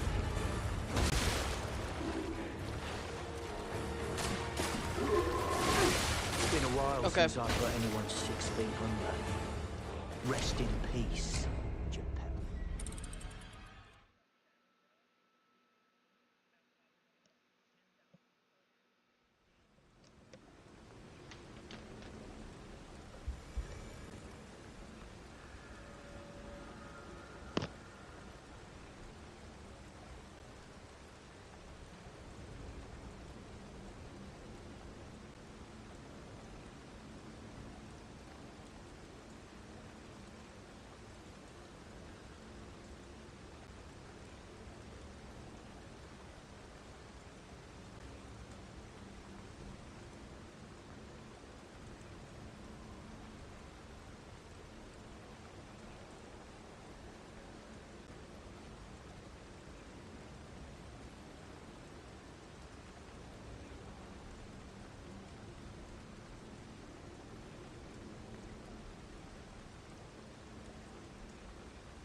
Alright,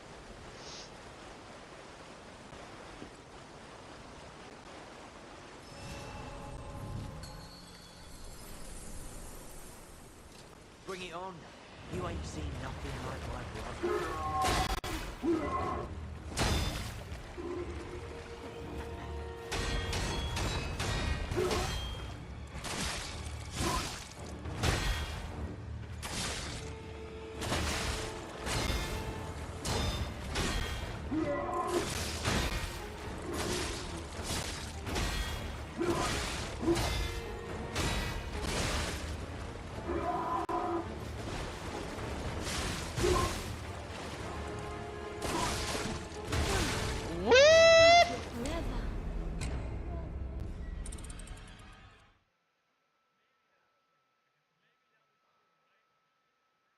Worst possible time that could have whiffed.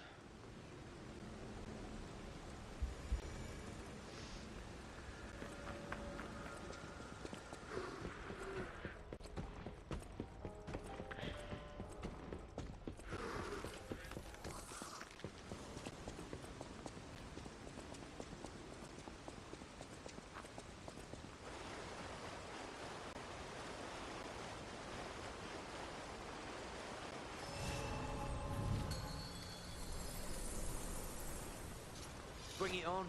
You ain't seen nothing like my brother.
Okay.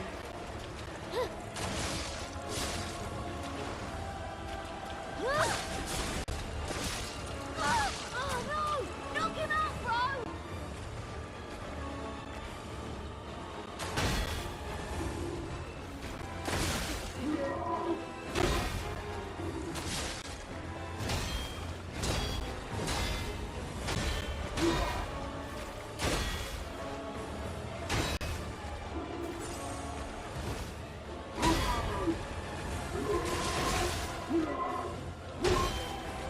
That was cinema.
Let's finish this.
bastard. You're a sweeper.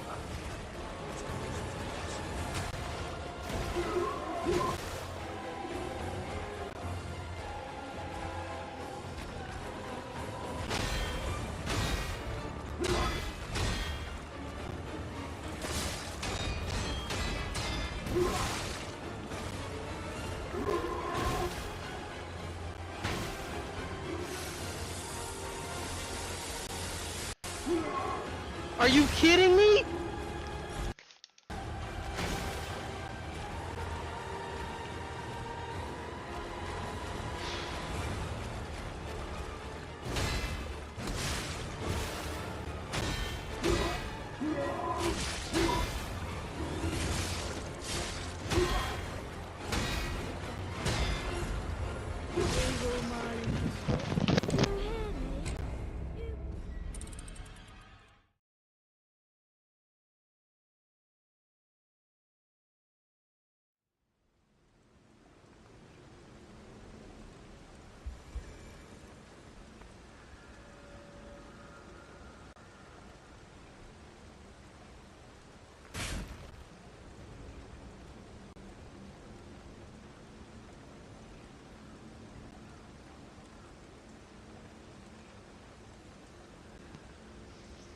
I was one perfect block away from ending that. I suppose I could have dodged it, but like, still.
So it's picking up the mic, but I'm not getting audio on my end.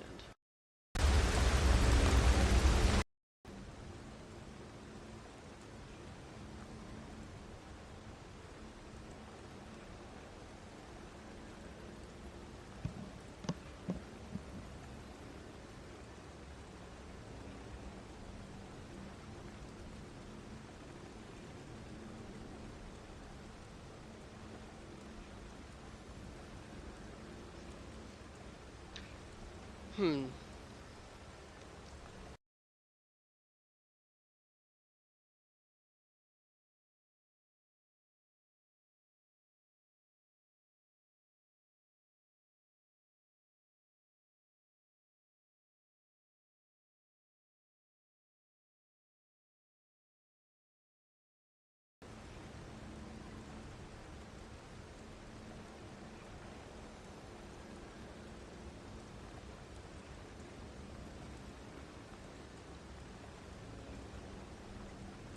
This is weird.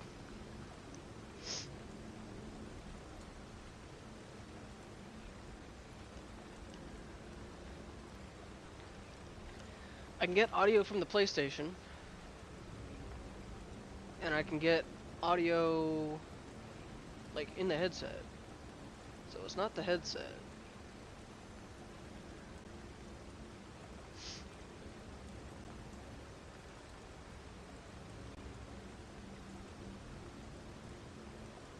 Let me try reopening SharePlay.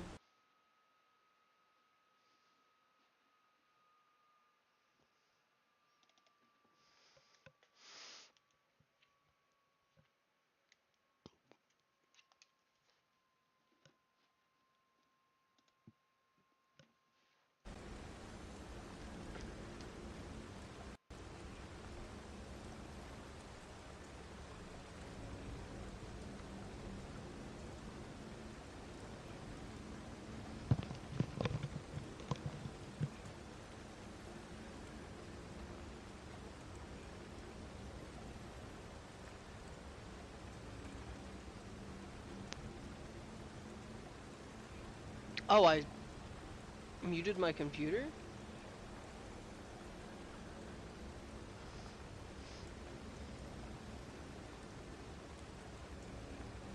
That makes sense.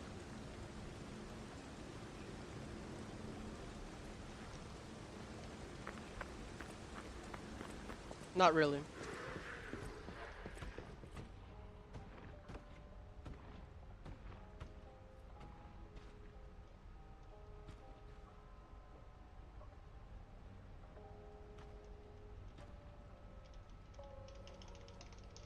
That's weird.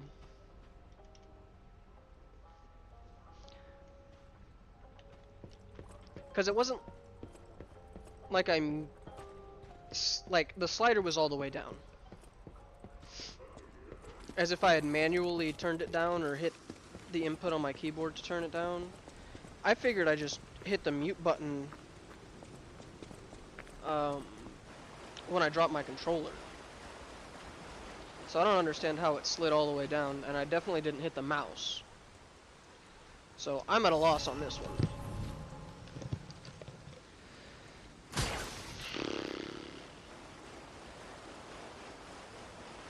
I think I'm just gonna end it on that note.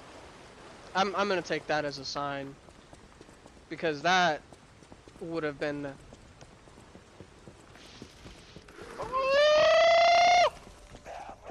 You know what I'm saying?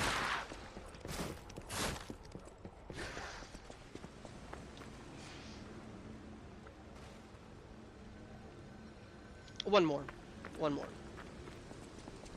Just one more.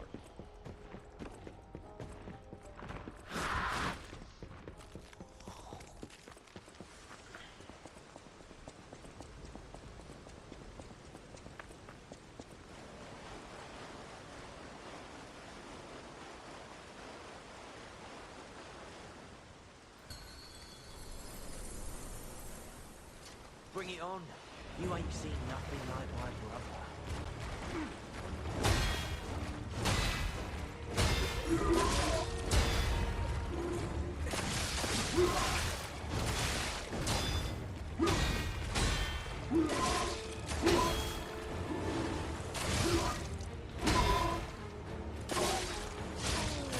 Mind if I look back it up good? Gotcha. That's fine. I'll make sure to recycle your parts. Yeah, it is. It's sunset. It's not quite dark.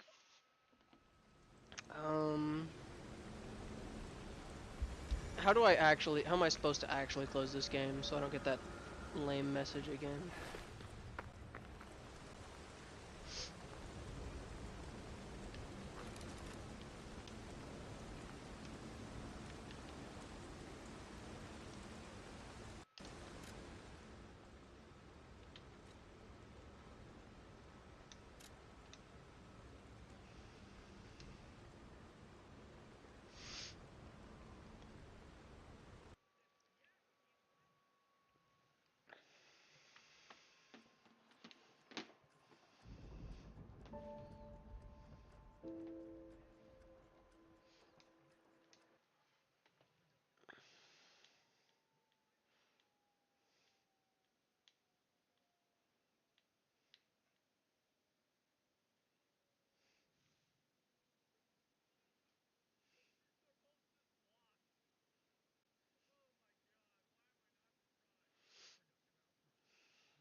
I want to make a potato and keep this up at the same time.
So, as always, I've got my cast iron preheating on low heat.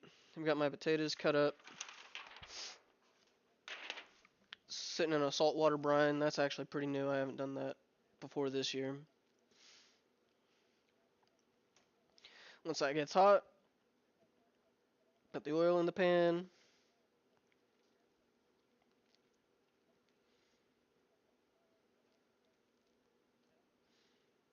What was I saying? I got to listen to what that guy was saying.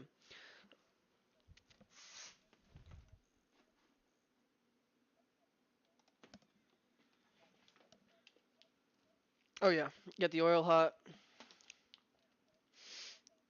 and then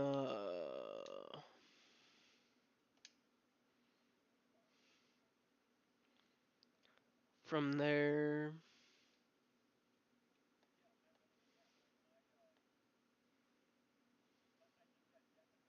just kind of stir the potatoes around a little bit till they get acclimated to the pan, and then let them rest and fry up.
I already rolled it up, so fuck it. This one's a little extra sweet. Actually, no.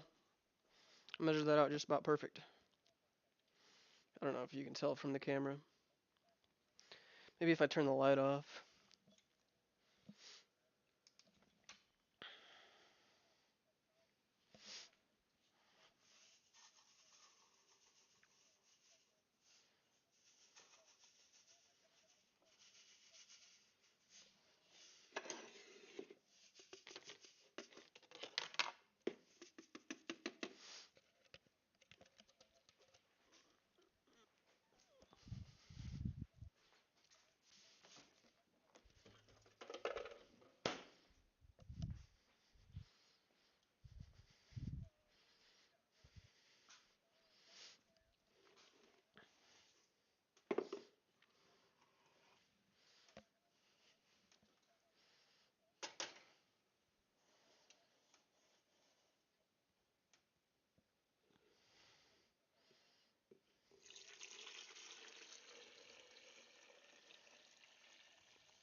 If you gotta stir the sweet tea,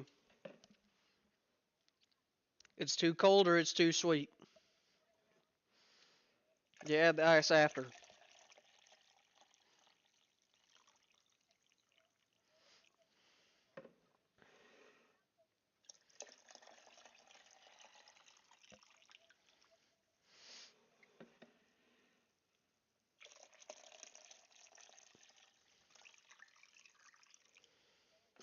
This one's slightly on the cold side.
Alright, so I've drained off that water.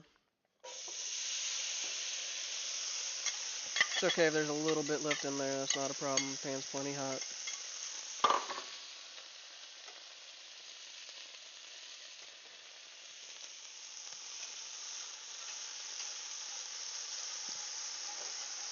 Now while it's still all room temp and wet, you want to keep it working around.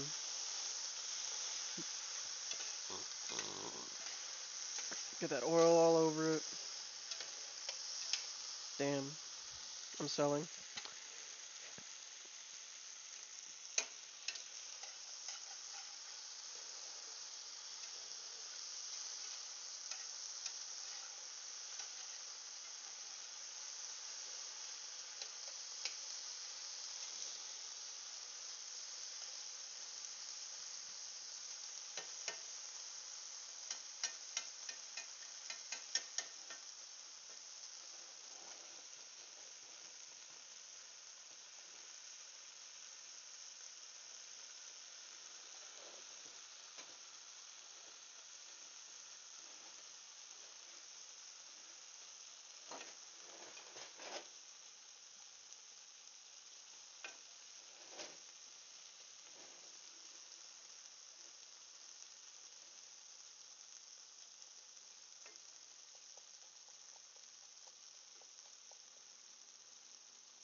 Oh no, I lost a potato. It's a good thing the stove is easy to take apart, though I genuinely prefer gas stoves.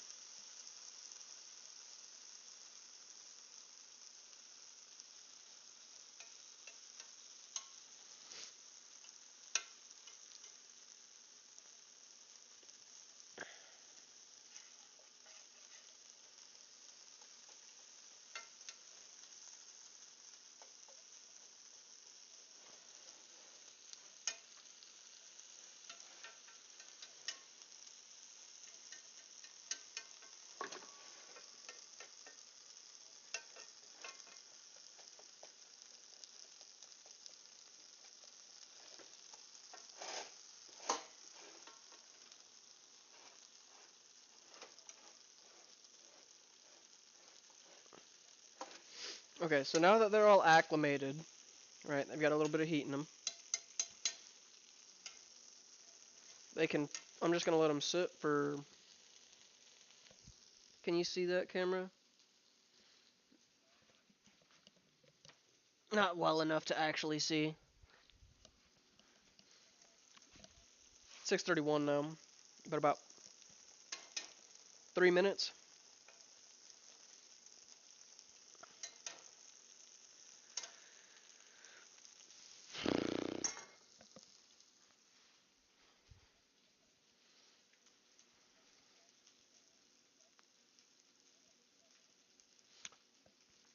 Hopefully I can change this ratio without it being a problem.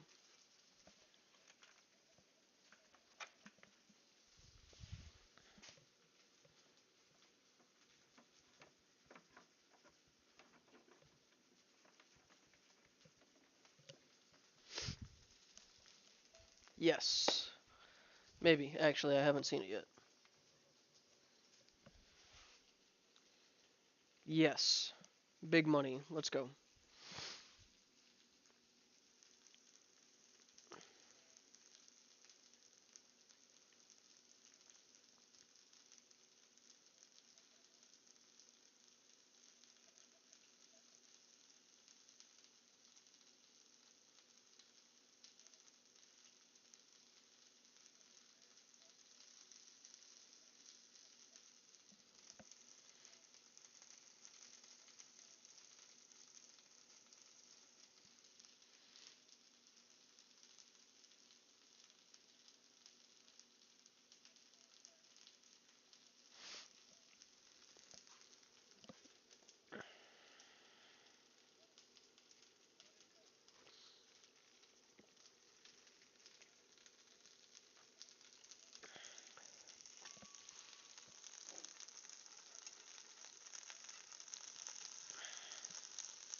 Now you don't want to let them sit too long.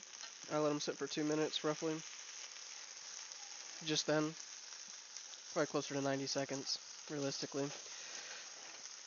And now I'm back to stirring. Another potato on the stove there. Get that back in the pan.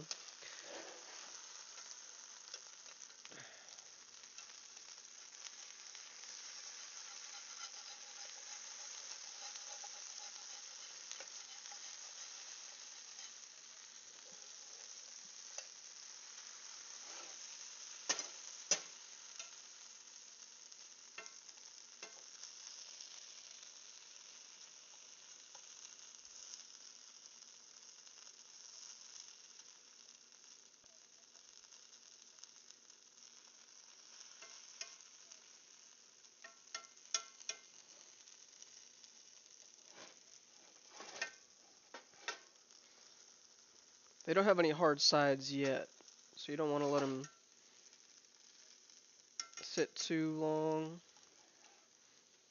But just kind of move them around a little bit every couple minutes. And go from there.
Hear that? Time to stir them again.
Yeah, I think they call that eminent domain.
Pan's usually a little bit more hot when I start it, so it's taking a little bit longer to cook.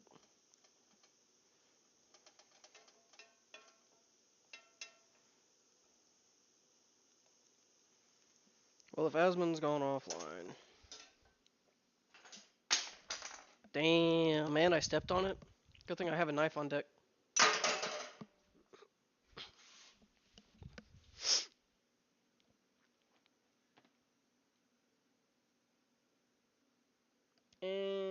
In Avatar? I don't want to watch that game. Mostly because I might want to play it someday.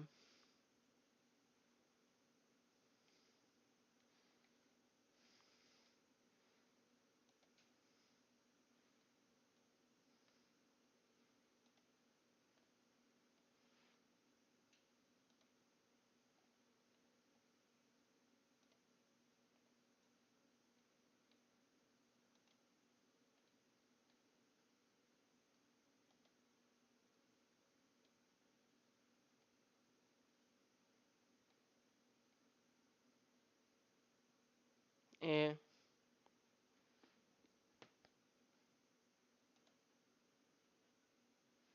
Sense is pretty cool, but he's just chatting right now.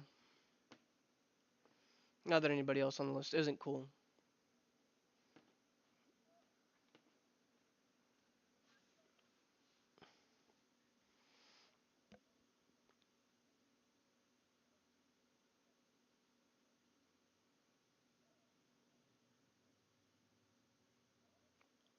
Oh, this is the wax level.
Okay, I'm getting impatient.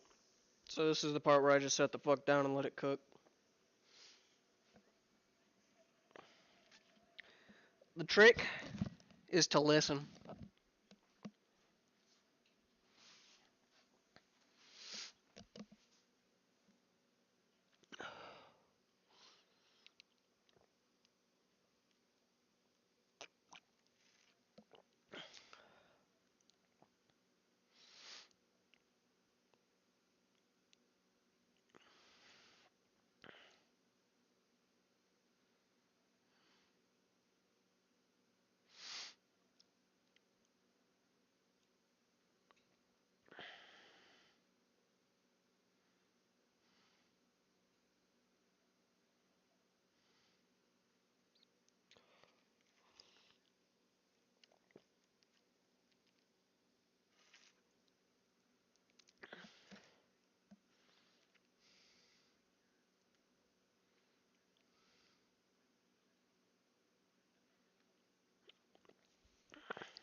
Reminds me of some people I used to hang out with in high school.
Y'all want a close up of the potatoes? Oh, hold on.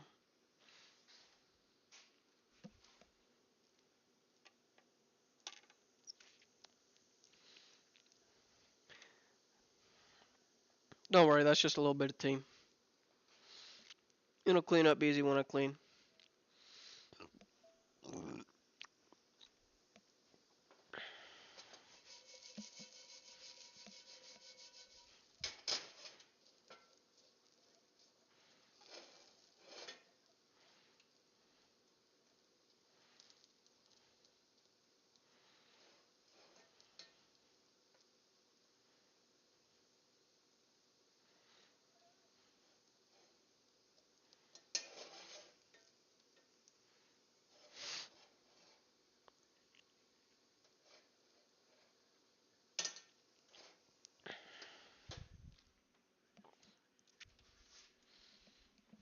Yeah, I think I'm just gonna go ahead and focus on the potatoes for now, and then I'll come back to this when they're done.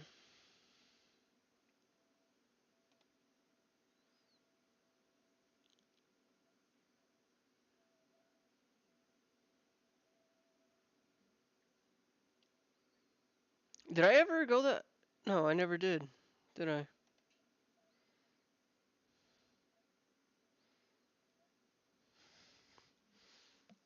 Oh well.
Oh. No, I actually didn't lose any. No, I lost a tiny piece, maybe. Or two or three. I don't know. Pan is getting hot.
If you can't respect a set of beliefs without adhering to them yourself,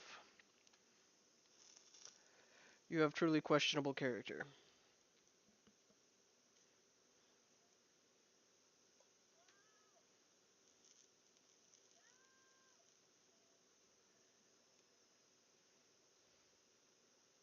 Unless, of course, that set of beliefs says that everybody else on the planet Earth is, beneath you. That'd be, kind of like what the Germans thought in the 1940s.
did not know that you could break med stations in Bioshock and get a free med kit.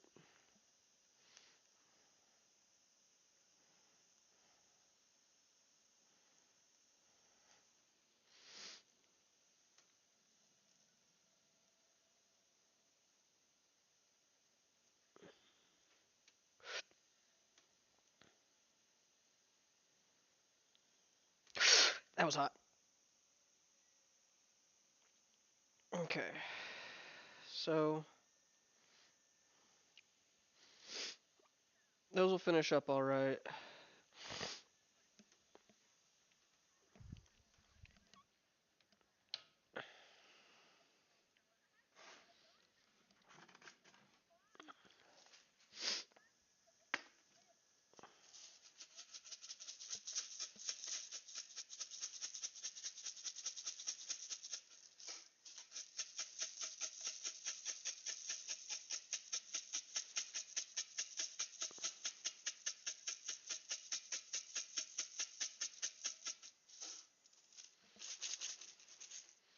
Is that?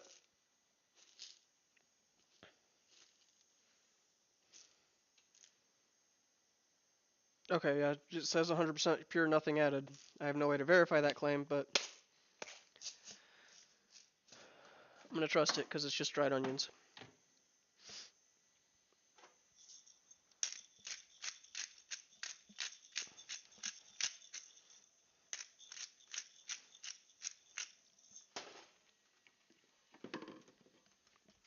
I was expecting it to be some silicone powder bullshit.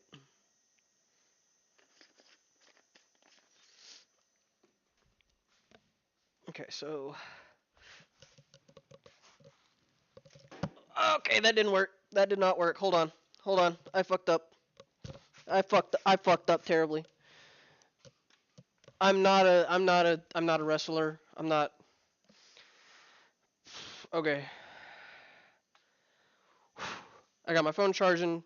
My ring light obviously has a cable. I tried to step through the two.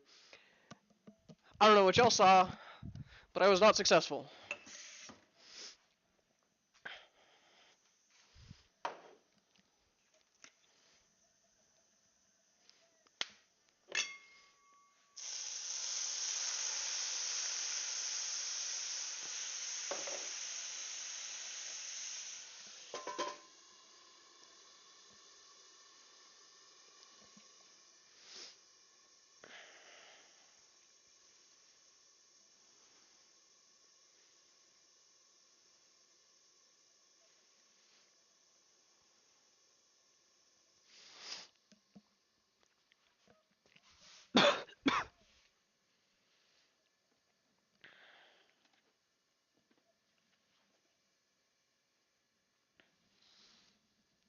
Ooh. Ah. Don't mind me, I'm just cracking my neck.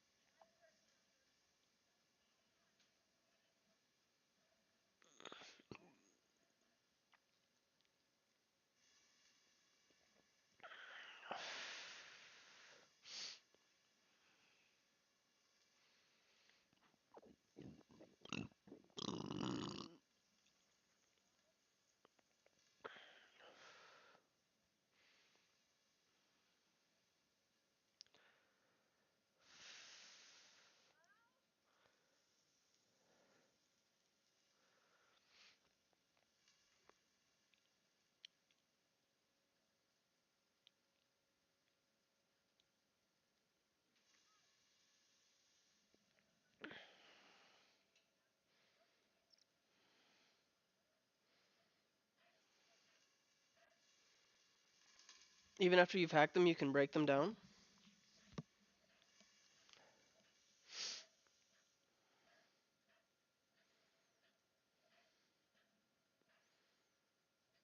Good to know.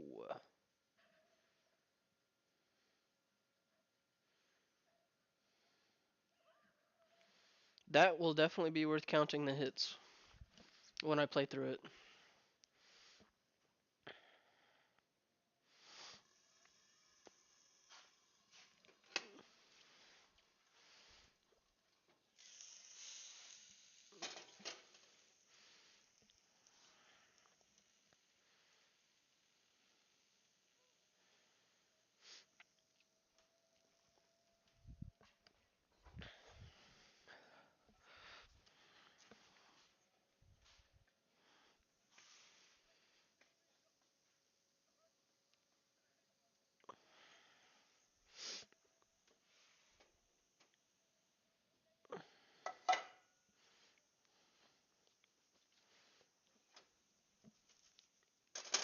Oh yeah.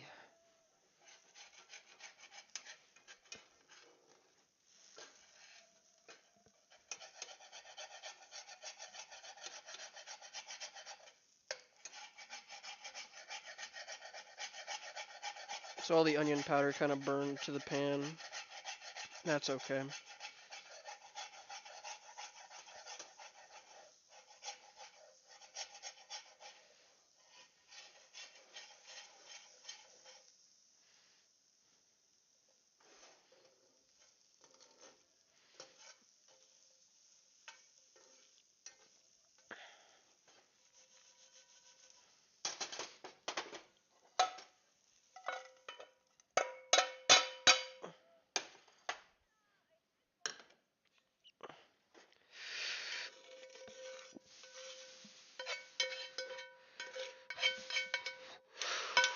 Yeah, that's hot.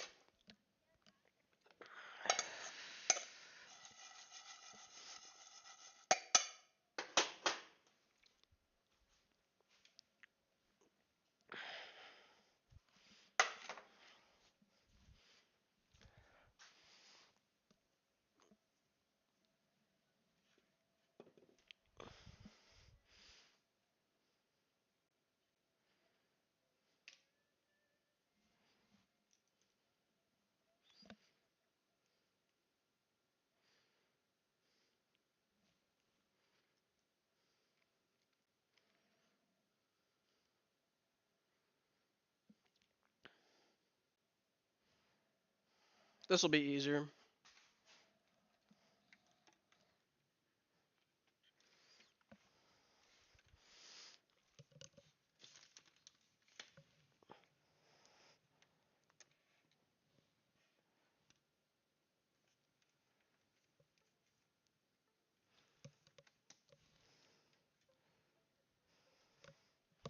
Oh yeah, I forgot about that.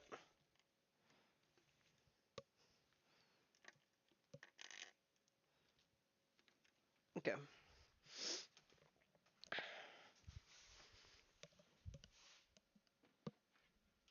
And pull this back up.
I forgot the salt.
It's easy to feign confidence. It's more difficult to be confident in yourself because of the things you have accomplished.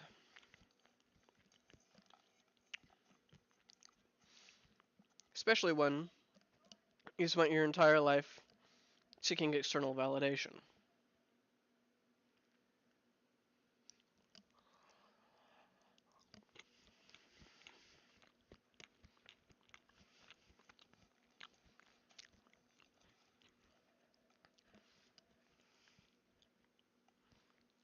And consuming media.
Oh man.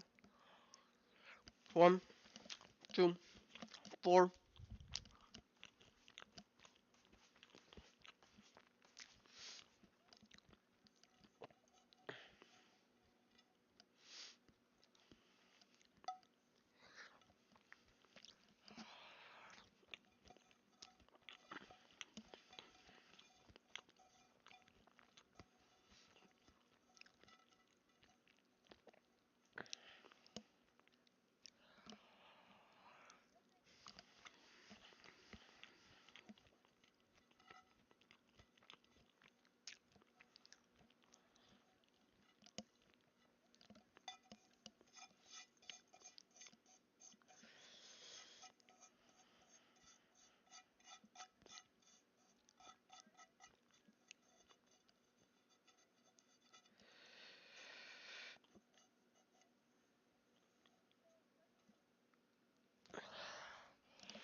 Got a little bit spicy there at the end.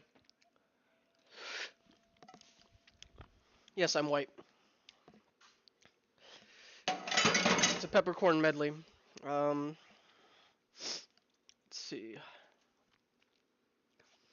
Black, white, green, and pink peppercorns.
Find your line.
Now, when I was playing Bioshock, I forgot I was streaming. When I was playing Bioshock, what I would do is I would set up like two more pieces to give myself time, and then I would set my line, like how I was, like the path I was going to take to get to the exit, however that was going to be, and then I would focus on actually setting everything up the way it needed to be to get it to go there.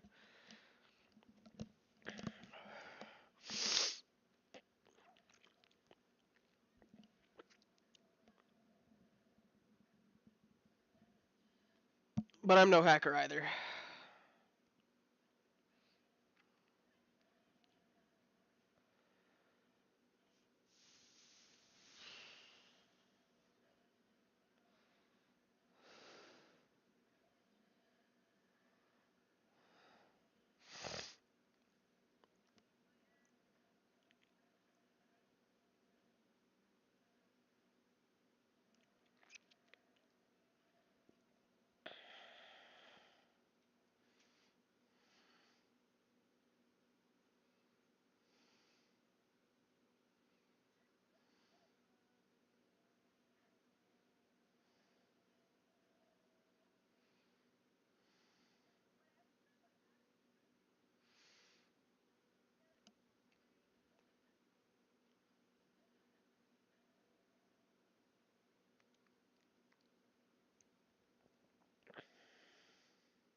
Should I go join Mouse's stream?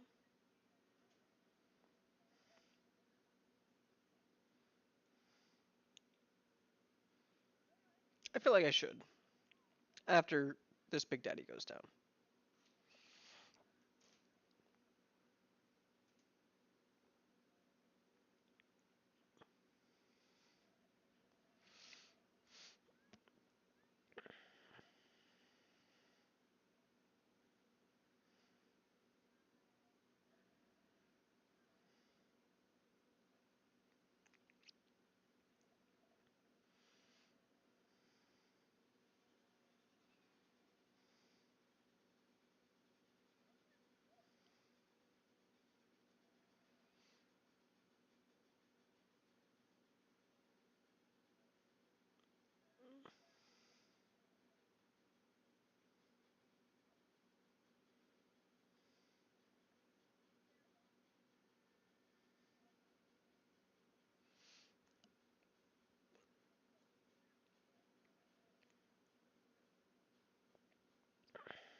Genuinely confused what's going on here.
I think I've checked my Clash of Clans today since I started some upgrades.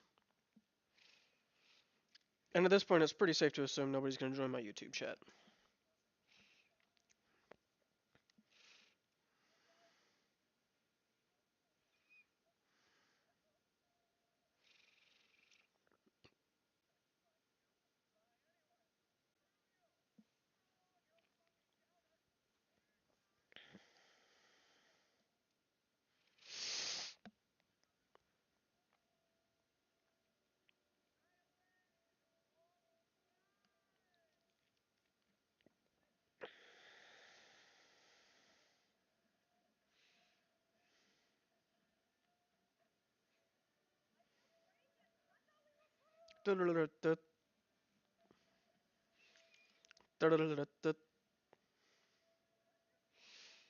Da-da-da-da.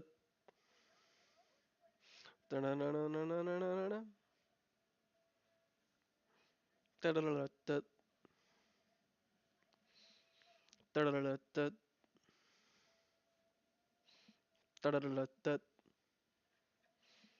Da-da-da-da-da-da.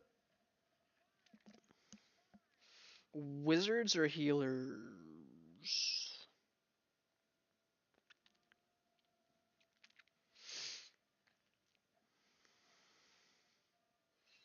2 mil, 18 hours, let's go. Assign the lab assistant.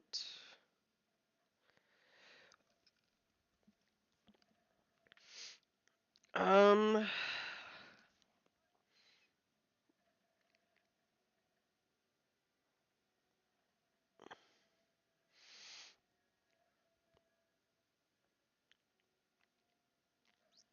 that takes more than I have.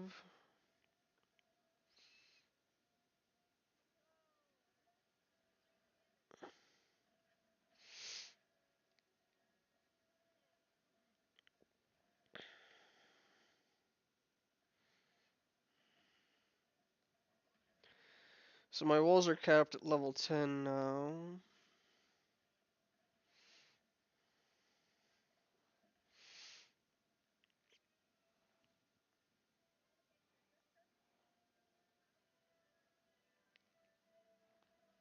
I actually forgot that I have other things to build.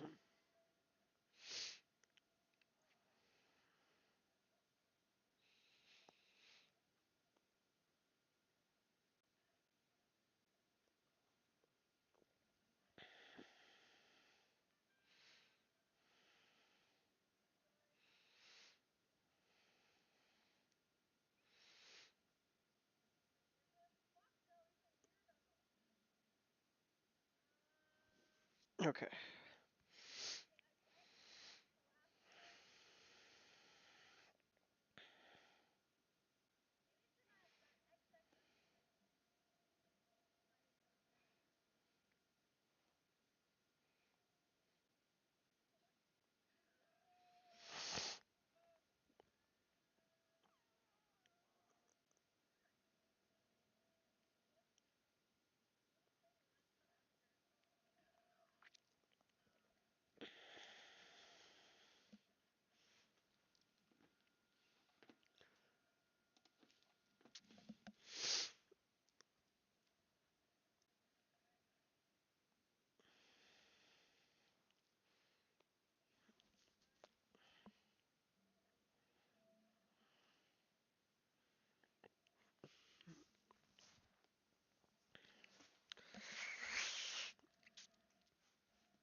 Dang.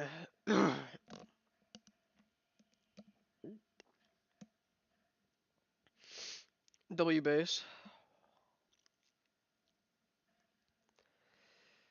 Boom, boom, boom, boom.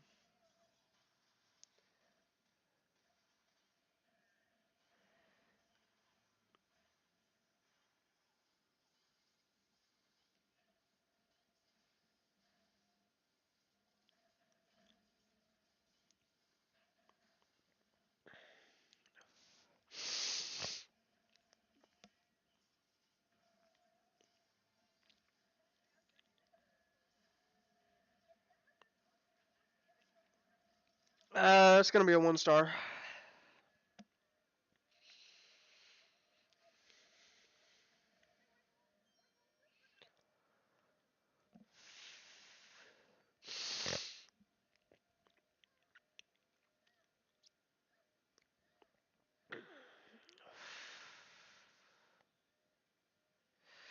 Boop, boop.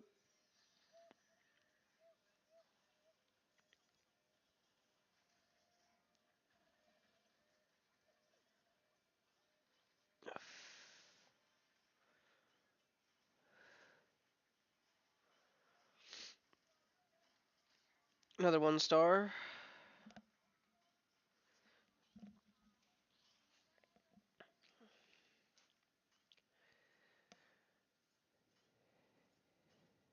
Yeah, I don't think I get any more out of that.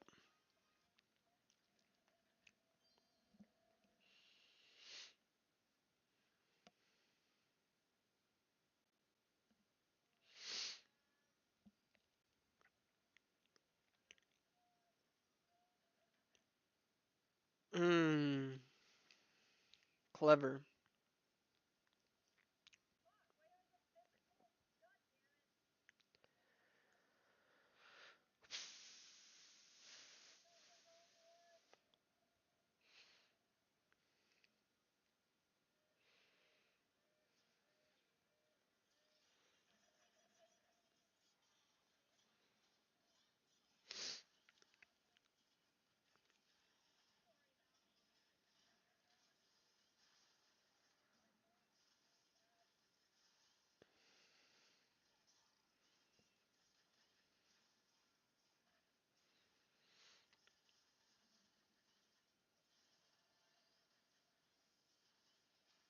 Two-star, let's go.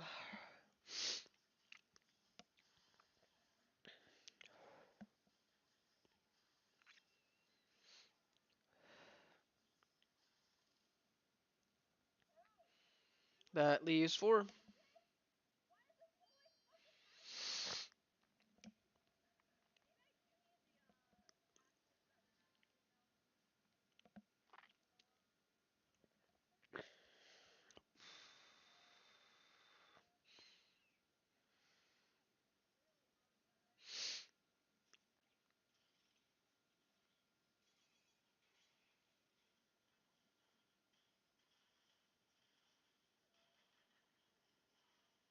Damn, okay. Botched this one. I don't think I get 1 star.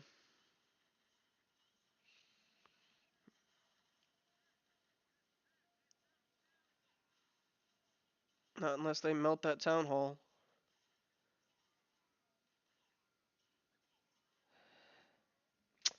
It was 1, but they had to deal with the other fighters. So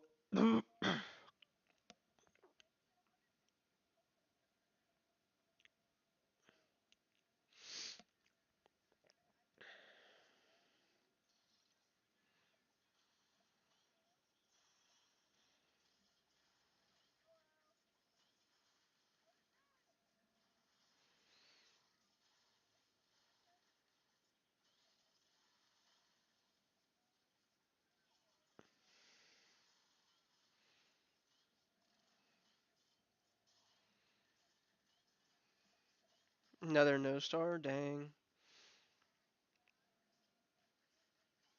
Maybe not. Depends on where my bot paths. Cool. I'm gonna get 1.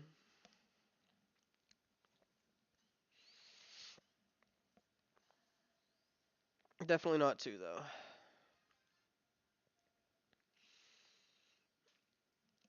2 would have meant 3 in that scenario.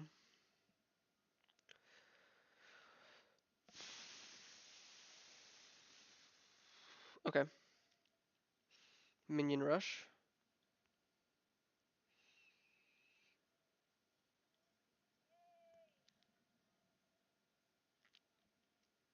I don't see anything that can actually hit them, so yeah, full minion rush.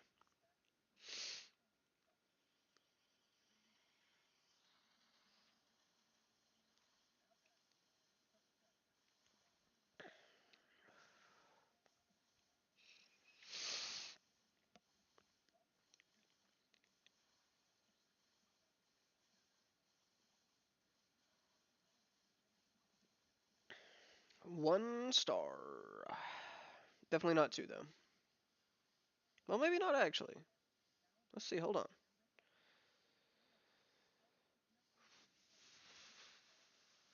Okay. That hit. Dead. Okay.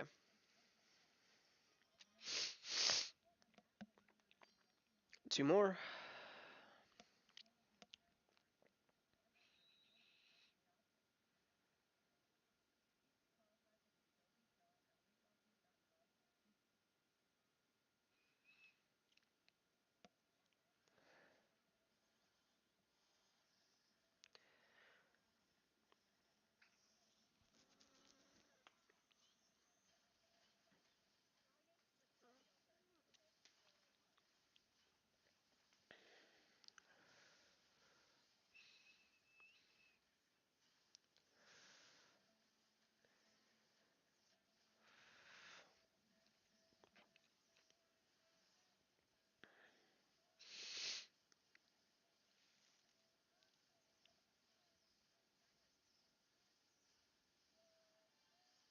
1 star, 2 stars. That's it. That's all for my builder village.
All right.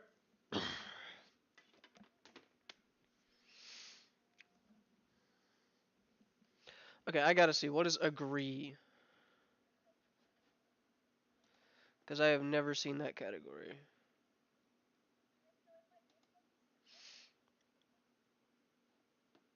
Is that a game?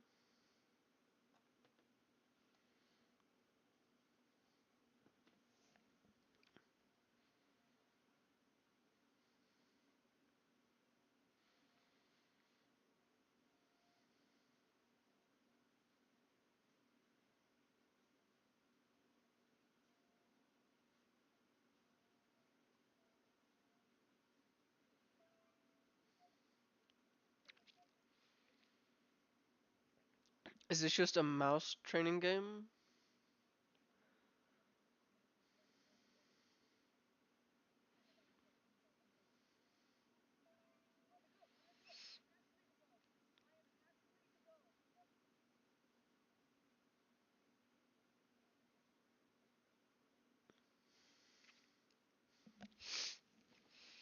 Okay. Going back to Bioshock.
Hmm.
I had to check my fly. That was really embarrassing the one time I did it. So now it's like every time I go to sit down, I'm like,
S-Fand? Losing all my sanity tonight again. Well, that's probably why this is... why I felt like I needed to come here. Why did I... What? I mean, they're right next to each other, but what? Oh, I see what happened. Emiru went live. This didn't update, so when I clicked on Iron Mouse, because the slide... It slid up. Let me see. If this takes me to S-Band. Maybe I'm just retarded?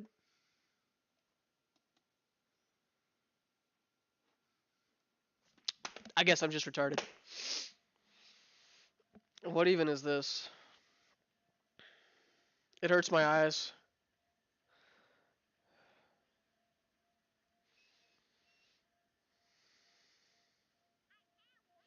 Yeah, I can see why it hurts my eyes.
I don't know if I'll stream tomorrow.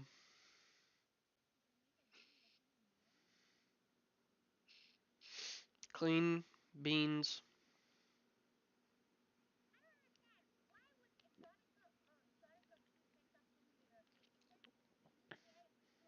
Aaron.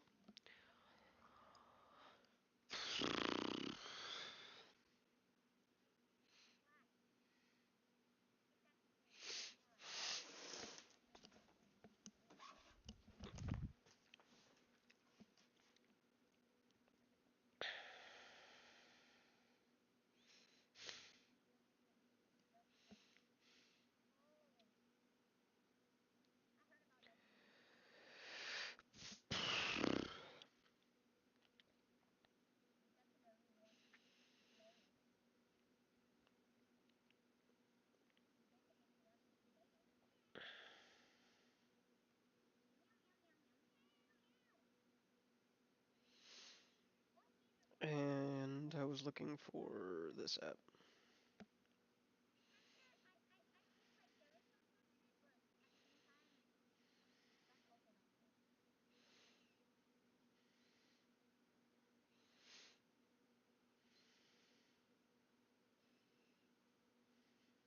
Those cast iron look like shit.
I guess that one will wait.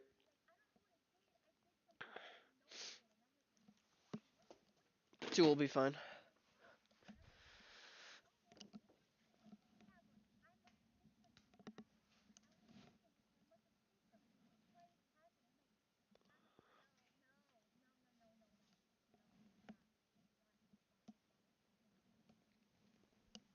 Oh.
I haven't opened my Venmo in forever because I don't use it hardly ever. But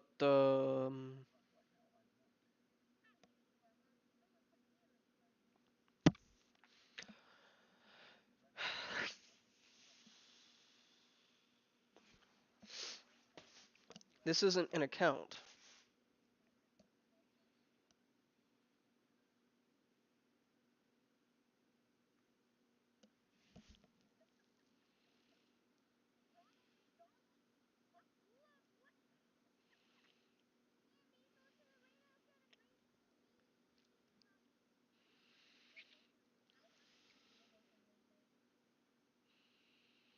It's in my account, so I might as well use it, but like, what the fuck?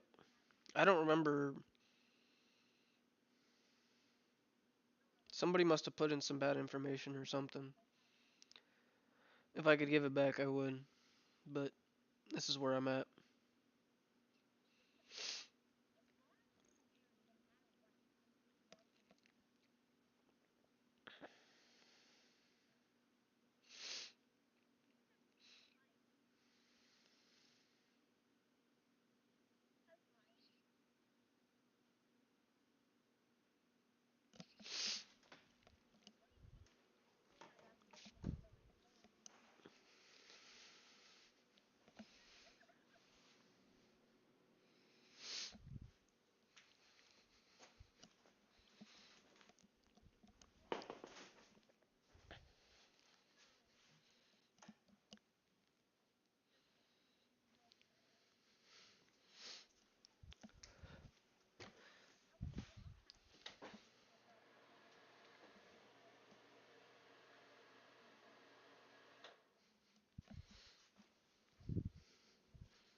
Hmm.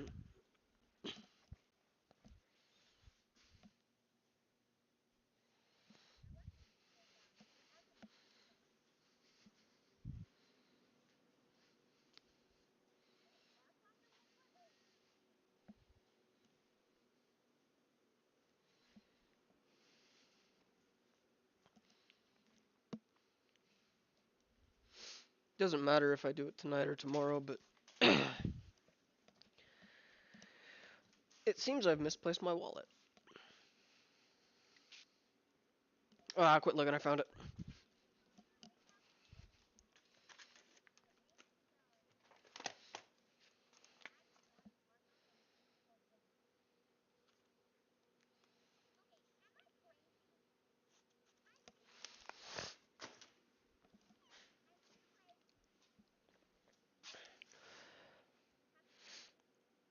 Yep, that is accurate.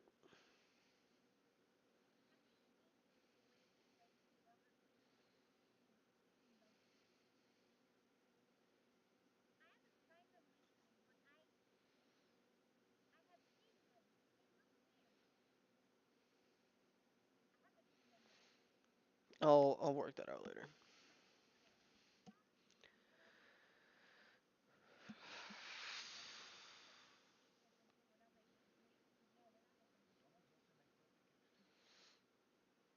Hmm.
I'm over here contemplating.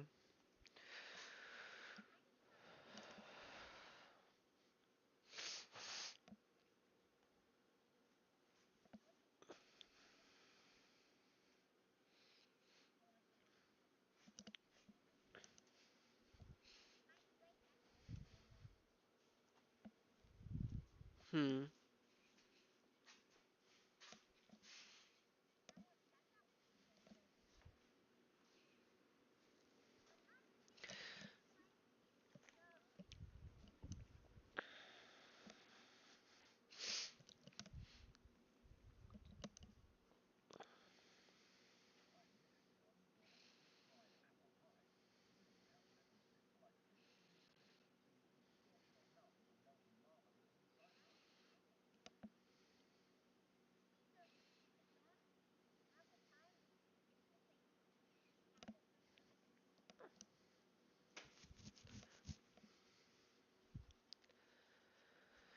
Well, that's enough deliberating.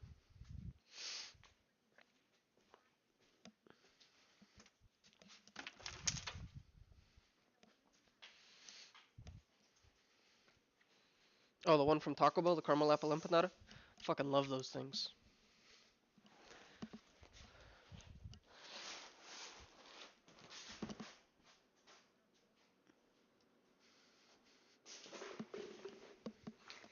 Don't worry about it.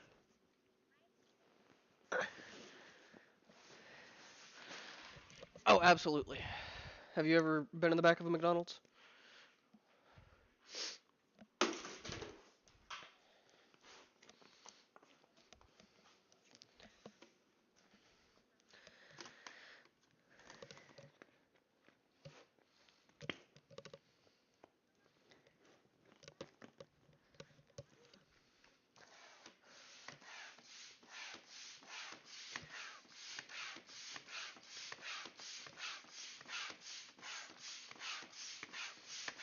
Raising Cane's ain't bad.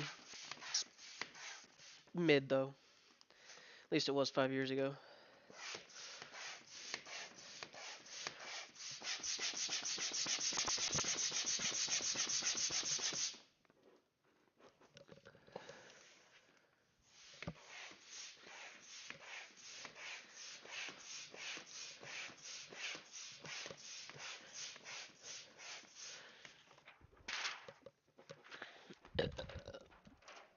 Okay, that'll work.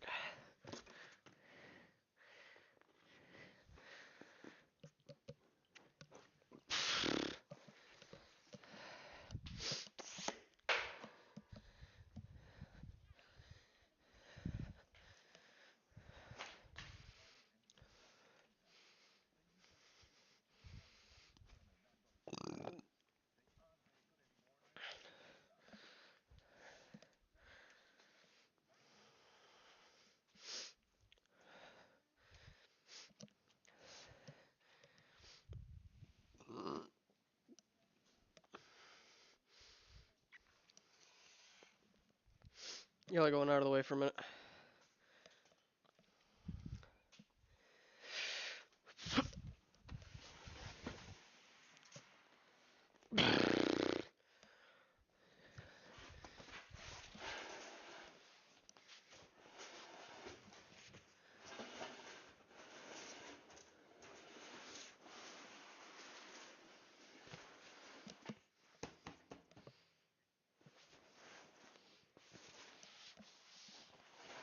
I think I might have overfilled this even.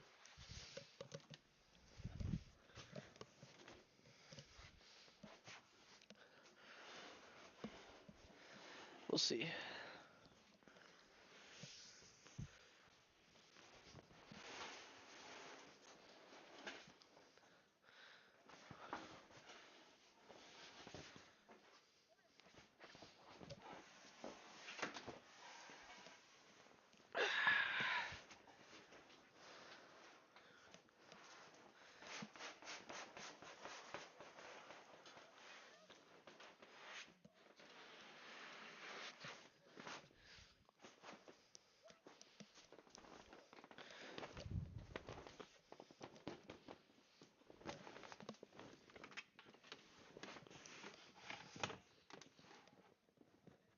Okay, yeah, that's too much air.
Okay, yeah, that's where I want it.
Ugh. Oh, that was my knee.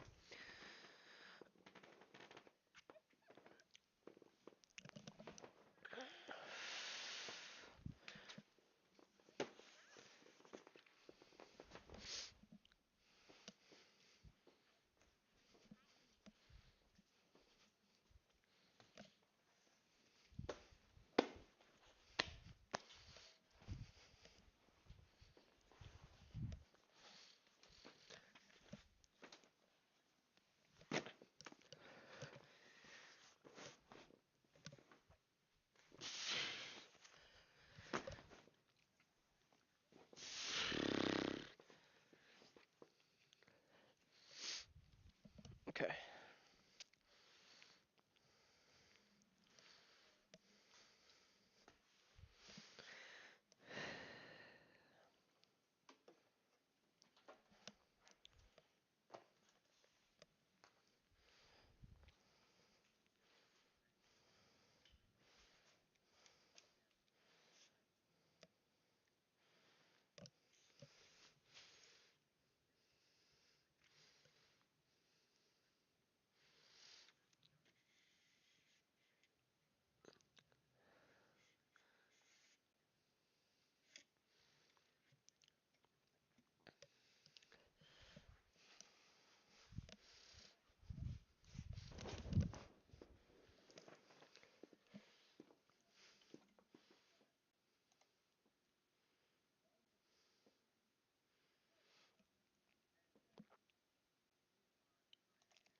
I thought I had this already.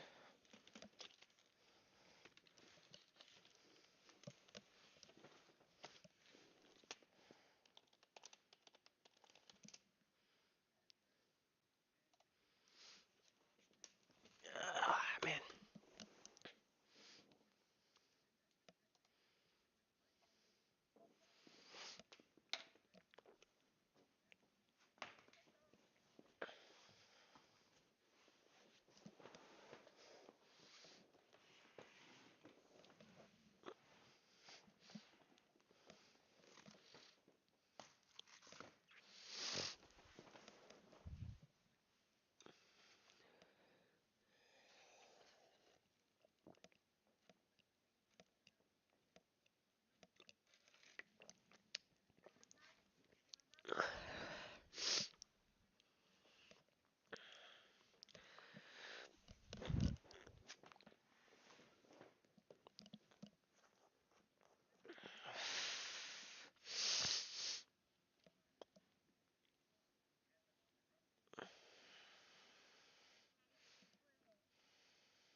My mic has been up the whole time, huh?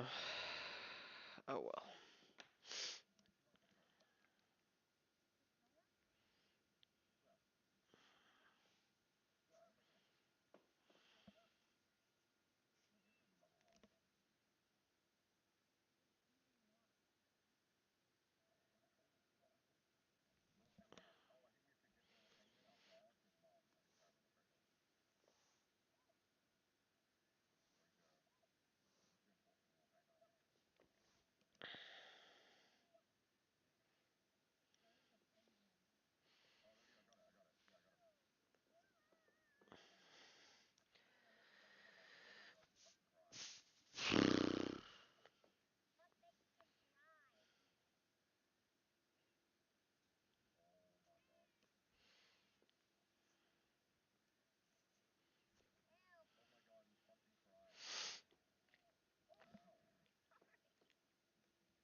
You don't need the shortcut.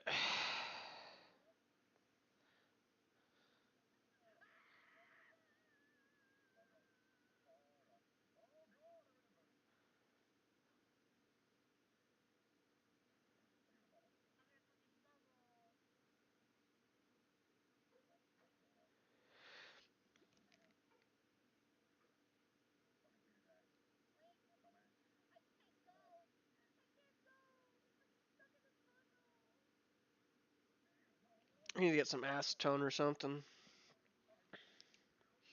Some industrial solvent for this epoxy I've got stuck on my thumb.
Okay.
Oh, well.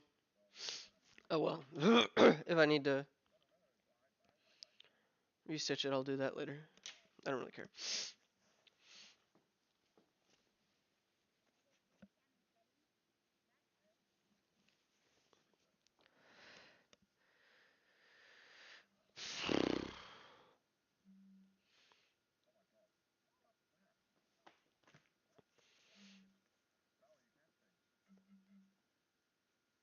Okay, so that might actually make a good,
Till next time.